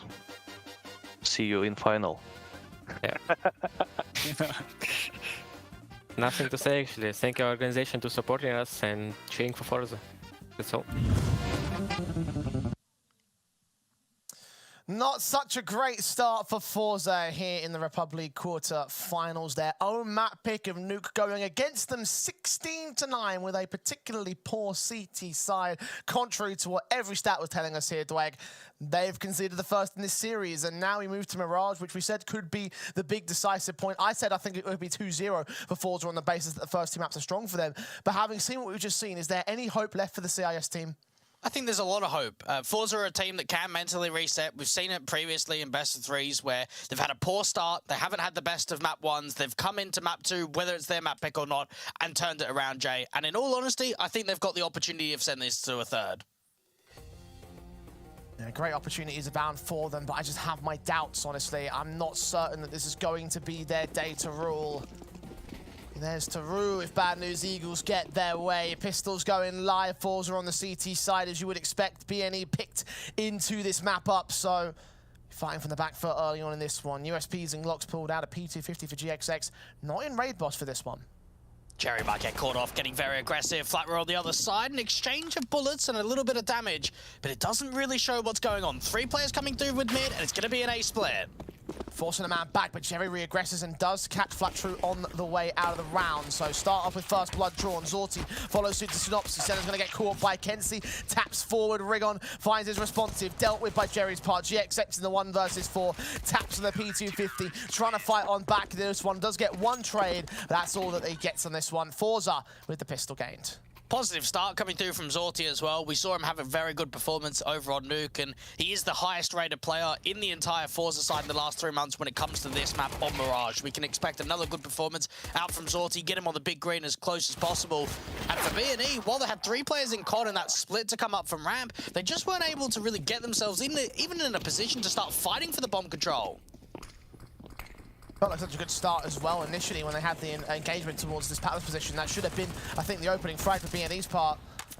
Try and force forward here with the pistols, facing and against the CT forces in connector.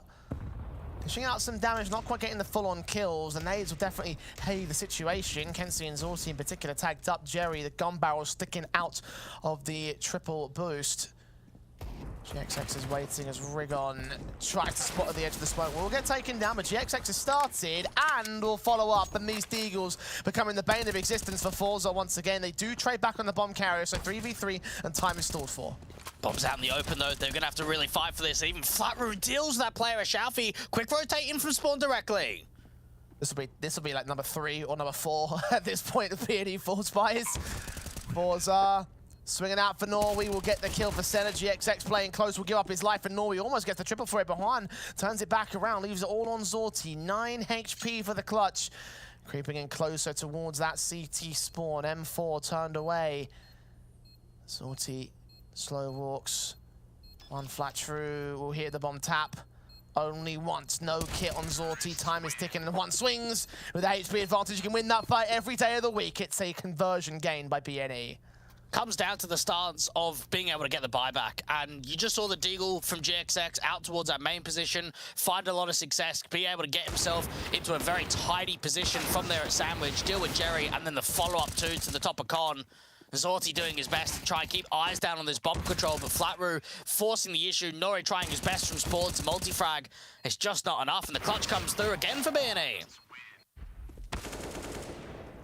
Bring that up to even so early on, forcing forZe to force buy. And while these forces did get a lot of damage over on Nuke, they weren't actually able to get the frags necessary to win the rounds. Left it all to the hands of the BNE side to stack up time and time again. No reset on for forZe. They've already lost the first pick here for round 3, so BNE in control. And after the major, we've only seen this map being played one time against the X-Mad Lions. That was in the second game in the upper bracket semi-final. 11 rounds on the CT side they were able to gain in the first half. This time around, we'll get to see what they can do starting on the T side. Already a decent opener for GXX. Work that mid control, and you've got to hope not run into that B stack, because that's what forZe are hoping to pull the trap in. And not that uncommon strategy though, so BNE might read onto it. Walking out towards mid. Into connector is where they'll look to go. Jerry as the Eagle just stands and waits. Holds face with backup, already establishing presence on the A site, so just deal with this one man, just cross easily, get the plant. Even jump face as Jerry starts to fall back out of dodge, so not even going to be much contention there. Norway will strike on the short player, so they will lose Flatro. And they'll lose Rigon. Hold on. 4 on 3. BNE better back off here. Oh, okay. Things are getting awkward. GXX is going to have to fight Jay. He's going to have to cut the rotates, and he's already down at 44 points of health. BNE should have backed off, but he does get the kill. The headshot not quite as effective on Zorti. He's doing the damage. The SMG having the bomb in his sights. GXX forced to reposition. Flash turn away from the Zorti see him. I don't think he did. He did, certainly did now. Tap on the bomb. Spray through the MAC-10 center that's come up good against him and should hold the round for it and take the second player as well. Triple, not quite found. An expensive round again for BNE, but forZe, as has been characteristic to their series so far, not able to get it past the finish line. And that's where we have to say it doesn't really matter, because what we saw on Nuke was lack of connection on those rounds, where the economy was very much in the bin, where it was super down in the dumps. And Jerry doing his best to get away back into the site, but unfortunately when you don't have a kit and when Jerry falls as quickly as he did towards that default position, you're just not going to get the round together. The time's not there. Got to wonder for BNE how they're going to start farming up this economy state, because come the next round they'll be fighting against the AK and that's about it. And the one gun for the forZe side. Still got the Deagles in on Kenzie and Jerry. Jerry in particular trying to lean forward ahead of Dark, but not seeing anything of the T-side line. BNE not being as proactive here at the defaults. Walk out towards mid for GXX. Will be spotted. Do the damage towards Zorti's part. Kenzie will get tagged up as Jerry strikes against the first man. One flat true, first to fall. This is looking kind of uneasy. The fact that the AK is still in play, the damage has been done, that an opening pick has been granted. Rigon down here at the bottom of the smoke, trying to hope that the CTs get aggressive. We'll certainly see them after the smoke clears.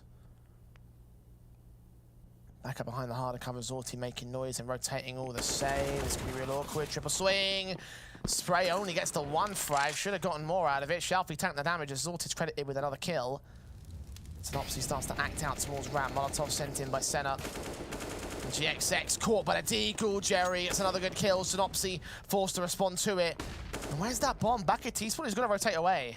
That's okay. They can still go back towards this A side. They've got plenty of time. Keep the calm. Don't panic at all. We've seen BME in these close range situations with the timer is low. And Shalfie and Kenzie are still using all of their vision towards A as of right now. Yeah, Synopsy's taking that chance to rotate towards that B site. We'll get the plant down. And for forZe, shouldn't be much left in this round here. They might try their hands at the retake because they won't be losing anything per se. Depends how much they value that AK. Imagine Shalfie might save. Kenzie might go for it though. Keeping their bodies towards A is only telling me they want to try and pick up some further weapons.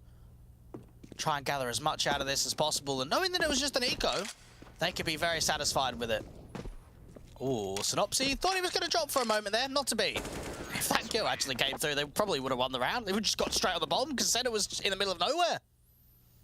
Don't think they would have known that though. They wouldn't have known that, but they would have won it. I mean, if they had had the guess that, like, oh, yeah, let's go towards the B side, see what we can find, then sure. Well, they did. They didn't quite make it out of the A site itself, so. Frag found. Third round, of course, for the BNE camp. Synopsy closing it out pretty easily with the triple, a double rather. The M4s. back in play for the forZe camp. One downstairs or equals underpass. Jerry picked up by Synopsy again. 9 HP to start things off, but he has found the opener here for BNE. Even Flatterer is just walking over towards A, catching a timing. Kenzie's been seen. So it comes down to that initial trade, bring it back to a 4v4, start working that underpass control. Synopsy's so low on HP though.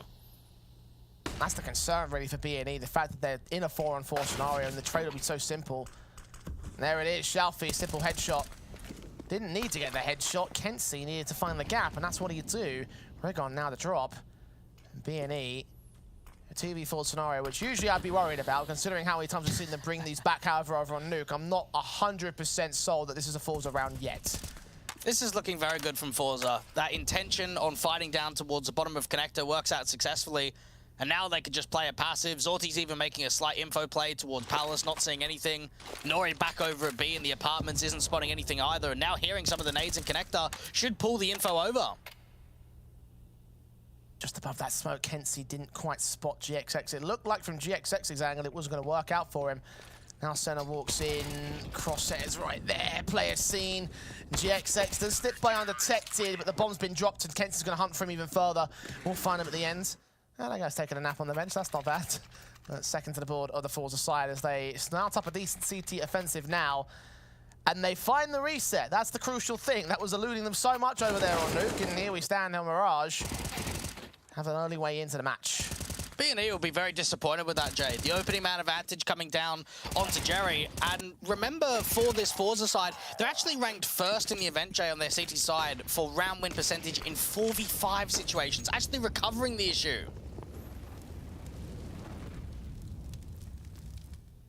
Focuses on getting that 4v5 initially, preferably to their favor and not having to fight back from the deficit. Of course, BNE will have the weapons as standard, the 4-sport pistols, one of which will force their way out into the B site. Senna is low HP. Jerry will get his 2 kills as Nori locks out Senna's part. So good effort for BNE, but the firepower advantage was far too high. Regon trying to see if he can catch a timing, get a bomb plan towards A. This is actually going to do wonders for their economy stay. Have forced the issue though, so see what the money looks like overall. I think the lost bonus should stack up to get themselves a decent buy-in. They won't buy next round. Staying in for the forZe side. Yeah, I was thinking about like the idea of trying to do the maths in my head. I don't know if they'll buy up in this one. Yeah, cash just isn't quite there. But it does set up at least a small investment. They can get upgrade pistols. And knowing that you're in a 1v5 and pretty much all idea of the round being won is gone, just to be able to get a pick at a bomb plant can sort of help build the next couple of rounds. Like you mentioned, you've got a little bit of economy to work with. You can upgrade ever so slightly. If you can try and take a couple of those AKs out of play, really target the money in the reserve. BNE can put a little bit more force down, but for forZe, this is a fantastic opportunity to actually gain a lead. Especially with the charge forward of the SMG of Jerry, finding Regon first and foremost. Nades down on center and Flatcher will keep them low the same. Double up on the MP9. Not much left in it here for the Bad News Eagles side. They'll get a tiny amount of tag damage, so it's negligible in the grand scale of things here for the pistols. But again, half by upgrade pistols. Money continues to stack that bomb. Trying to go down towards the B side. If they can get 2 bomb plants in a row, that definitely would aid the economy state. Provide a bit of an opportunity here on the buy-up, but just not going to happen at all for them. All 5 alive for forZe. And the money will level out for BNE. Just trying to see if they can sneak another bomb plant. You've got a lot of distraction up towards top mid. You've got the lurk coming out of ramp. And what they want to do is over-rotate the B-side players. And for Nori, he probably doesn't get looked at as being a key figure for this forZe side, but he's a very good anchor player. Had a little bit of a poor performance in that first map of Nuke. Come here on Mirage, it's going to be very difficult to over-rotate him from B. That's what BME are going to have to be up against. forZe, slightly aggressive approach again into the mid-control. BNE go heavy-handed towards the apartments. They'll yield no results here on the CT side. And they've got the gap in the smoke locked out. They'll keep their eyes on the cross towards the back of Stack. Senna hoping to expect some CT aggression, which he will get. It's a case of whether they start over-facing first. Bomb being left out there, flashbang forward. Kenzie waits as Regon strikes on Norway first. Kenzie can't get that 1 kill. Regon, however, quick trade back at underpass. Just a really good crunch coming through there from BNE. Striking presence from underpass and top mid at the same time. Even Flatterer is expecting some aggression to come from ramp, spotting the feed. On the drop down, should be dealt by with Jerry. Didn't expect him to be there. Now Rigon with the trade potential doesn't quite line up the spray. So GXX is all that remains. 1 on 2, bomb on his back. Coming in the walls, that short control. Has a bit of time to play with here. Gotta hope that he doesn't get spotted at all by Jerry. Knows that he was out towards the A side, so he's gonna keep the pre-aim up to that triple and CT angle. And Jerry has not actually come back over, so there's a lack of information that he's leaning to B right now. Thinks he might be going out from ramp control. How to discover incorrectly, especially Zorti's part. And the market doorway swings and actually reads it pretty well himself, gets his double and brings forZe in at 5 to 3. So very similar to how things played out on Nuke, just the roles have been reversed here. We're starting to see a good performance out from forZe when it comes to really capitalizing on some of these rounds. B&E will be disappointed in themselves. Rigon and Co did very well towards that ramp control, and they even got the pick down towards ramp. The issue is that they're not holding the advantage, and Jerry was definitely the man to watch in that round because he turned it completely. Forcing B&E onto their own half-by basis. Again, on the T-side line, the economy's not lining up for them. Kenzie, that first frag spray through from Sharpie, catches GXX next. So 2 casualties untraded, very little damage done to the CT side of things. Fashion for Rigon could have been good to catch Kenzie, and not also been blinded himself. He does get the kill for it, and Jerry's forced to respond. Very close to being able to follow up and continue to fight towards that A play. Now forZe just realized, Jerry, go back passive, mate. The rest of us will fight them. Don't want to lose any more bodies in this round, and even Zorti can keep an eye on Connector. Ooh, but misses the AWP shot. The Tech-9 facing in Vishalfi, completely unawares that they made their way up into Connector. Miscoms perhaps on the forZe side. A 3 on 2 is still to their favor, but now they've abandoned the B side almost entirely here. Going to be difficult to overwhelm, even for Nori just getting a 1-for-1 or keeping the man advantage and playing passive, repositioning back over. He might have just spotted them. Swing out on Synopsy, wins that fight unawares of one Flattery though. Smoke down, the bomb's recovered, the player swings out and the kill can get found. So again, the bomb can go down for B&E. It's a 1v2 for half HP. We've seen them in the clutches. We know how strong they can be. Flattery to smoke down to get up to the apartments. Needs to start isolating. Oh, but Zorti's moving into the apartments himself. The Deagle pulled out, and I think one Flattery just read it here. Tapping the bomb once, turning his attention away. Now the Deagle can look to push in and strike to the back of the head. Perfect there from forZe, much more coordinated in this CT side than they were on Nuke. Very clever again from forZe. They obviously hear Flattery getting up into the apartments, so the comm is, Zorti, don't overpeak. Play it passive, I'm going to tap the bomb. And because Jerry gets out towards Van and doesn't see him, they know that he's aggressive, somewhere around that kitchen position. So tap the bomb, draw the fight, and then that's just enough of a distraction to allow Zorti to come in the back. And knowing for B&E, they had a decent start here on T side, they haven't quite mustered up enough when it comes to round streaks and rifle rounds. You start looking at forZe and there's a bit more intent on really fighting in this series to bring it back. Again, looks far better in this map than it did over on Nuke. So a bit of my faith has been restored at this stage, Dweg. And then 6-3 was the scoreline that B&E had started off on their T side. forZe. So again, roles reversed towards their favor. Let's see whether it will carry on in that fashion. Of course, B&E have still managed to make some of these rounds particularly close, so I haven't completely got my faith restored in the forZe camp. But so far, so good, and at this stage, is all you can ask for.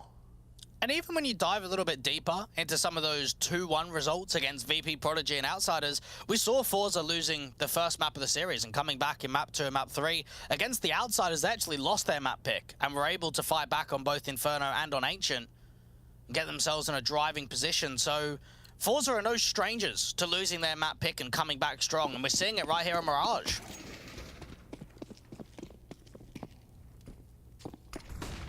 Guns brought in for both sides here in round 10. Again, the AWP of Zorti going to try look for the early Palace peek and pick. Does find the first man initially, but doesn't quite get the shot to connect to him. It's Senna that draws out first blood. It's Jerry with the responsive, though. Now forZe want to slow it down. Don't want to allow B&E a lot of map control for free. GXX on the edge of the smoke, missing a sitter onto Jerry. Perhaps he needed to be a little wider on the angle. I was going to say the exact same thing, actually, because you could see him backing away, seeing the player trying to adjust his crosshair and couldn't connect the shot throughout the wall bang. Juan Flattery would at least get the trade that B&E were looking for. Jerry caught off, Synopsy pressing up towards Shaw. Norway will be made aware of it here as the only man to defend this B site. Footsteps heard, but Synopsy has a different plan. I can imagine this is actually going to take quite a while for a site take, because that bomb is still in T-spawn. So what B&E really want to try and do is get themselves connector control, get them up to ladder, try and force over rotations from the CT side. And if Synopsy drops Nori, that's pretty much the round done. Shadow Scene gives away the game, allows the easy pick to come forward. He swings on Shelfie as well. And now Zorti's left alone to clutch this 1v4. Does land that first pick and that second. Okay. Round is back on for forZe once again. Rigon unknown behind the danger box. And Zorti slows it down himself. That bomb's going back out towards A. And for Zorti, it's about the reposition. Probably about catching Rigon before spotting that bomb. That's got to how he's really do it. Watching Palace, hearing those footsteps, smoke down to provide a bit of cover. Allowing that plant to come in for him. Doesn't see where Rigon's at. Side turned away, heard the scope of GXX on the site itself. Just doesn't know where to look, does not know how to act. Making noise out to Tetris now, will reveal his position as Rigon moves in. GXX is not seen, he's not going to need to be seen as Rigon gets the kill instead and brings in the fourth for BNE. Slightly awkward for a moment there. Felt as if Zorti might be on for something special. And when we think about the frag cunts, he's done very well on this CT side just by adding up his numbers. Again, trying to replicate what he was able to do in that first map, Jay. Try and be a key entity. And knowing that you're a map down, knowing that you've now got a position to try and claw your way back in, you want consistency. And as of right now, even though Zorti doesn't win the round, he is still providing that for his team. All that damage compounding for BNE's part. forZe to reset would enable them to get to 8. And the question lies in, can they do that here? BNE mounting up a decent opportunity. Bring back to 6 of their own right. M4 sitting, flashes and smokes. Sent over against the Incendiaries coming down for the T-side line. Shelfie does strike first, and they will be able to overwhelm Jerry, but Kenzie still out towards Connector Jungle will face in and get the kill towards Rigon. So advantage for forZe. And Senna's thinking of extending out to the stairs at Tetris. Might consider the jump phase, but there's so many CTs around here, and they can just get trading so quickly. Oh, they keep fighting. GXX is even aggressive with the bomb and the AWP on his pouch. Nori coming in from the back line, some CT. For BNE, Jay, it was a lack of map control. And you could see that they just get trapped. They're all stuck around that Tetris position, and you've just got to keep forcing the fights. At any time an AWP is jumping and getting aggressive towards the top of the stairs, it shows desperation. It shows that hunger to try and get the fights back. And it comes down to quite an aggressive setup. Rigon only gets 1 on the entry. Synopsy gets denied from that mid-walk to come into Connector. And then Nori, the B player who rotated towards CT spawn, was the round ender. Simple spray for the 2K. And BNE reduced to pistols, so that reset will come through for forZe this time. AWP of Shelfie looking to try carry that forward and not allow the force invest or the half invest to work for BNE. Upgrade pistol for Juan Flat True will not do any damage to start things off. It seemed as if it was actually going to be the quick approach in towards the B site. And maybe if they baited the AWP out, if they were able to force them off angle, it would have been that. Instead, it's a cancel. They start working towards underpass. The Synopsy is working on the edge of the smoke, unfortunately. Nori's slightly ready for it, and bails with him anyway. Advantage forZe. For the time being, GXX has other things to say. Gets his kill on Jerry and gets leg shotted back by Zorti. Nades coming in close towards him. Not quite land the kill. USP will still face around as Hintsy just find his flank angle, get the headshot that comes in pretty easy for them. Rigon down and Senna alone. Players all around. Going to be difficult to even exchange another frag. The AWP from Shelfie's not overextending. And for forZe, they do have a very rock-solid double AWP setup. I don't think we've seen a crazy amount of it over the course of the group stage. And now certainly coming into the playoffs, this is an opportunity to do so. At least it's not a TK. I feel like he was trying to go for the connector wall bang, but his teammate almost walked in the way. I reckon it was just a... Yeah, you see the person, you go, oh, and then you go, ah, oh, it's actually a teammate. That's what I reckon it was. I don't think he's that spatially inept. Like, come on, dude. It's pro players we're talking about. Fortunately, it wasn't a TK, so regardless of what the thinking was, forZe will keep their players alive. Bring in the double AWP setup for round 13, as BNE will also buy down AWP in for GXX himself, so 3 of them in play in this round. Flash forward immediately, trying to force back center into the advanced position in the mid control. Zorti's looking up towards Shaw. They dive down the bottom corner, and Senna will take the early damage. Very pacey once again for BNE, and they don't know about Shelfie. This could be the play. Down in underpass, the flash comes through, the multi-frag's not quite there. Jerry has caught one flat true, however, for a 2-for-1 for the CT side anyway. Check underpass to make sure that nobody's there and hiding in wait. One man popped out, no reason why there couldn't be two. Not the case in this particular case though. BNE back up there and trying to play towards the apartments. Bit of movement on the CT side as well. You've got Zorti going away from window and moving out to the A site with that AWP. And for forZe, they've got a GXX that they don't know about that is very aggressive. Nori's got the idea at least. Orb set and ready for the shot. No flash against him. Senna's picked up, hearing the player drop down as well, looks up and does walk into the hands of GXX the same, so similar story on the return face. Orb still looking at the market door, trying to catch Jerry, and that's exactly what he does. 2-on-2. Zorti's Orb still in play for the retake though. It's all about this backstab and how it comes through. Zorti's got to pull enough distraction to allow Kenzie to get into a good position. They've got a kid to work with, they can slow it down. Zorti making noise as Kenzie is going to get caught, and it's all on the Orb now. CT 1v2 clutch shot, missing the sitter on Synopsy. Allows the headshot to come through on the AK, and BNE will clap back. Very good post plant. GXX really stepping up with some important frags just to slow it down and to start allowing the time wasting to continue on the site. Xiaofi probably thought as if he'd get two, and especially when Nori deals with Senna, it's GXX to find so many of these refrags, keeping his eyes down towards that marker position. Jeez, even a quick spin around onto Kenzie. Decent shot. That final kill from Synopsy was a one-tap as well. Well done, good sir. Well done, BNE, of course. forZe. A lot of praises to give them in that last round. Maybe some praises in this one. Jerry, in particular, here. The Palace entrance. 3 players around that corner. Could be a very messy fight indeed. Lovely off angle, and even Synopsys going to drop. That's going to be the commitment. Only gets away with one, but spots so much information. And then A comes in for Kenzie. One's dead. And GXX is tagged as well. Senna in from the Tetris position, spotted by Zorti, and he won't miss that one. GXX alone. Facing in will catch that player, but a quick swing from Kenzie will immediately respond. 9-5 on the board at forZe as we enter round 15. What's incredible to think about too, Jay, is the idea that so many rounds forZe had the chance of answering back on Nuke and had the opportunity but didn't take it, how they've turned it in their favor. Think about the amount of times they've been in situations where their economy's actually not that great, and it's for B&E's chance to get back involved in the T side. It's just been the complete opposite. A 10-5 half is going to be contrary to anything we've seen so far. forZe. We can lock that in against the Galils on 2 individuals here for the T side line. Kenzie's AK is spotting or spraying blindly onto one. Registers GXX in the end as Zorti and Norway and Zorti come up good. The frags between the two, leaving Senna left alone. 1 versus 4 situation. All the kills pouring the way of forZe. The AK left on short to be swung upon. Does get the 1 trade. Needs to get 3 more in this one, and with it being so close, it just seems so unlikely. But as they offer up 1v1 duels, headshot taps won't get landed. So yes, it will be 10-5 for forZe at the turn of their CT side. Are there better days behind them though? We'll find out after the break.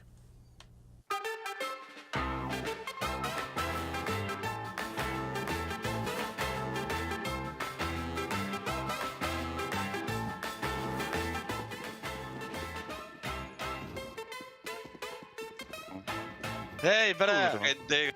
Bra. Kujamare, aha. Hey, måste blocka ni, hey! Admin, stop making this, hey! Is it Okres, bre! Sorry, was that shows. Guys, attack. Wait here. Wait. Nu börjar han boosta sig. Are you ready? Go. Yeah, run so shit. Are you ready? Go. Drop reps up, put your flash on sen. Support. Why is he throwing flashes, bro? To blind the T. Hey!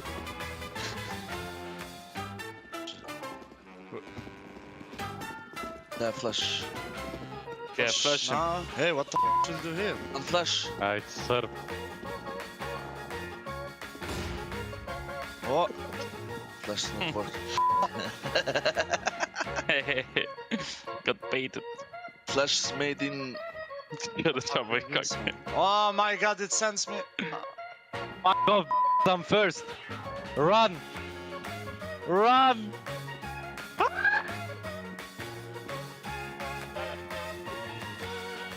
Hey, where have to go, admin? Admin!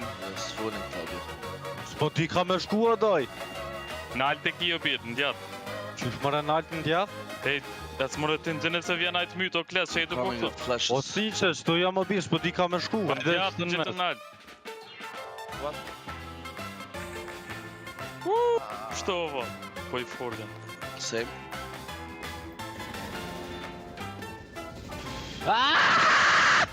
No! What? From the start? Yeah, of course, bro. Flash. You want? GX. No. What is that, bro? Hey. Ai.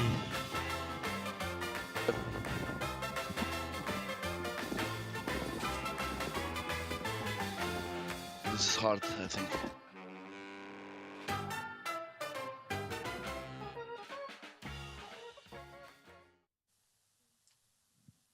Finally, some decency for forZe in this map. The opposing pick, but they lead 10-5 into going into the T half. You got to look at some of those big fraggers. Jerry, in particular, disappointing map 1, going really good here in map 2 here, Dwayne.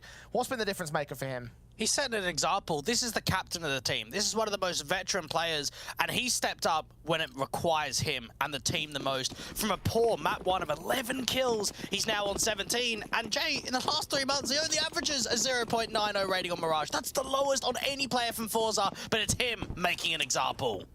He's backed up by one of the top fraggers in the last map in Zorti as well, backing up for the pistol round. B&E on the CT side defensive. They all rush out the apartments, and Senna can line up several headshots, but only gets the one for the time being. Flashed out of Apsis one. Flatchu comes up with his headshot, and backup has truly arrived for the CT side. GXX comes up with a kill. Synopsy with one more, and Zorti is left last man standing. Picks up a second on Synopsy. Drive-by out of the window, grabbing the bomb. And rotating away. He's on for the ace clutch. This is doable. It really is. Present the frag up towards top mid. Needs to get his gun out, but Rigon's going to be there fighting to the punch. 6 on the board for Bad News Eagles. And for forZe, unfortunately, they don't know that, but they're running into a stack. That was a very good call, just off the basis of from spawn directly. Check out how many players are over on B before that execution had even come out. Lock out the pistol round, get themselves control, and B&E have been pretty successful with the pistol so far. I think, what, they 4 for 4 so far in this match? I remember them getting the first 2 in the... They didn't win the first one here on Mirage, but they won the second, so they won the 4 spy. So 3 for 4. Bolstering themselves even despite of the pistol loss earlier on this map. Now to try and gain full control and put the heart up on the forZe side. They have not forced at all in this round. This could be another time in which we see a somewhat of a streak coming out for B&E. Remember, they lost the pistol, won the force up, had a 3-1 start, and then everything from that point onwards, Jay, was only 2 individual rounds at that matter. Not really getting a streak, not really following up. So knowing that they're up against very light pistols, a Zeus and a Deagle, you would imagine pretty easy 7th. Well, you'd hope a pretty easy 7th. The forZe have taken single Deagle rounds and done magical things with it so far in this tournament. It's in the hands of Zordi to see what he can do. Palace dive in. Nade's doing some damage towards the central site offenders, and they will get Jerry on 1 pick. Bomb plant is going to get denied. It looks like it won't be anything silly in this particular round. All left to Shelfie. Overwhelmed by Hard.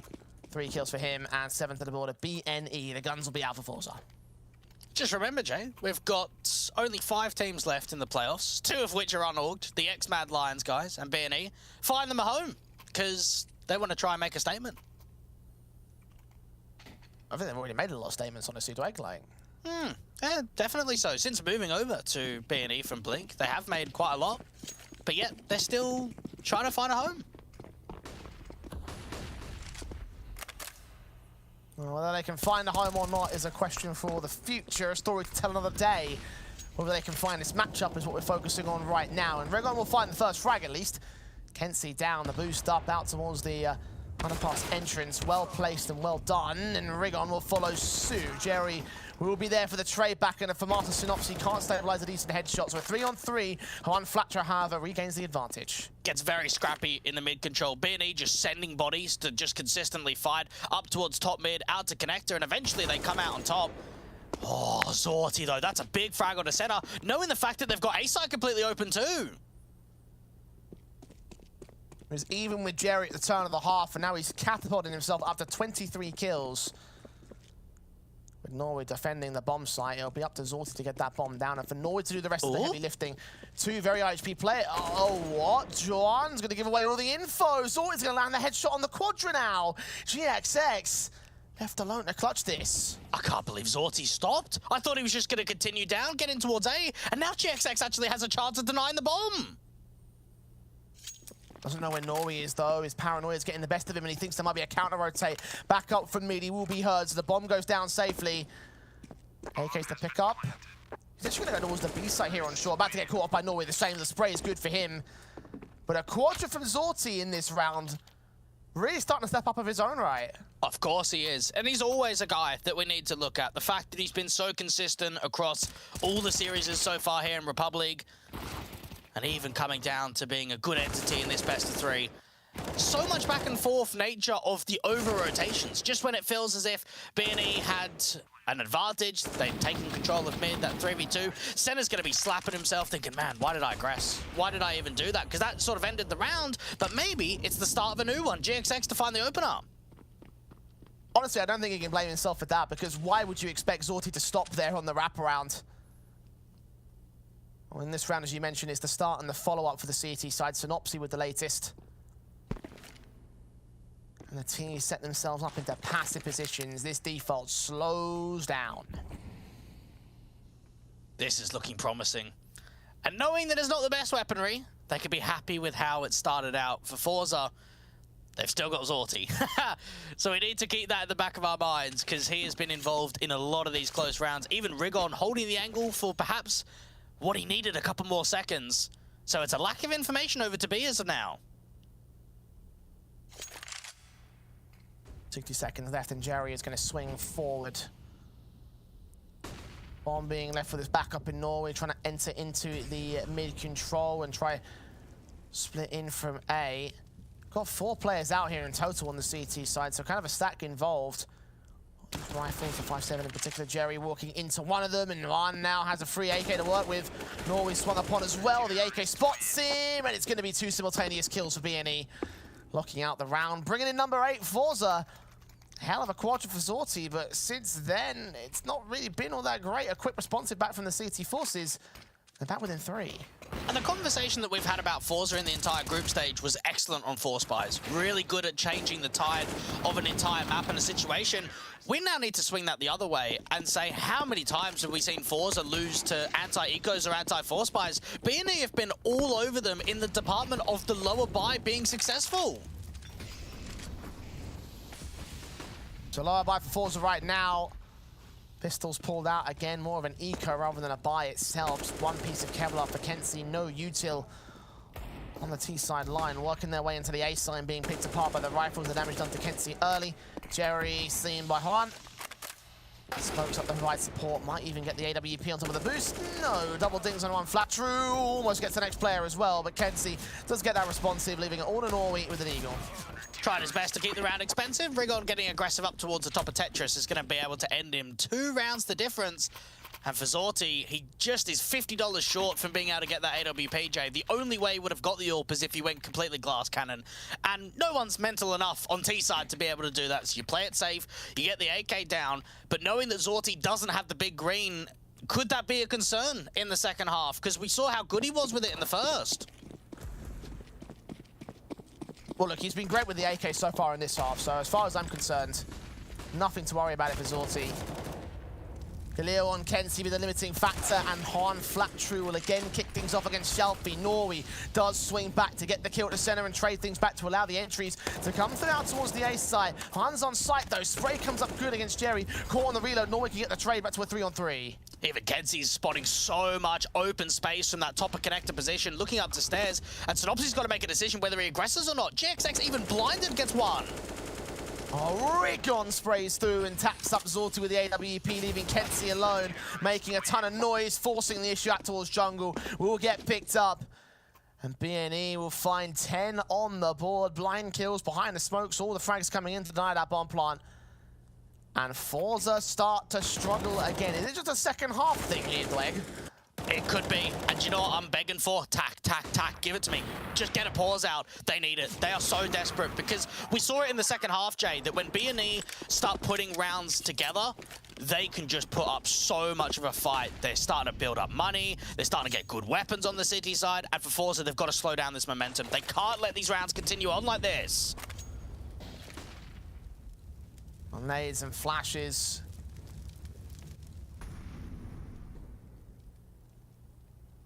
Question involved on the forZe side, all stacked up towards the apartments, ready to go for the execution, it feels like.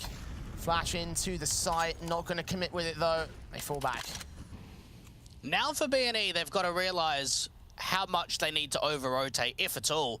As of right now, Flatroo's seeing nothing from underpass, and Opsy's looking at the bench, GXX is looking at top mid. So when it comes to the mid control, there's nothing. There's a lot of open space. Maybe a palace dive? You've still got 2 smokes and a few flashes, so you've still got quite a lot to actually send it in towards A, try and get a couple of fights and get the bomb down. I'd like to see a pistol execution strategy, like the smokes towards connect the jungle and then charge up towards the CT stairs. Keep it simple. And force center away. Yeah, keep it simple. Have the firepower disadvantage, so it might not be 100%, but that seems like what they're going to do. Stairs smoked, connect the jungle smoked. One Flatroo can't do much from here. Going to be suppressed, and they dive out of Palace Spray, and the M4 center's been very awkward. Flatroo will get the kill on towards Normie at least. USP tapping desperately from CT. They just can't catch a break. The AWP of GXX will come up decent as they all start to fall apart for the T side line. Looked a bit awkward there for B&E, but at least they keep all 5 alive. Yeah, can we just tell the observer just keep an eye on the guys coming in from Connector rather than CT, because that was an interesting one. Both GXX and Sinner were really struggling there.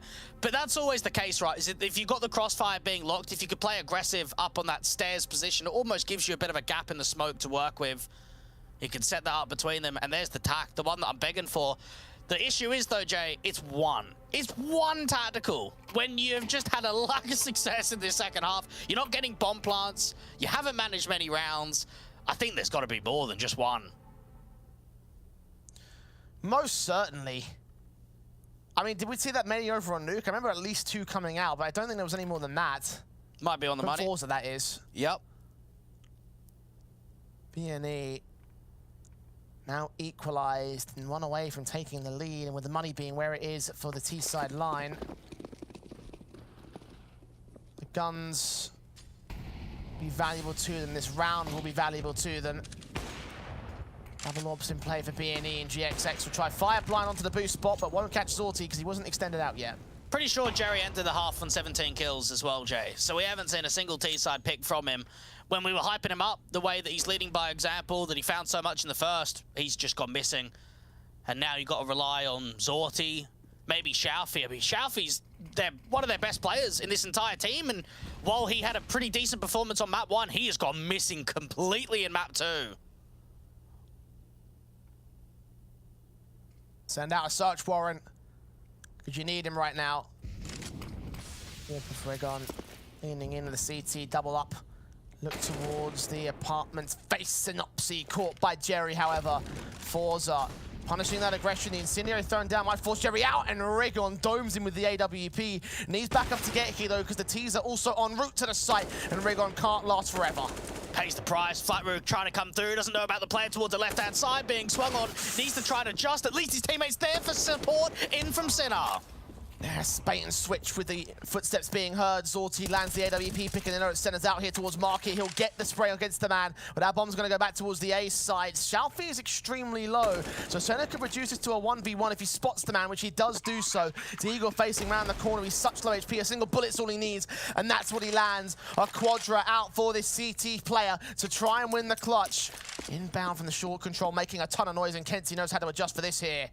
Oh, he's waiting for it. He's got an incendiary too. Put that down to jungle and he can't fight.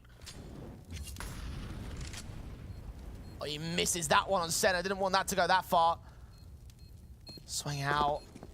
Got to make a move now. No further util. Tap on the bomb. Looks out towards jungle. His back's turned though. Senna looking the wrong way. And that missed util could have thrown the whole round down for B&E. It's the right decision to go for the clutch, though. You've got so much money in the bank, you might as well back yourself with the confidence. And right there from forZe, you just saw the slight over-aggressive play get punished. Rigon, very good for the trade, but you're in the apartment and you're trapped. You have to keep fighting. Gap on the smoke too from Zordi to deal with GXX. And Senna and Flatroot try their best to keep the pressure down onto B. But eventually that bomb plant going towards A, and just a lack of information in general. forZe take back the lead, but only just.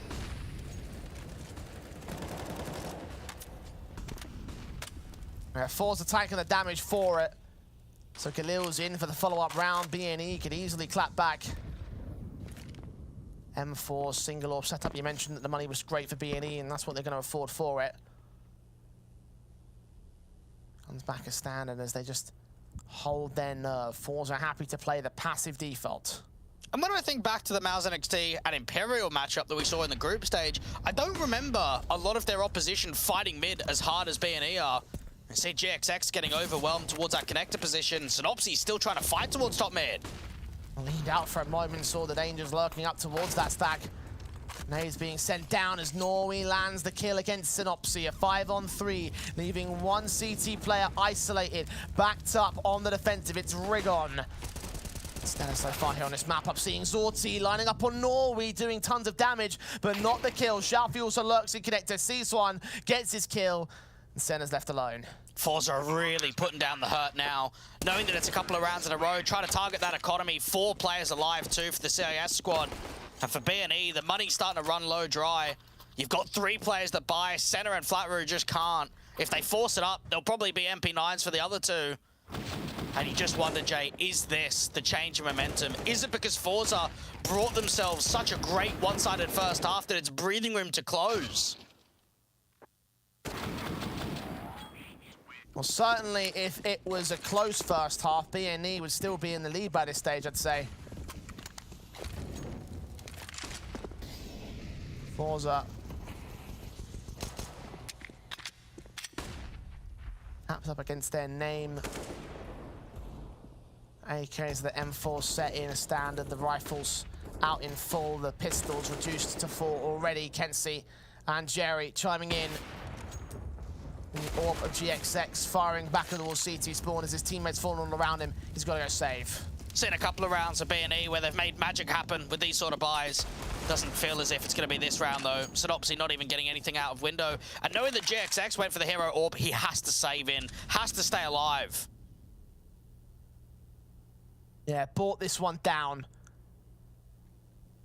Didn't save it from the previous round. Invested into this round as the hero. There are no heroics for him at the moment. 1v5, cowering in a corner to try and keep it for something in the next one, with CTs desperate for a buyback. And the T is hungry to remove that buy potential. Shelfie especially about to wrap in against the man. The shot connects to the first, and that's the info that Shelfie needs to catch the headshot, catch the 14th, and put a serious amount of hurt on BNE now. That's always a massive risk going in for a hero warp in a round like that. They want to try and make it as expensive as possible. They want to make it a round in which they could steal. But it also means if it doesn't get saved in, you're going to get limited. And for GXX, he has to go into a scout in the next round where everyone gets M4s. 1 kit in play and a lack of nades. This is a real rough buy for BNE. Facing in land, M4 for Synopsy. Did not see where Shalfie was. Flashed off, blinded. He does get tagged up initially. Again, the missed window smoke, a consistent problem for a lot of these T-sides, it seems, today. Does go down to the end from the player over at Stack. The scout still watching towards the Palace entrance as Shalfie drive by Synopsy. GXX is hoping for a duel. Kenzie does get spammed up by Senna, so there's a response at least, but it's still a lack of information. They haven't spotted the bomb. They haven't seen mashed players at all. And Senna's thinking about repositioning, putting a flash down towards that main angle. They just want a gunfire. They just want to get a contact, just to kind of get a glimpse of what's happening. The M4 leans in closer for Flatroot. Senna jump facing for the information. Back a ramp will not see any of the T-side presence thus far. Minute marker has gone by, so the T will start to form up the XE, and it looks to be the A side. Knowing how passive BNE are, you've got to think this is going to get saved up to a retake play. And Synopsy is the one that had that kit, so it's got to have to get recovered off of him. Senna watching at the M4, AWP watching back at CT spawn. Smokes down to the top con angle to press. Second one also on the way. Scout at GXX watching and waiting. M4 for Senna still watching for Jerry, gets the kill back. Tanks some damage. The Scout is a known entity. And now the CTs have rotated up here. Bomb looks to go down. Swing upon for Juan Flat-True. Needs to get the kill in, and that's what he does. Now down to 2 players at the T side. Norway's one of them. Strikes onto Flat-True. Rigon and GXX, however. Quick kill and nade to follow it up. And gain control for BNE. Even though they don't deny the bomb from going down, they create so much pressure on the retake because they go in so quickly, Jay, rather than hanging about, rather than wasting the time. And they know they haven't really got a lot of nades to work with, so we've got to try and brute force a lot of these duels, put that pressure down to that palace position with the nades too. And 12 up on the board for B&E, just in this one. Need to try and get a streak going, very competitive right here towards the back end of the second map of Mirage. And you start wondering to yourself, Jay, are we going to Inferno? Is it going to be a steal for B&E? Can they get a streak going?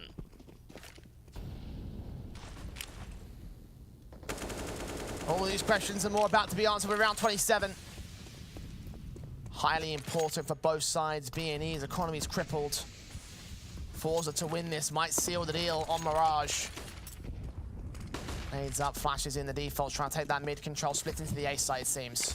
Very quick now for kenzie, trying to get this con control. And this is one of the first times the BME have just not been excited about trying to take some of that mid starts at all. Being passive down on A, even the HE going towards connector could do some damage onto kenzie, and it does.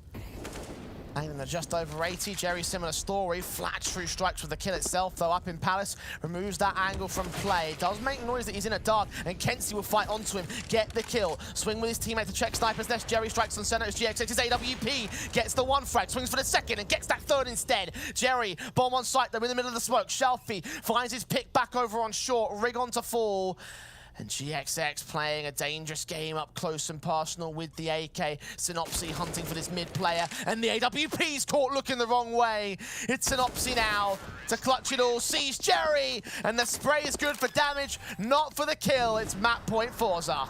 Massive round out from Jerry, and look at the way that he composed himself there, Jay. Just slow it down. Wait for the fight to be brought. GXX actually aggresses from that CT's position, misses one that looks like it connects, ends up fragging out towards that left-hand side, but doesn't spot that information of Jerry. Really needed the pick, and it just doesn't come through. Even Shelfie cuts off one of those rotators, and Jerry's the one to finish off the round on low HP too. That's impressive. The duel just didn't go well for the man in jungle, and forZe take a tactical timeout. 1 away from the win. 3 for B&E to go to overtime, and of course they'll force the issue. And M4 out for Flat-True. The Eagles in on 2 others. Synopsy and Senna yet to buy, but you imagine that it should do here. It'd be nonsensical to go for eco pistols. They just need a little bit more. 1 to push past it, to gain a bit of a comeback. They just need 3 to go to overtime. They've done so well on their CT side. It's just these last portion, handful of rounds in which forZe have really put the pressure on. Another quick play, missed window smoke, but Nori into connector fast. Snups is going to get caught for it.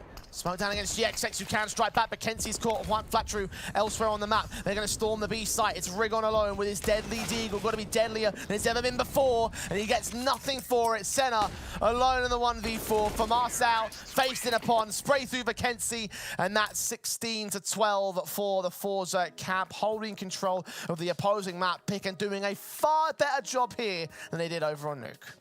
Just classifies how important that mental reset is. And while we haven't seen it too much in the group stage here, REPUBLEAGUE, of teams winning each other's map picks, we have seen it from forZe in the past. In other events, fighting back from losing their map pick. And come to Mirage, they had a very good first half, struggled to maybe put too much in their second, but they closed it. That's the important factor. Yeah, and that sort of evades a lot of the worries that I had here for this forZe side. I saw the way the CT side was getting started, I was like, oh, this is not very good at all. But as soon as they got together, Zorti really stepped up towards the end there. I'm impressed with how well he did. Didn't quite 30 bomb, but he got real close towards it. And again, with his AK skills around the early few rounds, able to shut down and gain the streak together for that forZe side. Like, you know, to be able to maintain control up until the end of that map point. Definitely an important player to watch out for going into map 3, which will be Inferno. Now, last time these two teams took each other on, it was the forZe side at 16-7 out Bad News Eagles at the Major, so a chance for history to repeat itself and claim their spot in the semi-finals. Can they do it? We'll find out after the break.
A big bounce back from forZe in this best of 3, winning out the opposing map pick and Mirage and taking us to Inferno as the final battleground to decide who will be our 4th and final team through the semi-finals. Dweg, it has been a weird series so far, if I do say so myself. I honestly believe that forZe were going to completely bottle it from the loss over on Nuke. The CT side went far better over on Mirage, and then that T side take control. It does seem encouraging now going into Inferno, but who do we think is a stronger team coming into this map? It has to be forZe. We've seen good results from them in head-to-heads against this B&E side in the past. We've seen some very good mirages from them going into Infernos previously, because look at Inferno. Have the idea that since the major, we've seen 4 best-of-3s being played by the Bad News Eagles, none of which have featured Inferno. So it's a what-if, it's a question mark. It's been about 6 weeks since we've actually seen them on this map. And that last result was, of course, the Imperial match, which they ultimately got eliminated by, essentially. And the match before that was the forZe side, 16-7. I remind you again how we started off this whole segment and this whole matchup by comparing and contrasting the last match between these two teams. That was that Inferno. And it concerns me very deeply, the fact that we've gone this far, because I feel like it was right for the taking for Bad News Eagles, catching this forZe side in a moment of weakness on their own map pick and then going to their own home territory to take full control, but just couldn't quite get it over the finish line. That's not really to take anything away from the Bad News Eagles, though. I honestly think that forZe fought real hard to bring that map back. They definitely did. We saw the way that they had a very good first half, which gave them a massive leg up. Considering how close the scoreline really was, B&E know if we would have put up more of a fight in the first half, we'd probably take it. We'd probably take it as a 2-0, and we look towards our next game. Instead, you're fighting for another map in the series, and knowing it's a map that has been in a previous head-to-head, you've got to step it up and tenfold. Yeah, I don't think that they'll be looking at this in the context of, like, okay, listen, we could have got the 2-0 at the moment. They probably look back on this and say, yeah, actually, no, we probably could have got the 2-0 if we did decently over on Nuke. But at the moment, the focus is all about, again, doing great on Inferno, focusing on this map and knowing the idea that they're coming in as stronger elements in this map, knowing the weak history that the Bad News Eagles have on this map, knowing the fact that they've got the victory already in their back pocket, knowing that they've done such great work against B&E in their last head-to-head on this map. They're looking at this thinking, right, what did we do last time that we can apply to this time, that we can do well for, and just get this series over the finish line, because it probably has gone on for far too long, and we all need to go to bed tonight. So that's the main focus for my money on what the forZe side are going to be doing here. For B&E, what do you think is going on in their minds, Dweg? Probably just focusing up, realizing that this is still a matchup that is for sure winnable, and that getting into that semi-final is not a far-gone conclusion. They just need to kind of execute their own game plan, and that element of surprise, because they haven't played this map in so long, could actually aid them and give them a slight advantage. That's a possibility. The concern is that it's all speculation at this stage from us. Like, we don't actually know if they've done work on this map. We don't know if they've actually practiced it. The only way we're going to find out is to get into it and see what they can really do against this forZe side. And just the history basis does aid forZe. It does aid this team. So for Bad News Eagles, it's all about the startup. CT side looks to be won out by the forZe camp. Yep, that's definitely the case. So that seems to make a lot of sense that this early start is going to be with them. I just hope they don't bottle it as hard as they did over on Nuke. That's the one reservation I have here. They saw that the City side was very good against Enterprise. That was their last matchup that they played on Inferno, their last series that they played in the group stage in that lower bracket final. Had a 10-5 half on CT and had some struggles to close it out. Wasn't the easiest affairs to end up with a 16-14 result, but we did see a very dominant City side, and I'm expecting to see that again. I imagine a very similar case here for them. I'm back at forZe again all the way on this one. Let's see whether they can close it out against the boys from the Bad News Eagles and finish off this matchup on a high note. Pistol round again with the CT start coming in for forZe here.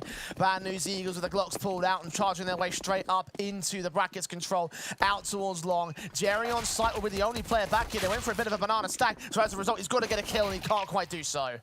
JXX trying to see if he can cut the rotates out towards that library position, ends up getting clotheslined, and now forZe can set themselves up for the retake. Mackenzie leaning in, does not see the player behind the quad wall. Rigon can swing, get the frag that gets the advantage, but Zorti returns fire almost immediately. 3-on-3, Synopsy is low, so forZe have that to work from going into this retake, and time is ticking away from the Norway. Strikes, Flatru comes up good to a 2-on-2 once again, swings out to get Shelfie next, and Zorti tags so heavily, down to 26. His USP, watching sight, knows that Flatru's out here, knows where Senna is as well. Back's turn, no time left, no Kitlin play. He'll go back and save. Trying to do his best to try and get any further fights from this brackets position. flatRoo having an unbelievable pistol. And I'm really glad that the knife in the back of Synopsy from T-Sport didn't have the biggest of differences in the world, Jay. They send it up in towards that A play. They put a lot of pressure down on getting that bomb plant in. And then flatRoo just steps up. forZe did so well to trade up until the point. They got into the site or tried to break into the site itself. Good taps from Norway, but as you mentioned, flatRoo with his double really was the difference maker in this round. It's the start for BNE, their tee off on the right foot. Up against a force buy is still going to have to be a round that they look at and be a difficult one. Double play up in the first and second oranges, and actually Zorti's going to be the first one to fall. B-Stack involved, Jerry overextending, and Synopsy cancelling. Surprising me to see that Rigon's frag up towards that top mid position would force out such an extension from forZe. No evidence the idea that they'd be going straight in towards that mid peak and pick, unless there was some miscoms on there for the forZe camp. Either way, it's led to a 5-on-3 with HP down on the BNE side, but same for kenSi on forZe. Definitely uncharacteristic with how aggressive that pick tried to get gained towards that top of banana position. And now for BNE, play together as a unit, go for the B side XE. There should not be any way in which forZe recover this. And Molotov sent up towards Xiaofi. Damage to be done towards the man. Nades coming in a little bit too early from Norway. Ziegler will fire away, and Xiaofi does get the pick back, so they will return on the rotate, all into the hands of the one CT player, because of course, two players revealing their hand over on the B site means there can only be one man over towards A, so overwhelm kenSi. Scout. Low HP for him. He's sitting on the site itself. The nades back towards this pit position will do nothing for the BNE side. kenSi going to be with one decent pick. That would be great. He does find it. The Synopsy responds. Xiaofi and Ori just have to hold on to their weapons, save it into the next round. And for BNE, it's a very good mid-round call. You start realizing the idea we're running into a slightly heavier stack. It's not a massive stack. There's only 3 people alive and 2 are on B.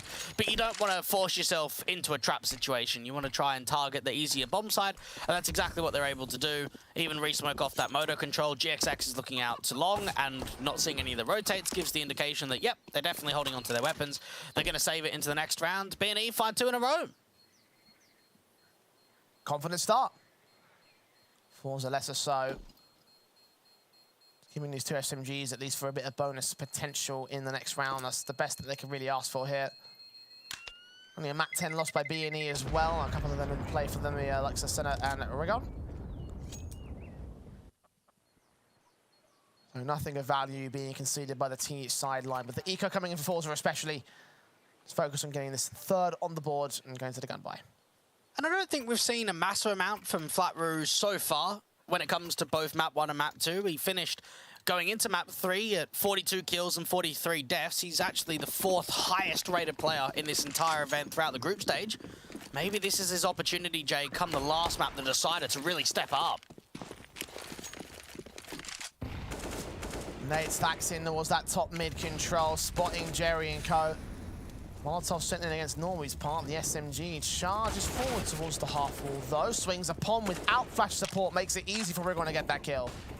Just knowing that they've been light on util the last couple of rounds, it's making the picks towards the top of banana a hell lot easier. Even Jerry is up against quite a lot. This is going to be another pacey round. Flash in, Deagle firing away, and Rigon gets the kill on Jerry anyway. Advantage extended by BNE, the site gain, the bomb should get planted at any moment now. And forZe might just commit to the retake for the sake of getting the exit frags, but they're certainly not getting the round itself. No chance at all. Rigon pressing the issue down towards CT and catching Zorti looking completely the other way. They don't know about kenSi. I'm liking this. Doesn't know where to look though. Looks the right way, but doesn't connect any bullets, and that is the end result for his casualty. Sharpie left with the SMG on the A site, 1v5 for him, knowing that he's not going to be able to do much here. Best to hold on to the head, careful, upgrade the SMG. So at least I appreciate that much of forward thinking for him. At the pass behind us, BNE have their 3-0 start. All 5 players alive as well in this round, so the economy can really step up here for the T side line. As the gun buy will now come through for forZe. And this is where I think we've got to see more from Xiaofi and more from Zorti. Xiaofi in particular averages a 1.29 rating in the last 3 months on Inferno. He's had a slightly quiet series in comparison to what we normally see out of him. Obviously, Zorti's been what we know and what we love. But those 2 guys can be defining entities come the last map. And knowing that Zorti's on the big green, you've got to imagine, Jay, Impact's going to get landed straight away, especially if they're bringing 4 towards B in the early rounds. Pretty similar to how the pistol played out, honestly. They took a lot of presence out towards that B site. Only facing with the utility stack, and they'll just leave Kenzie alone in the apartment. Smoke up towards one side. We'll try peeking into the bedroom half. But util thrown down by the T's means they're going to have to press the issue here, forZe. Slight one way that Kenzie's working with, hoping that flatRoo is going to round the corner and move his way towards Boiler. Not the case at all. Ends up backing off. Doesn't have teammate support coming in that quickly, actually. Balls away. Matthews sitting with Jerry, taking tag damage. Smoke's involved and sprays. GXX blind as a bat, can't find anything. 3 players stacked towards the A player, which seems to be the hit coming in from BNE now. That volley's going to force Jerry away, make it more uncomfortable, but forZe are hearing a lot of these footsteps in the bottom of Banana, and they're not retaking. Alfie and Kenzie turning away from. One player drops down. Is a dead man to the hands of Kenzie Norway with his double up. Oregon trade back 2 players, but he can't hold on forever. Shelfie on the center of the site, still not dealt with. GXX left alone. Bomb dropped in. Pit will face around the corner, but Shelfie will get a triple and lock out the defensive line for forZe. Love that from Shelfie. Just kind of baits his teammates. As an example, you know that Kenzie's just wanting one, Nori kind of the same, and it puts himself in a stance where he could just peek off one another. Kenzie's playing down from that mini pit position. You've got Shelfie on the side, just not over peeking, having that height cover behind the default position and just finding individual fights.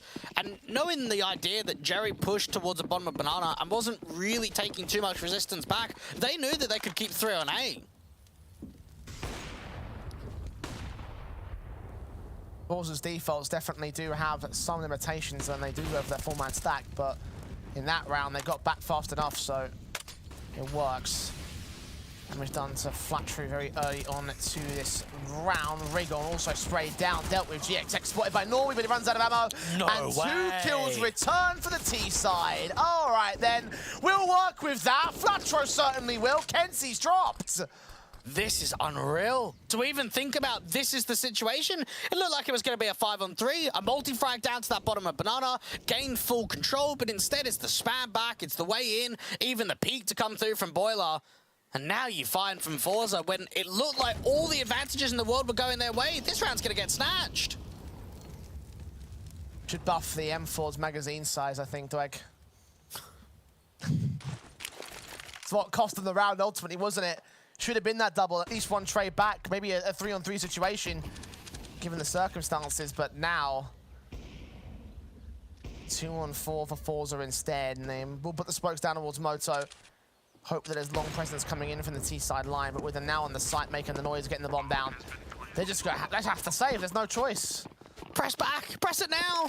That's uncomfortable, very much so. And for forZe, you could see how this was going to be them coming back into their CT side, having a strong round, keeping the economy flow really decent. They've obviously struck with taking Banana control in the previous round, so let's try it again. This time around will be a little bit more pacey with getting the rifle into action rather than the MP9. And for Zorti and Shelfie just making sure that they hold on to their weapons and at least bring something forward into the next.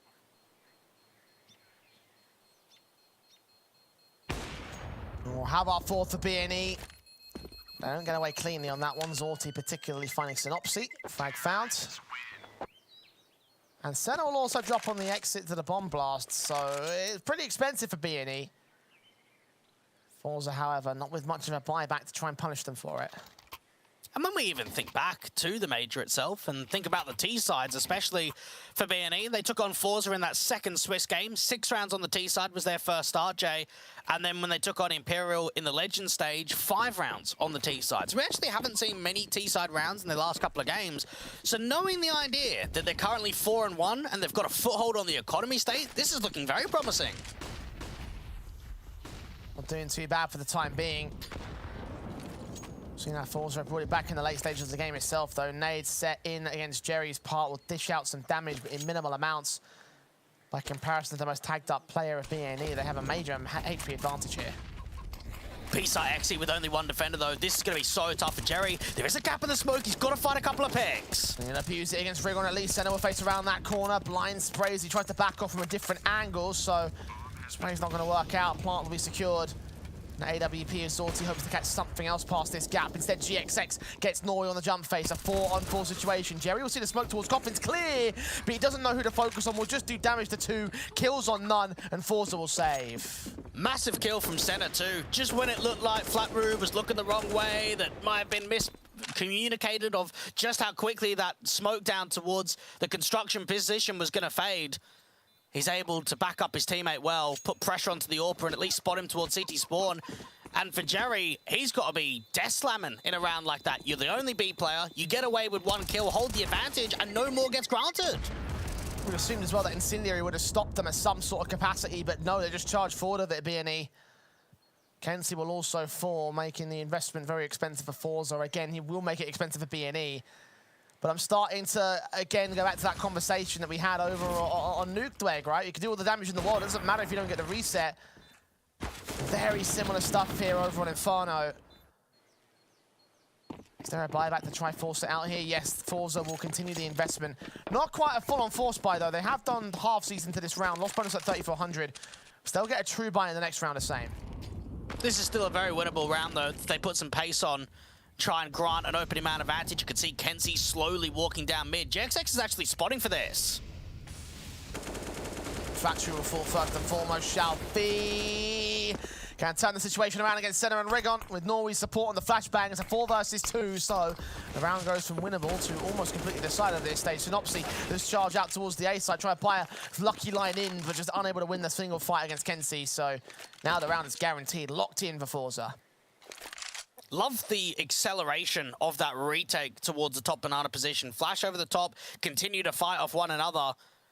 And for BNE, now you've got GXX in the last one. The timing works out okay. There is a sight line of diving out of the apartment and getting the bomb down on A, but he doesn't know that.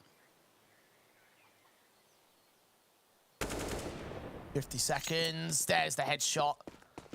Second found, wrap around, trying to go towards that B site. GXX can still isolate the individual fights. He's up against Shalfie as well. 2 HP. This clutch is still on for the man.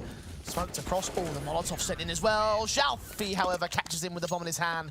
GXX playing a little bit too quickly and a little bit too loosely, giving enough looseness for forZe to unravel the whole round for BNE. I reckon they force buy here as well. You've got a few players on double eco status, and this is entertaining the conversation again, Jay, is that you do keep the rounds expensive, but you need to capitalize. And now forZe have done exactly that. Really put the pace on and the pressure on crippling the economy state. And when you've got 2-3 players on double eco status, it puts the whole team in a very awkward position because 2 can buy and 3 cannot, so it will be the force invest. Do get an AWP and an AK out for it, though. A weak buy that got forth that last round, so don't count it impossible here for BNE, especially with the Deagles on Synopsy and FlatRoo. 1 player for so far fall on the wood stack will get caught off. Shalfie there to respond towards center immediately. He's back to a 4 versus 4. A lot of util in the pool out towards the CT angle too, so try and fake and offer up the idea that there's more players out towards that B site. Rigon desperate for an overswing to come through from the brackets position. Not happening just yet. kenzie's going to fall, but Nori's there quickly for the trade. Snub's going to get that AK back in his hand and try to do some damage with it. Swing out for Norway, however. The man gets caught off, unsuspecting, thinking that Incendiary is for him to fall back. Smoke's being sent down now as FlatRoo peeks into a gap that Shalfie can exploit. He gets back to the site as well. The AWP leaning in so close to GXX. Doesn't look towards the first box and does get overwhelmed for it. The AWP no-scope does not land. forZe find 3. They've got to deal with Shalfie. He is starting to really get into some good form these last couple of rounds. Up to 11 kills, only 1 death playing out to that beach side. And it might be the way that they evade him is to have a little bit more A presence, Jay. Put some more pressure down into the brackets in the apartments. Nori, so proactive on getting aggressive around that quad position to make sure that none of that brackets to long and perhaps a sneak in towards CT spawn is a possibility. And for forZe, this is them charging back now. Orb straight in for Zorti, lands on Rigon. Picks things off on the right foot as Jerry also swings in to try to look for Senna, doing some damage. The nades will close out the job from Norway's part. So easy pickings thus far against the Pistols. So the awkwardness there is the dink from FlatRoo to kenzie. But again, no casualties for forZe here. Oh, lovely shot coming through from Synopsy. It is the bomb being dropped though. So now for GXX, you can't imagine much more is going to get gained. And now with the Glock in his hands. I'm sorry I jinxed it, forZe, but you guys it still hold your own, so it's all good. Deagle back in for GXX will try, see if he can fight his way back out. Damage is being done, but nothing that will win the round here for the man. So forZe close the gap to a single round between them and BNE. BNE still hold the lead, and they can defend that lead with the gun buy. And now you start wondering for the BNE side, when are we going to start getting more opening duels? Something that they've been so successful for on their T side, Jay, in the group stage was opening picks, being able to gather 5v4 situations.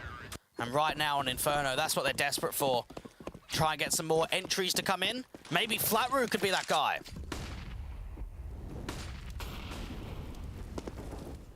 Incendiary sent down early. Shalfie leaning in, sees Flatroo. Kenzie's ready, but he still loses the fight. At least there's a trade onto his backup. 1-for-1, responsive as Flatroo will fall to the hands of Zorti. The USP picking up a wallbang. That must have been for the apartments, right? Not like it matters. GXX is still striking. Picks up the player at the cross, and Jerry now trying to solo defend this B site. Will get flashed away as backup arising. Khan as Jerry is caught back. The headshot connecting from GXX, and now Shalfie can't do anything from here. Just sends himself into the site rather than slowing it down, rather than waiting out the 3v3. They've got so much util to work with. And now Zorti and Shalfie have got to try and step up. BNE just want to run the clock. Incendiary is out to the new box. The nades towards the back site, doing some damage to center and the GXX. Shalfie leaning in, half the time ticked away. There's the headshot, and Zorti's now left to save. He's been hunted as well. The AWP doesn't escape this alive, I don't think. Backed up in a corner, the firing squad takes him down.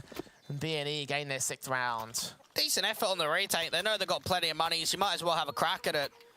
Jerry maybe didn't need to make that aggressive maneuver. High risk, high reward. Definitely a lot of damage coming through, but yeah, just a wallbang shot from Zorti to get that trade. And then he saw out towards the B site how important these couple of kills were from GXX.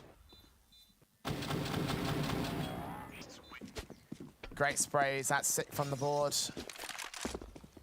BNE hold control, forZe. Step with the AWP pin for the AWP battle against GXX. Zorti peeking in towards second mid as well. And for that first fragment, always going to do the similar thing out here towards Banana. Gets center, and there is no trade this time.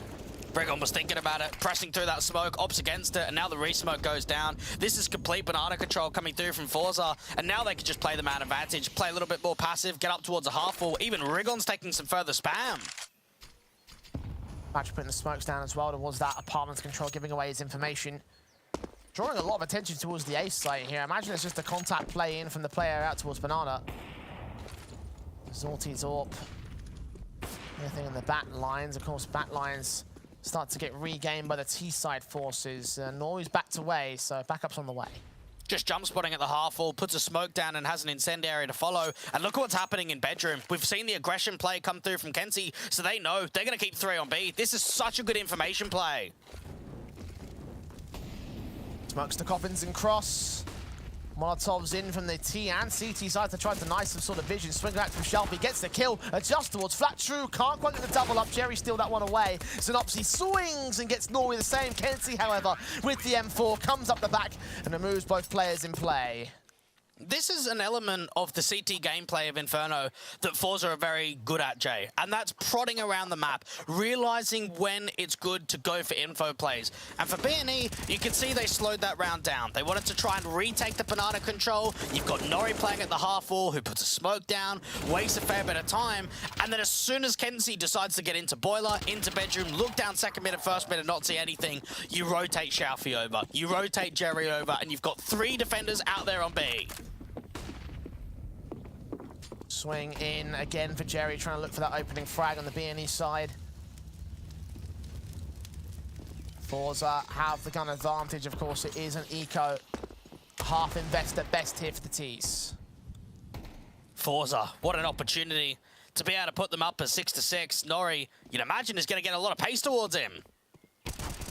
Stack of T's to line up on the spray. 1 found, 2 found, only 2. The AKF Kenzie better be careful not to lose that weapon to the T side line, especially now there's an M4 in position. And it'll burn quite a lot of damage down, but a 3-on-3 scenario has ensued. The bomb can get planted here.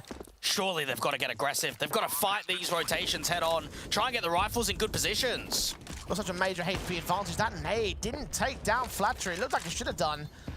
Senna on 18 as Jerry leans in at Coffin, shots ringing out. No one's counting for Coffins either. Jerry's got the info of one player towards the backside. They're waiting for the third man to approach here. This backstab surely on. This is going to be a multi-frag. No one's turned around. And noise has been made. Flat True checks it as the smoke clears, gets the kill. Jerry swings on one. Sees Senna and Rigon can adjust alongside Senna support. Zorti left alone, and BNE have stolen the rounds. How does this keep happening? We have to drive the conversation that BNE have been able to get away with freak rounds, with rounds in which they should never be able to have the chance of doing so. And forZe's anti-ecos and anti-force bites have been very weak in this best of 3.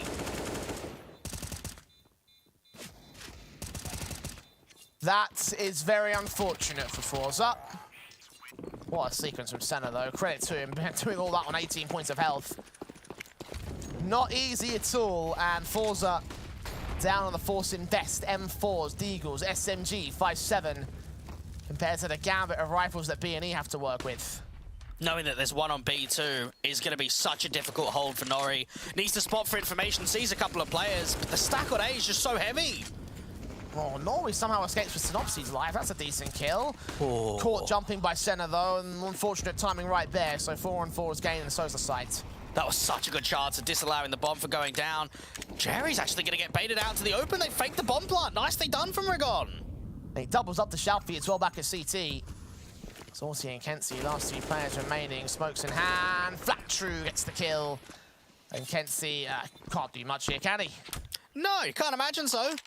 forZe with pretty much a gamble stack on A, and knowing that Nori got away with one, almost the second, that slight reposition, the slight jump up to the first Origins cost him. And BNE, I reckon they're thinking to themselves, Jay, hello, double digits. It is on for the taking in this first half. I'd say it's pretty likely they get it at this stage. Because think about it, we'll get the 8th round here. Eco tonight. forZe will have no money for the buy, and then the rifle round 15, and BNE, if they can win that, that's the only kink in the plan. That's the only issue that BNE will face here. So the next 2 rounds, or the next round at least, should be pretty simple on paper.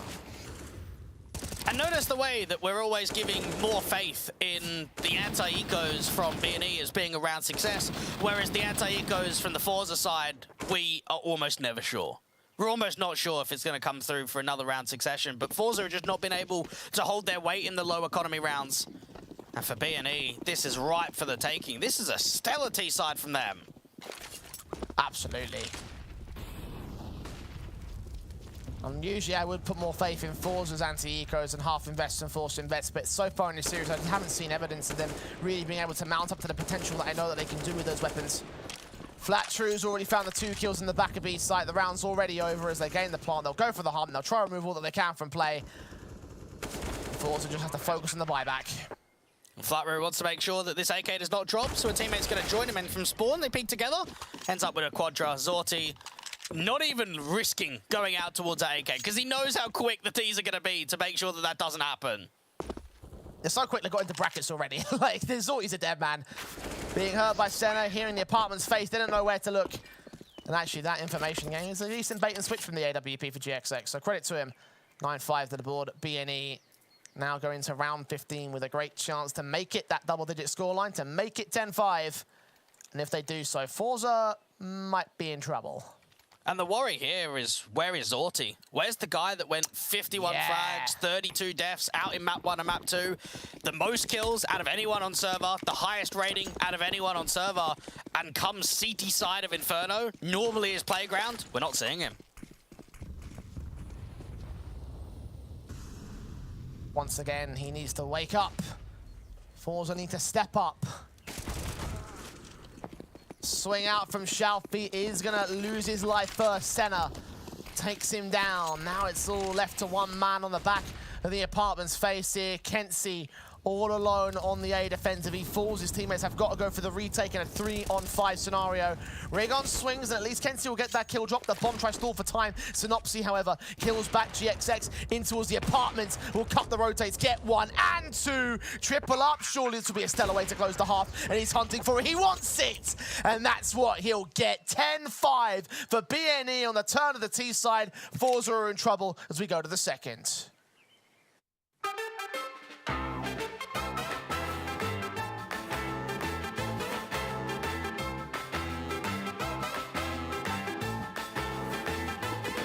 Thank you. Тут лимиты теж, похуй.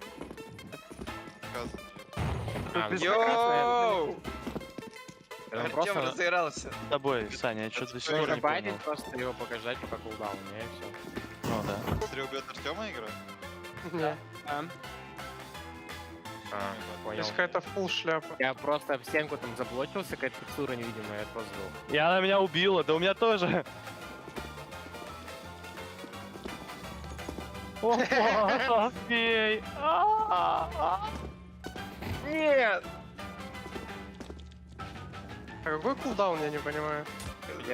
Они красным снова появятся, я думаю. Ящик можно. А, куда ты там прошел, собака? Вали его нахуй, давай. Ты жмешь кнопку и все ловушки активируются? Нет, Просто подо мной сейчас упало. А, ну спасибо, понял. Знаешь, когда просто старт начинается. Оп! А что такое? Я раньше быстро бегал, а сейчас медленно. Не расслаблялся. От Артема застрелить. Не пали, Бля! Тихо, тихо. Он меня не видит. А сколько всего здесь уровней, интересно? Эй, что делать? Мало. Не очень много. Пули какие-то стреляют. Забайщин. Айчин говорит. Я прям как пол вышнила, давай, смотрю, у тебя спереди люди. Это какая-то халява, лоу. Так нечестно, дайте мне негив или что-нибудь. Саня. Не, вот это вот главный трип, я хз как это пройти, это просто... А на какой у вас левел откат, когда вы умираете? На первый. Там и назад. Тут еще автопухопа нету, блядь, тяжело. Все, закончили упражнение. У нас он бежит просто. Бегите, Там никого нет, там ТП Эндрю. Пусть Андрюха придет. За игрока не держишь? Там не только Эндер, там уже сейчас тебя расстреляют, блядь. Да, не, все, забейте. Кстати, там Норви, да, тоже. Так я же говорю, тебя сейчас расстреляют уже. Тихо, тихо. Я ушел фри. Тихо, тихо. Так я по-умному сделал. Вы, блядь, все сдохли, я просто закрылся под это. А, добейте, там лоб.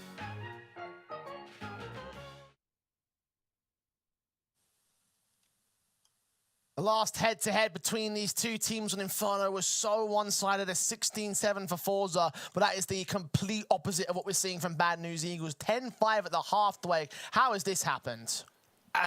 I don't know. How do we even find a factor that allows this conversation to come through? B&E have often struggled versus forZe in the head-to-heads, winning just 1 out of 4 best-of-3s, losing that best-of-1 and losing a best-of-5. This is the perfect revenge to be able to come back and to take it in a 2-1 victory because, my goodness, they've been impressive in the first half. And on a forZe as well that are completely on form. Sweet revenge stands here for Bad News Eagles. forZe on the T-side pistol have really got to buck their ideas up. Get something, anything, any sort of way into this matchup because they need it right now. Senna's Nay will do some damage towards Kenzie. Smoke at the ready to try to block them from the execution. He's going to need help with some of those rotations. And even Xiaofi is wanting to be in a position from Boiler to cut those short players rotating over to B. Senna's consistently falling back. The issue is now, Jay, is he's got no more util. He's already used it all. Smokes will come down. He was hoping that his util placement was going to be enough to try and hold off against the T-side line, force him to rotate into the 4-man stack. And now they dismantle that stack to try to go for the rotation. Flat True caught off by Xiaofi. Zorti gets Senna through the smoke. It's a 5-on-3 and GXX will be able to fight back. Try and get anything towards the back wall of the back site, but just unable to connect the kills themselves. Even Nori not getting aggressive when he hears that reload. Snopsy diving into the side. Rigon being the last one left to try and see if he can manage anything together, but being goosed up in the process. 2 HP. That's going to be a pistol round coming through from forZe when we've given so much praise to B&E in how many pistols they've been able to win out in the series, Jay. It's one back for forZe at least. And you're right about that. B&E was, what, 3 out of 4, 4 out of 5? So they're 4 and 6 now. 4 and 6, yeah. They were 4 out of 5 at the start of the map up, but forZe, important pistol to gain for them, setting themselves up for the half itself. B&E will force the issue back so that they can break them in the second round. definitely a possibility. Good tag up coming through from GXX in the early rounds, and even the nade placement onto Nori is pretty good. So this is all helping for the later round situation. It's not an encouraging start for forZe. Trade potential pretty heavy on these pistols now, particularly the ones that aren't the Eagles. It's 3 of them in play. P250 on 1, 5-7 on 2. Scout for GXX as well. Probably gets another good shot on either one and gets killed. Smokes and flashes coming in as the C's try and press the issue into the A site. Trying to hold on to those HEs for as late as possible. A lot of brackets take now coming through from forZe. And notice the way of the stack, rotating 4 players to defend up on A. forZe are running into the trap. Molotov in from Sharpie, going to try clear out the forward angle here at the long control. Get some info on where the T-side are playing for, and the Deagle still gets picked up by Shalfie. A little headshot on Rigon, flat true, has so many players around that corner. Scout of GXX is watching. Flat true tempting face around that corner, finally gets spotted out by Shalfie. Swing out for the headshot on one man, Shalfie trading. Senna now left with his backup. Third man also on the way in. Senna does get that kill towards Jerry, keep it in a 3-on-3 situation. They're doing pretty decently well. The headshots land, the scout shots land, the HP compounds, and Noise in a 1v3 to try and clutch this, and GXX will finish the job. He started so well. Steal the round back for BNE. Massive hold coming out of the big man of Senna. And he's always a guy, Jay, that I don't think gets enough praise on this team. He's more the supportive element, trying to set up the guys like Flatroo, like Rigon, like GXX. But my goodness, this is vital. Double kill with that P250 around the mini pit position. And GXX with that scout just finds the last couple of connections. Really nice hold there from Senna. And it allows BNE to get yet another steal in this series. Barely even saw the gun barrel to the player that was out there, but got the wall bang regardless. Not even a bomb plant for forZe, by the way. No money bonus at all. They forced into the Galils in that previous round, some of which are now on CT players, and their blind sprays from Rigon can combine with Synopsy to get Norway to drop first. Even Rigon is still hanging about. I'm surprised about that one. I thought they just would have fallen back completely. Have a bait and switch, have some more pressure being applied towards that top of banana take. Flash over the top, sees a couple, but hasn't quite got another pick. So they're ready, Jerry swinging forward with Tech 9. Burst through, there's the kill on the Tech 9 itself. Synopsy will get traded by Shalfie, so a 3-on-3 has been gained, and they'll try press onto the B sites. forZe are actually pretty slow to taking B. This has allowed so much time from the 2 CTs in spawn of Flatroo and GXX to get over to B. This is actually a very good chance now for BNE to put the force back down.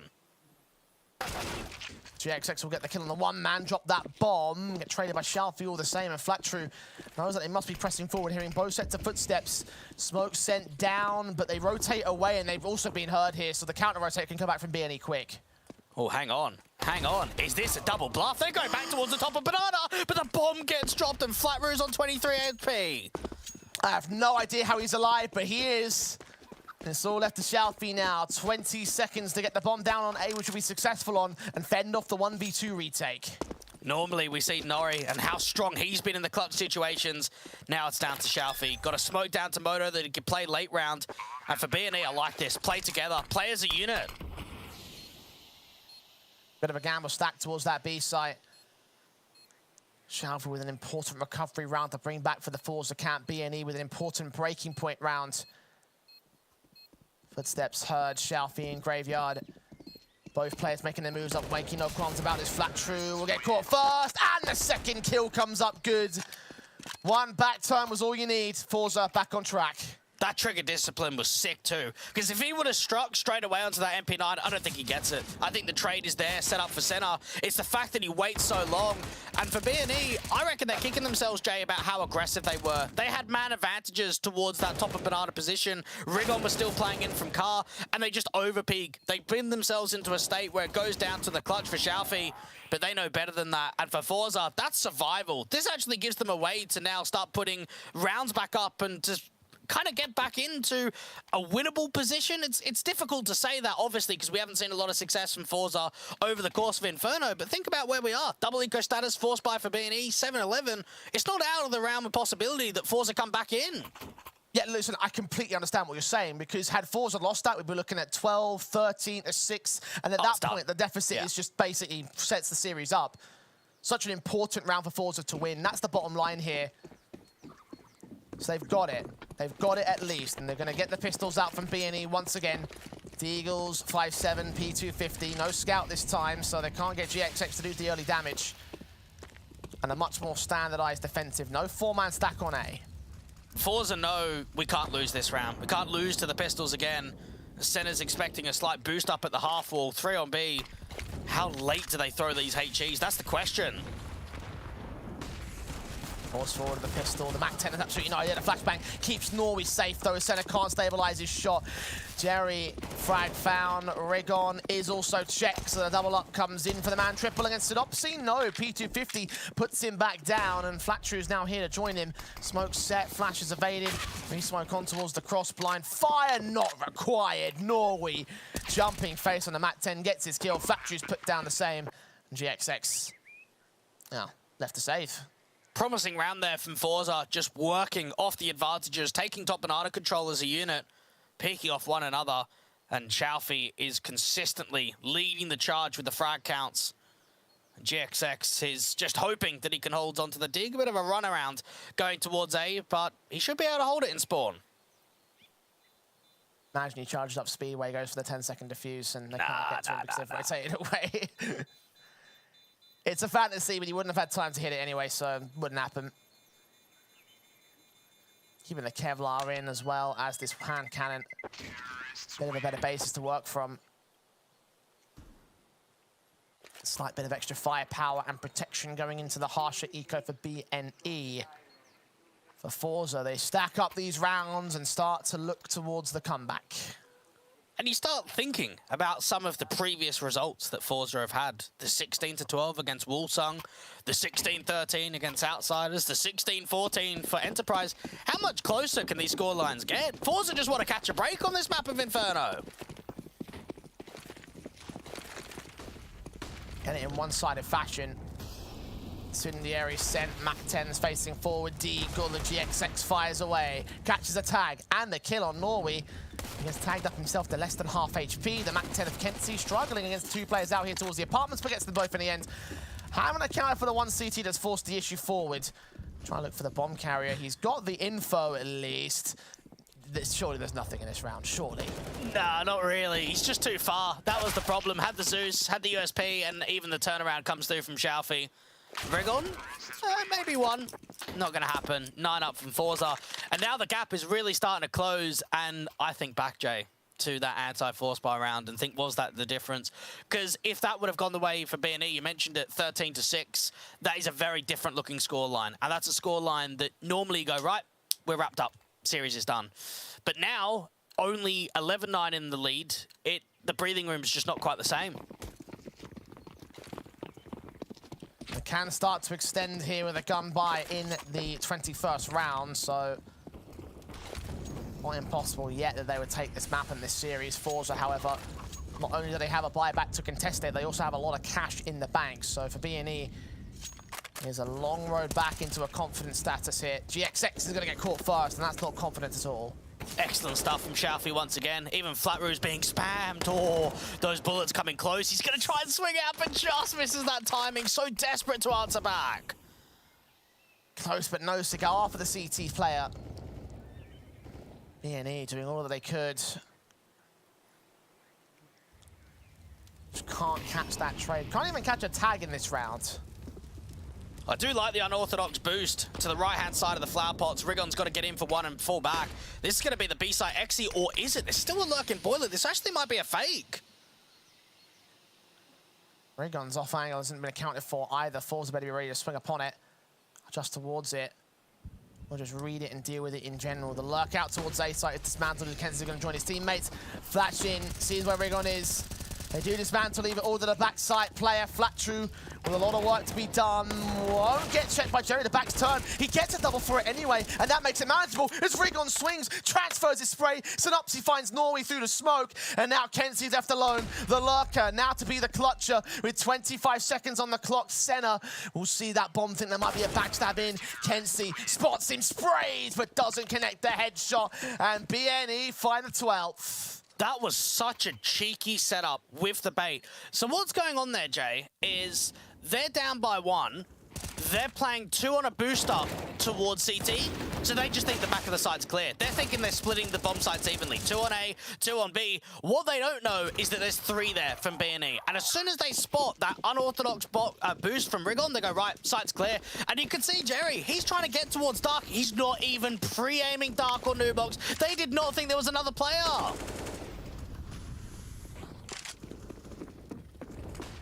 12-9. Kenzie leaning in as Flattrue with the M4 tried to bait out their shots in from the AK.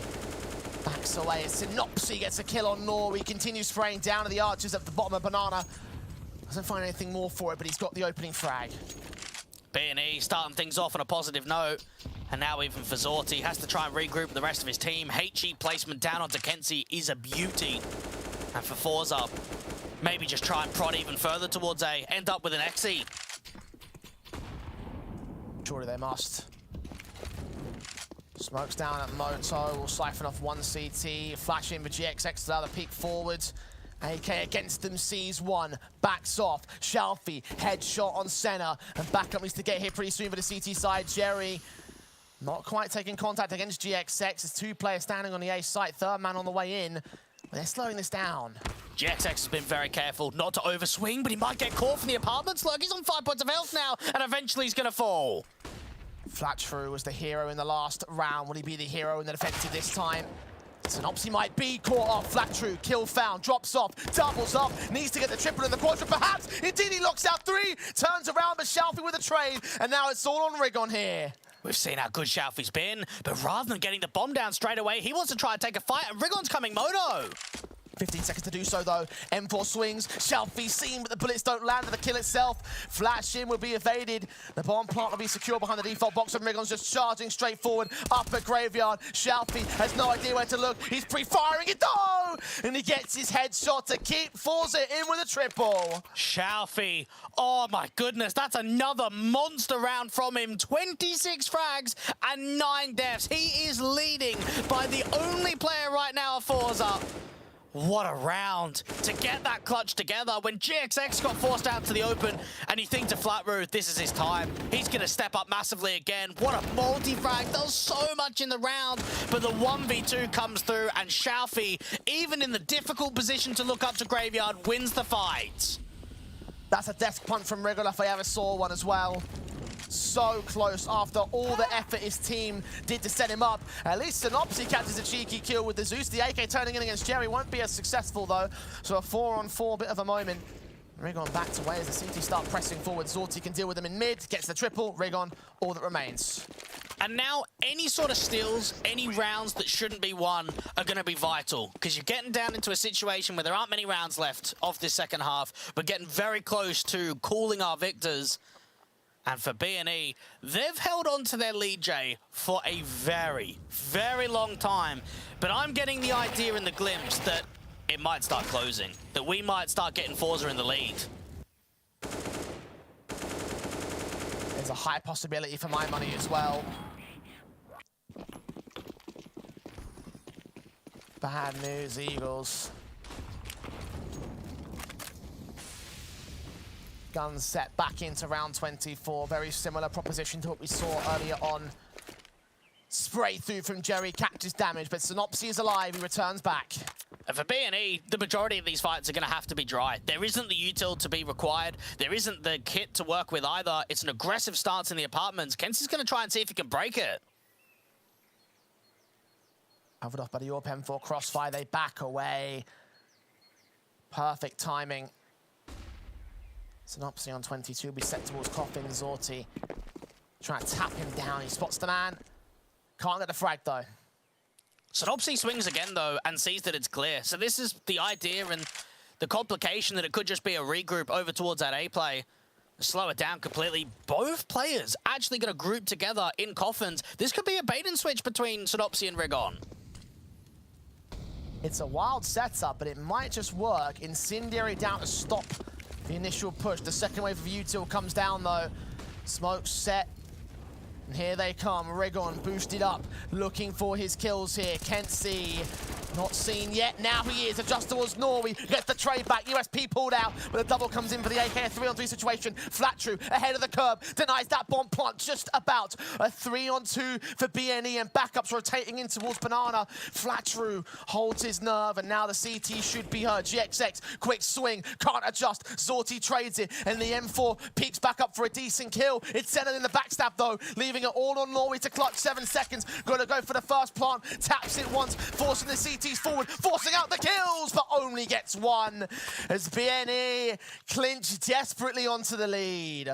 And even though we've seen here from Flattrue that it's down at 20 kills, Jay, and it's nothing up there from 30, the impact that he's had on some of these rounds, you can feel there for Rigon and Synopsy, they're trying to make the play, but it's Flattrue again, denying that bomb, making the time dwindle down low, and Zorti's just stuck in the open. Where do you fight? CT, Banana consistently, Sinner peeking with his teammate at Flattrue to make that clutch happen. Tactical timeout now coming through from BNE. Have a chat with their coach. Get a bit of an idea and just calm things down. Held an important round, but they've taken a lot of damage in doing so. This conversion, this follow-up is going to be more important than ever. It doesn't just mean reset for BNE, it means reset for forZe as well. Look at the money of both sides. This one, if BNE take it, could be match deciding. I'd agree, 100%. And forZe know that. They know they've even got a bit of a leg up with the buy, considering how many players actually survived in that last one. Rigon trying to see if he could fight up towards the top of the half wall. A lot of utility being thrown down, but instead, forZe want to take brackets. Mass stack, one Flattrue. Here's the footsteps. They've all went right past him. He had the perfect chance, but just struck too early. And now GXX is up. Got to step up big time. Gets the first, misses the second. But there's one more player in the apartments going for a bigger backstab. A 4-on-3 for forZe to BNE commit to this. Oh, surely they do. Center fights Jerry out to the open. 3v3, you've got to have the confidence to go for it. Shallow smoke, SMG of Synopsy steps up, sees Shalfie. Nays turned away from AK swing, struggles, center trades. It's Zorti now alone on site, doesn't know where to look. And Rigon makes up for his past mistakes, makes up the difference in this round. 14 to BNE. And it's center again. That guy in the apartments with GXX didn't fight immediately. So it's a lack of information that forZe really have of how much of a stance there is down on A. Yeah, they catch Drum Flattrue off guard towards that brackets position, and they only allow GXX to get one, but it's center that multi-frags, the unknown entity to deal with Jerry first and foremost, and then come in with the trade. Synopsy up close and personal with that MP9, put some pressure down onto Shalfie, and then Rigon on the backstab in from Moto to close down the round. 14-11, and for forZe, they don't want to play for OTJ. They're force buying. That's a risk. But so is 4 rounds in a row. Open of GXX, trying to look for the first pick, the nade stack into Banana, seeing the rush up of the pistols and the MAC-10s, dishing out the damage early, and hearing the footsteps as well. Retaking nades, smoke and molly up towards a half wall. The T's have to back off. There's nothing they can do against this. Especially with how tagged up they are. They burn a little bit, they're done. A nade follows suit from Flattrue, tags up Norway even further. 45 points of health for him, the flash bangs in, the third man will stick around. But forZe don't have the bomb, so they can't commit yet. Even GXX is holding down the long position though, not seeing any contact into brackets. He might as well keep Flattrue as that rotator position. More double mollies up towards that car position, and it just gives so much an indication that forZe are either behind the half wall or not going towards B at all. Flash is perfectly placed to keep him suppressed. There's no way forward for forZe. Not until they're ready. Molotovs coming in. Smoke's being sent down. Engagement for Synopsy's awkward, but it comes up with a decent kill. Rigon finds Jerry. Backup also starts the rotation back for the CT side. Kenzie shoulder baiting as Synopsy comes up with support. Makes it a triple, and forZe are getting picked apart perfectly by BNE. This streak is starting to turn into something special. It's been a few rounds in a row, only a handful, Jay, but it can make a massive difference here to closing out the map. Shalfie doing his best to try and make this round expensive, but he also wants to keep the AK in play. Gets the one, the CTs go hunting. They could get him after time as well, 10 seconds. Swing out towards the pit position, Shalfie waiting. Flat, True, and Synopsy don't have the Molotovs. They're going to have to challenge him directly. Check side, check pit. Kill, found! That's disastrous. 750 bucks for Shalfie as we go to map, match, and quarterfinal point for Bad News Eagles. And surely as soon as he sees that short player, Jay, he's just got to hide. He's got to get aggressive. Why take the fight? It's so much worse. You're not gaining anything by it. Instead, you're just ruining your own economy. And now for B&E, they make it 3 on the trot. Can they make it 4th? Beautiful round again. And for forZe, the money's just ruined. The Eagles, Tech 9s. Pistols, the basis of the buy for the forZe side. Pull out one of those classic force invest rounds that we've seen so many times from them and other CIS teams. Something that we've been missing throughout this entire match. BNE, 1 round away from the win. And even Shalfie, he's pulled his weight. He's up to 29 kills. He's getting so close to his 30 bomb. He just needs some assistance from some of the other people, some of the other pistols in a round like this. And even towards A, there's 3 here. Flatmer aggressive in the apartments, could be able to find a couple. No, Shalfie deals with him. That's massive. Norway's got an AK, he's low HP as well, but he backs off to pass it off to a teammate. Gets it off into the hands of Shalfie. And they rotate away as the CT stack A. Sinner's gonna have to go back over, realizes it's too late without hearing anything, and now the CTs are aggressing down from short. They can actually push mid. 2 players to stand by. Rigon sees nothing. Senna hears everything. Synopsy out towards Cross, and Jerry overwhelmed. Synopsy gets 2, 3 on the spray. Tech 9 pulled out for the Quadra, and it's Jerry alone, looking for that rifle, looking for the bomb, running right into the CT's clutches. Taps it once, needs to pull out that gun. Here they come, wrapping the corner, and it's Rigon delivering the final blow. forZe, I've got some bad news for you. The Eagles have landed into the semi-finals of REPUBLEAGUE. That's a big win. That's a massive win here for B&E. And to know the rivalry that's being set up, the fact that they played each other so many times last year and it's unsuccessful. It's not really that pretty, but they come out when it matters the most into the semi-finals. And to think about the run that we saw here from forZe, the lower bracket run of 2-0, 2-0, 2-0, continuing forward. The winning streak, it's been ended. It's been ended at the hands of their all-time rivals. The 2 main tier 2 teams that stole people's hearts at the major was BNE and forZe, and it was forZe that came out on top in their head-to-head to not only win out this series on BNE's part, but to do it on the last map of Inferno, the same map that was played at the major. How poetic is that? How unreal is that here for this team? They did their homework and they applied it to perfection in that map-up, and ultimately they get a series to send a hell of a statement going into the next round, Dwayne. I am stunned. I'm impressed, and all I can do is just praise BNE for all the hard work they put in there. And knowing that you didn't win your map pick, but it was a fight for the entire series. The way they stepped up in the first map, the way that even in the second they try to keep it competitive and then come out on the third. They had a very good first half. Allow themselves to just give a slight boost of momentum towards the end there. But it really felt like forZe were coming back into their own when they were starting to put pressure down on making that scoreline turn into a lead from their perspective. It doesn't quite happen. B&E come out on top. And some old habits really came back to bite the forZe side in that third map, rather. The first map being as disastrous as it was, and towards the end saw a lot of the same repeating issues. I have some very big concerns about them. But at the same time, though, I also take a look at the 6-match winning streak, the best of 3s they won, the flawless run throughout the lower bracket. And I do feel like they came in today having a bit of an off day, Dwayne. What do you think? Perhaps. You'd normally say an off day when you lose your map pick, but at the same time, look at what happened in the second map. They mentally reset it and they came back on Mirage. So I wouldn't say it was an off day. I think that just B&E surprised them, and perhaps the idea of not playing that many events, not playing that many officials under their belt after the major has given them a leg up. We take Inferno as a prime example. Hasn't been played for 6 weeks. That element of surprise really helping out. Yeah, I guess they probably did the practice that we mentioned before. Again, such an intangible thing at the start of the map. Having seen what we've seen towards the end of it, though, I mean, it feels like it's going to be a bit more of a thing to be reckoned with in the future. Maybe some teams might want to avoid it or look into that demo a little bit further. But for now, Bad News Eagles do indeed take control of this best of 3. And Dwayne, I want to ask you for a MVP prediction or an MVP pick for your own right. Who do you think was the standout man on the BNE side? I think it has to be GXX. I know that he was slightly quiet there on Inferno, but I think he still had his impactful moments. He showed what he could offer on map 1, he showed what he could offer on map 2, and in map 3, while his kill counts weren't quite as high, he did have some important rounds with that AWP, some really vital kills. So for me, it has to be GXX. Yeah, and we will get to hear from GXX in a short few moments' time as well, Dweg, so I have to agree on that particular front. I'm really interested to see what you've got to think about things.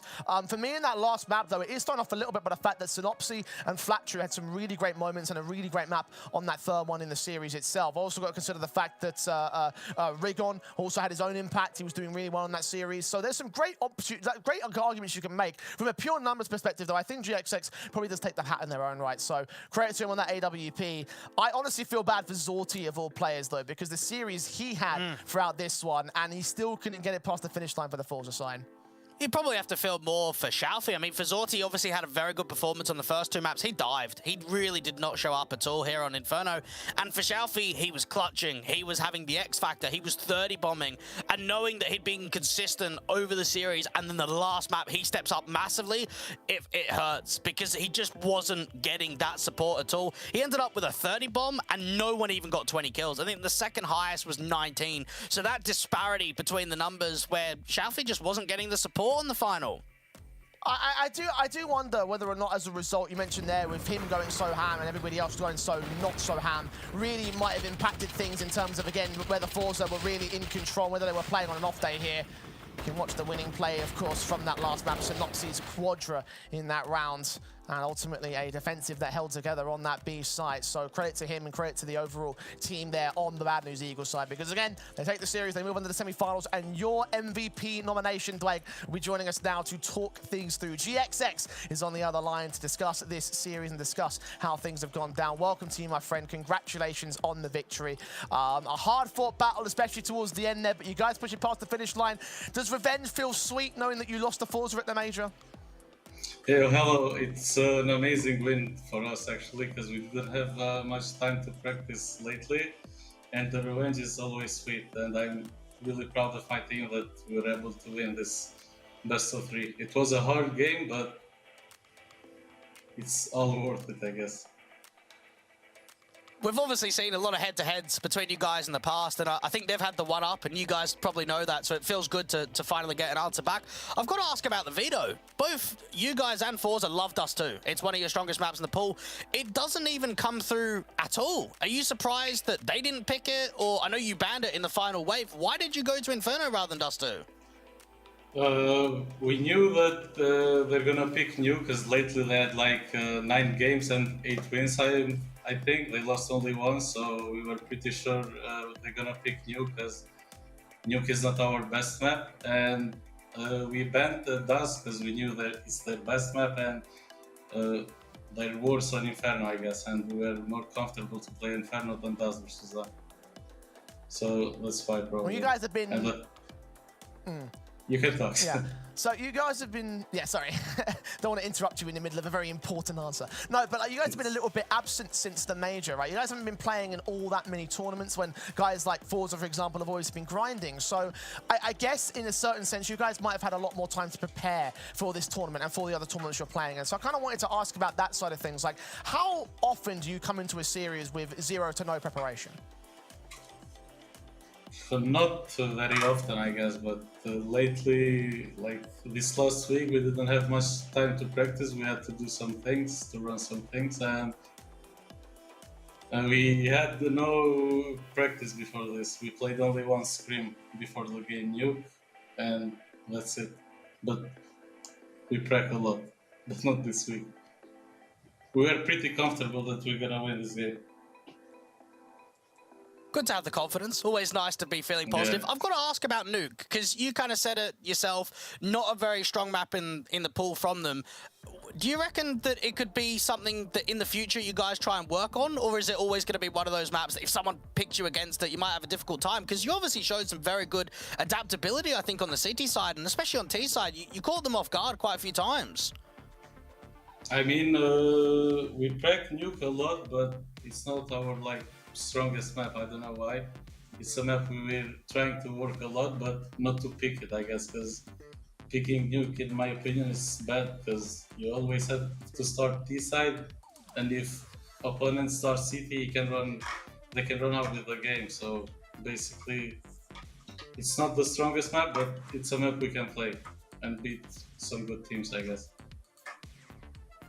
You definitely did some beating out over on this matchup today, and now you'll be looking to do some beating against Fnatic in the next round of the playoff stage. You're in the semi-finals against them. Give me some thoughts about this team going into that match. What have you got planned for that match? Secret. I don't know. They're a new lineup, but I don't know what to expect from them. They're a good team. They have some like legends like Crims. New team, I don't know what to say. It's gonna be a good game to watch and to play, probably. But I don't know. Well, we're excited to watch that game. Yeah, well, we're excited to watch that game, mate. So we'll leave you all to go and yeah, go ahead and get prepared for yourself, mate. But for now, we want to bid you adieu. Thank you so much for joining us, and again, big congratulations to you and your team for the victory. Hopefully, we'll see you tomorrow. But for now, again, congrats. Thank you. Thanks for having me. See you. Bye. Have a good night indeed. Yes, the Bad News Eagles having a very good night in their own camp. 2-1 series above forZe. For those of you that just missed it, they had to battle for it, Dwayne, but they do manage to earn their spot in the semi-finals. Given what we've seen today from them, Dwayne, given how unprepared that they seem to be for Fnatic tomorrow, do you think that they can do it? It's definitely the better side of the bracket, I'll give it that much. The last thing that B&E want to face is probably Ecstatic for the third time, considering that they've struggled in the head-to-head. So going on the side against Fnatic is always a very difficult team to prep against. We haven't seen many officials under their belt. We've only really seen the full 5-man lineup here in REPUBLEAGUE. So it's going to be a tough affair, but I think it's a better draw than what they could have had on the other side of the bracket. 100%. I think if they faced off against Ecstatic, they would just get frustrated, given the fact that they knocked them down into the quarterfinals in the first place over in the group stage. But for today, these are the matches that, of course, wrapped up the quarterfinal stage of things. X-Mad Lions going over the MOUZ NXT counter face off against that Ecstatic side, truly, and Bad News Eagles, the 2-1 bonanza against forZe, of course, closing out the day on a high note for the Kosovonian and Albanian squad. Tomorrow's matches will feature Fnatic against the Bad News Eagles as the starting match in our earlier start time of 3 p.m. CEST. And Ecstatic will be taking on X-Mad Lions to close out the day in that one. I'm kind of looking at Ecstatic and X-Mad Lions matchup as being quite an interesting one, but it's very unpredictable how Fnatic and B&E could go down, Blake. Well, you've got the Ecstatic, you've got the Danes over on that team, and then you've got TMB and Buzz on the other team as well. There might be a little bit of rivalry between the two, but for X-Mad Lions, we just never know what to expect. I think they're in a very similar boat with Fnatic, that it's a bit of a mixed lineup, they're not coming into practice, they're just performing on the day, and we don't know much about Fnatic as well. So some very interesting semi-finals, very difficult to pin heavy favorites in my mind. Absolutely. It's going to be a very epic day of CS tomorrow. So I'm just going to sit back and enjoy the ride, I think, and enjoy the rest of the night as well. We're off to relax and get some sleep ready for tomorrow's proceedings again at 3 p.m. CEST, where it all kicks off here at REPUBLEAGUE's Twitch channel. Until that point, we have to bid you adieu, because for tonight, that's all we've got time for you. And we'll see you back here tomorrow for the semi-finals of REPUBLEAGUE Season 3.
it's over and nothing else matters. I know you feel so divided. Pick yourself up again. You better start walking, girl. Open up your step, hear talk, girl. You have come too far to give it up now. Even though it seems there's no way out. Take a look in the mirror now. What